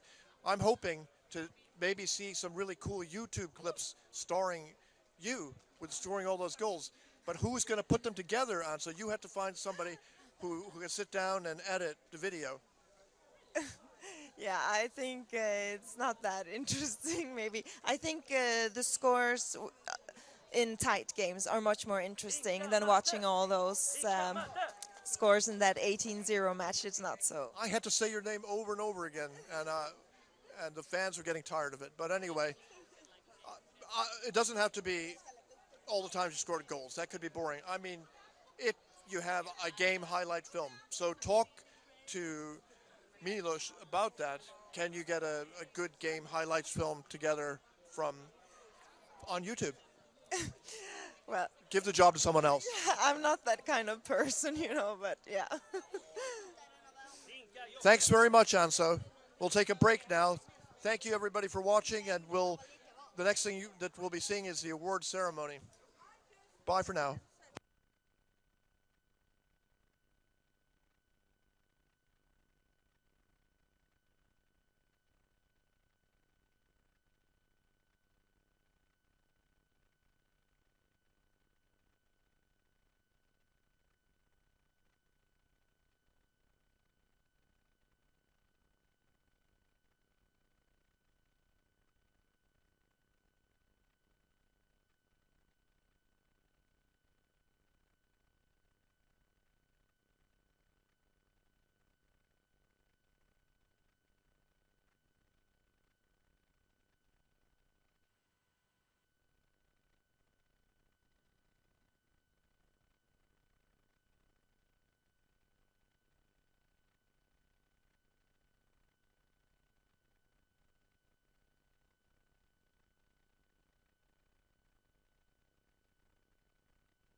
Då ska vi snart köra lite prisutdelning. Jag hoppas publiken stannar kvar. Och hälsa alla spelarna välkomna ut på bassängen.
Okej. Har vi alla herrlagen samlade?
Kan vi få samtliga spelare att ställa upp i spelartunneln på samma sätt som vid invigning? Tack!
Det, absolut, de blir...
Simon. Nummer 5.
Härligt, härligt. Varmt välkomna till den här prisutdelningen för Svenska mästerskapet i undervattensrugby 2016 i Malmö.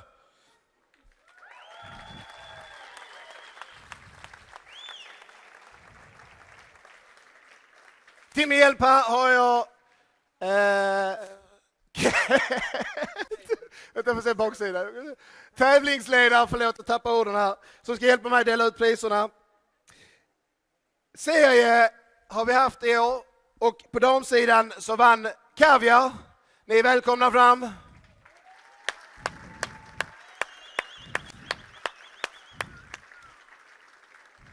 Raska steg.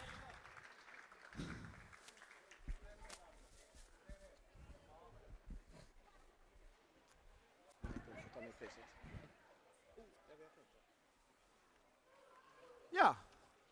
En stor applåd för Caviar Divine som vann serien i år.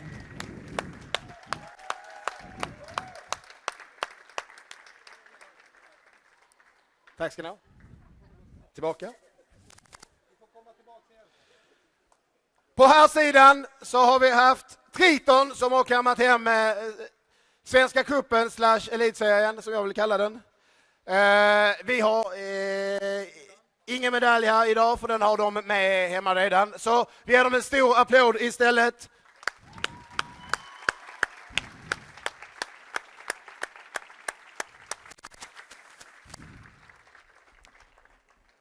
Vi vill nu vidare till SM. På tredje plats på damsidan har vi haft Felix som som inte är med oss här idag utan har åkt hem och fått medaljer. Men brons till Felix.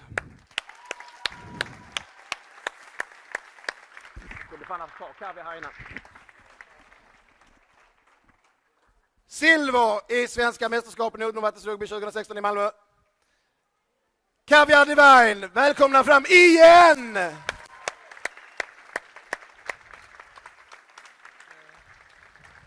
Hur gör man nu? Ska jag mata dig och du ger? Är det så? Ja. Vad ska jag ge? Lagkapten. Lagkapten? Där? Va? Men varför ger du med den? Vad fan? Ja, hon blev helt nervös, jag också för den delen. Den ska... silver, där har vi. Jag tänkte ni skulle få se. Och just det. Och sen så har vi där. Grattis. Grattis. Grattis. Tack. Tack så jättemycket. Grattis. Tjena, bra spelat. Hej, jättebra spelat. Den tar jag, och den tar du, och den tar du. Hej. Hej, grattis, bra spelat. Tjena. Shit vad starkt det var. Hej, grattis. Och slut. Grattis. En stor applåd, silver.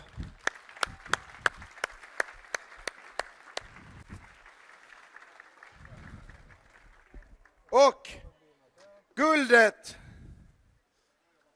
igen till Black Mermaids. Varsågoda, kom fram. 2016 års guldmedaljörer i undervattensrugby. Kom närmare hit. Så här. Ta dem hela vägen.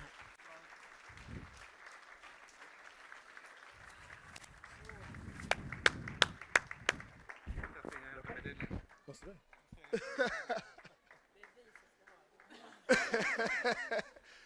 Polisen Nyberg? Nej? Hon är inte här. Elin, förlåt. Åt mina vägnar och alla andras. Grattis. En stor applåd.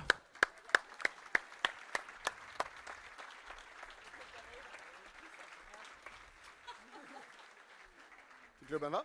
Och till dig. Grattis. Och så kör vi vidare. Grattis. Fantastiskt. Hur många år ska ni ta? Grattis. Stort grattis. Stort grattis. Grattis. Tjena. Hej. Grattis.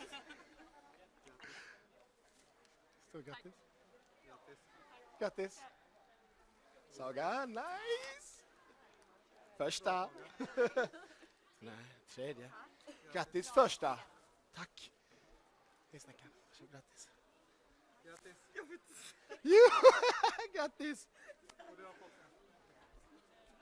En stor applåd till svenska dammästarna i undervattensrugby.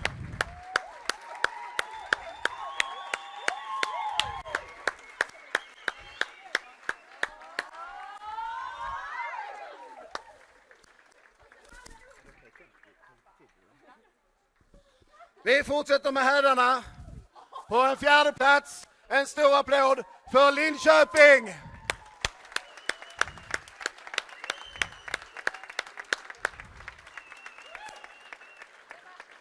På tredje plats, från skånska Eslöv. ESURF, varsågod, kom fram och hämta era bronsplaketter.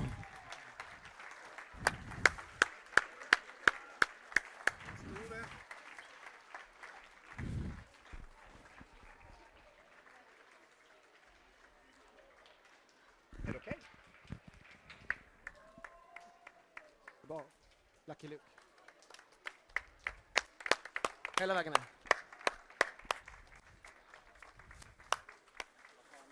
Ja. Och lagkapten är Emanuel och Emanuel är... Där är Emanuel. Då börjar vi med honom. Emanuel, stort grattis. Tackar. Och sen resterande lag. Grattis! Bam! Tack så mycket. Tjena, starkt du är. Tack. Upp, upp. Jag är lika nervös som du. Tack ska du ha. Bra spelat. Sitta med handen, ta här. Tack ska du ha. Tjena, tack. Gubben, jättebra. Grattis, bra jobbat. Ni åker hem som vinnare, va? Grattis. Gött. Grattis. Tack ska ni ha. En stor applåd för ESURF.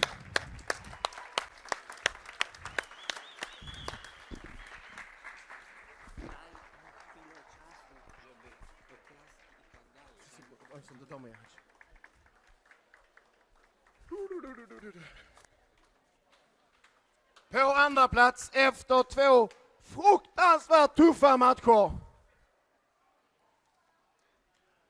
Polisens styrklubb. Eller? Ja. Silvermedaljörerna i svenska mästerskapen i undervattensrugby. Polisen, varsågoda, kom fram. Stor applåd.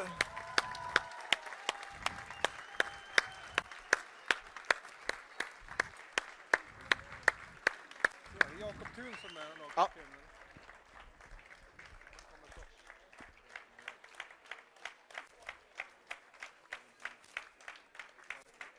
Va?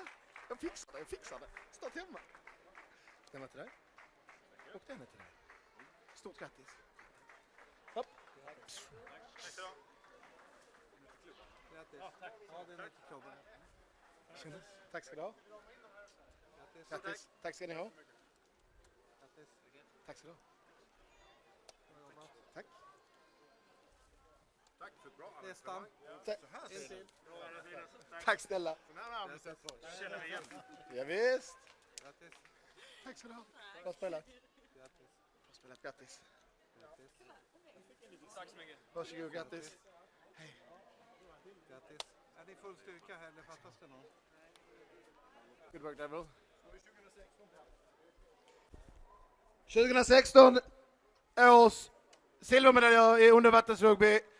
Polisen Uv-rugby. En stor applåd.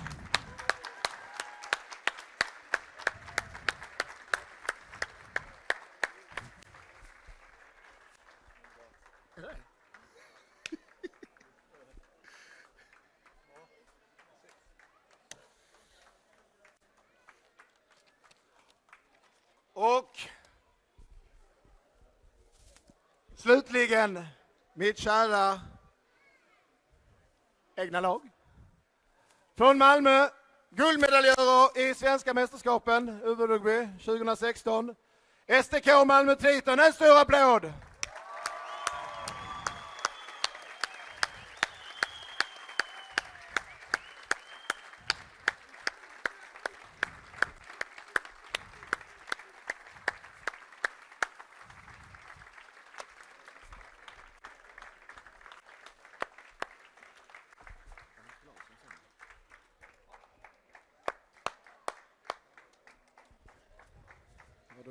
Den här. Det är den stora, ja.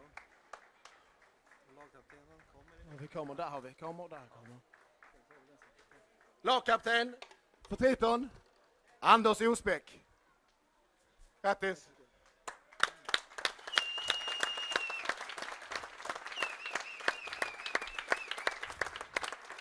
Är det inte tränare? Är det lagkaptenen?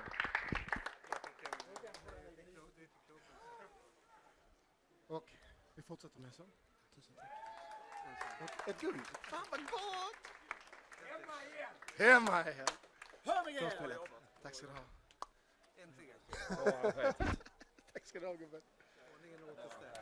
Bra jobbat, gubben. Tackar. Bra spelat. Bra jobbat. Bra jobbat. Good to game. Grattis. Edvin? Bra jobbat. Bra jobbat. Tackar. Home again. Tackar. Home again, ja. Nu ger jag inte bort den. Varsågod. Då gör vi så, då får du den och så smyger jag snabbt vidare. Tack ska du ha. Bra jobbat gubben. Grattis. Gött att du kommer ner så här. Bra spelat gubben.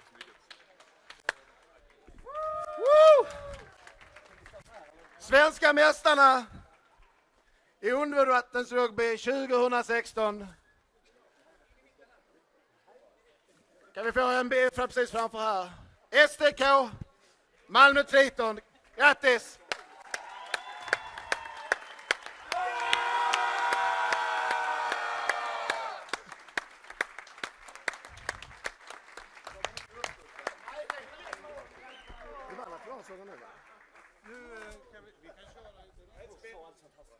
Varsågoda tillbaka. Ja, det är massa grejer kvar.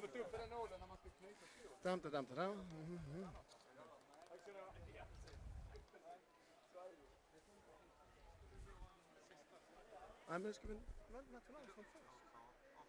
Eller? Nej, det är så här gör jag. Innan vi då... Innan vi här avslutar så vill jag tacka från hjärtat alla fantastiska funktionärer som hjälpt till här. Med en stor applåd. Dykare, tekniker, kameramän. Jag vill även tacka domarna som reser hit och gör ett fantastiskt jobb med oss här.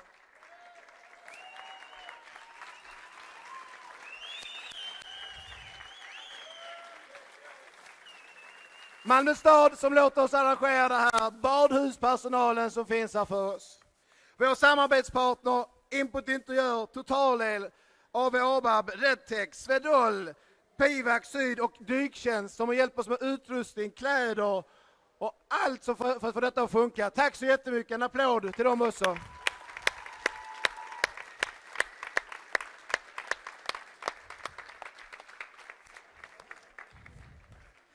Jag vill även passa på att säga ett par ord inför framtiden. Att jag hoppas att vi står här i det här SM:et och jag har fått så himla mycket kärlek och beröm från er allihopa. Hur kul det här är och jag hoppas att vi kan fortsätta att bygga sporten på det här sättet med roliga och engagerade funktionärer och liksom göra det större och bättre.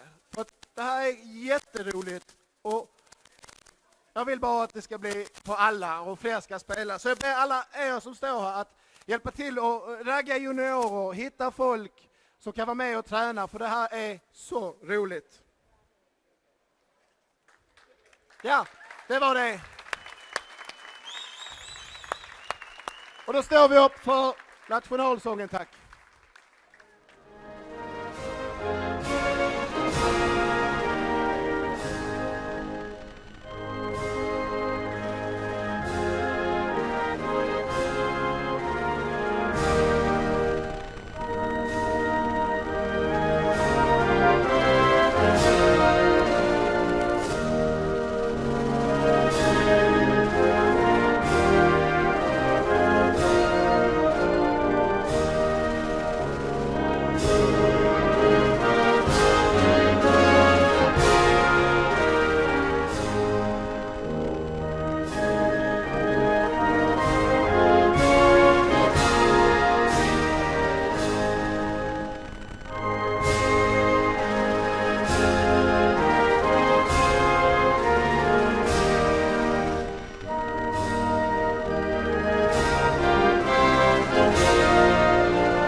Och från Svenska Sportdykarförbundet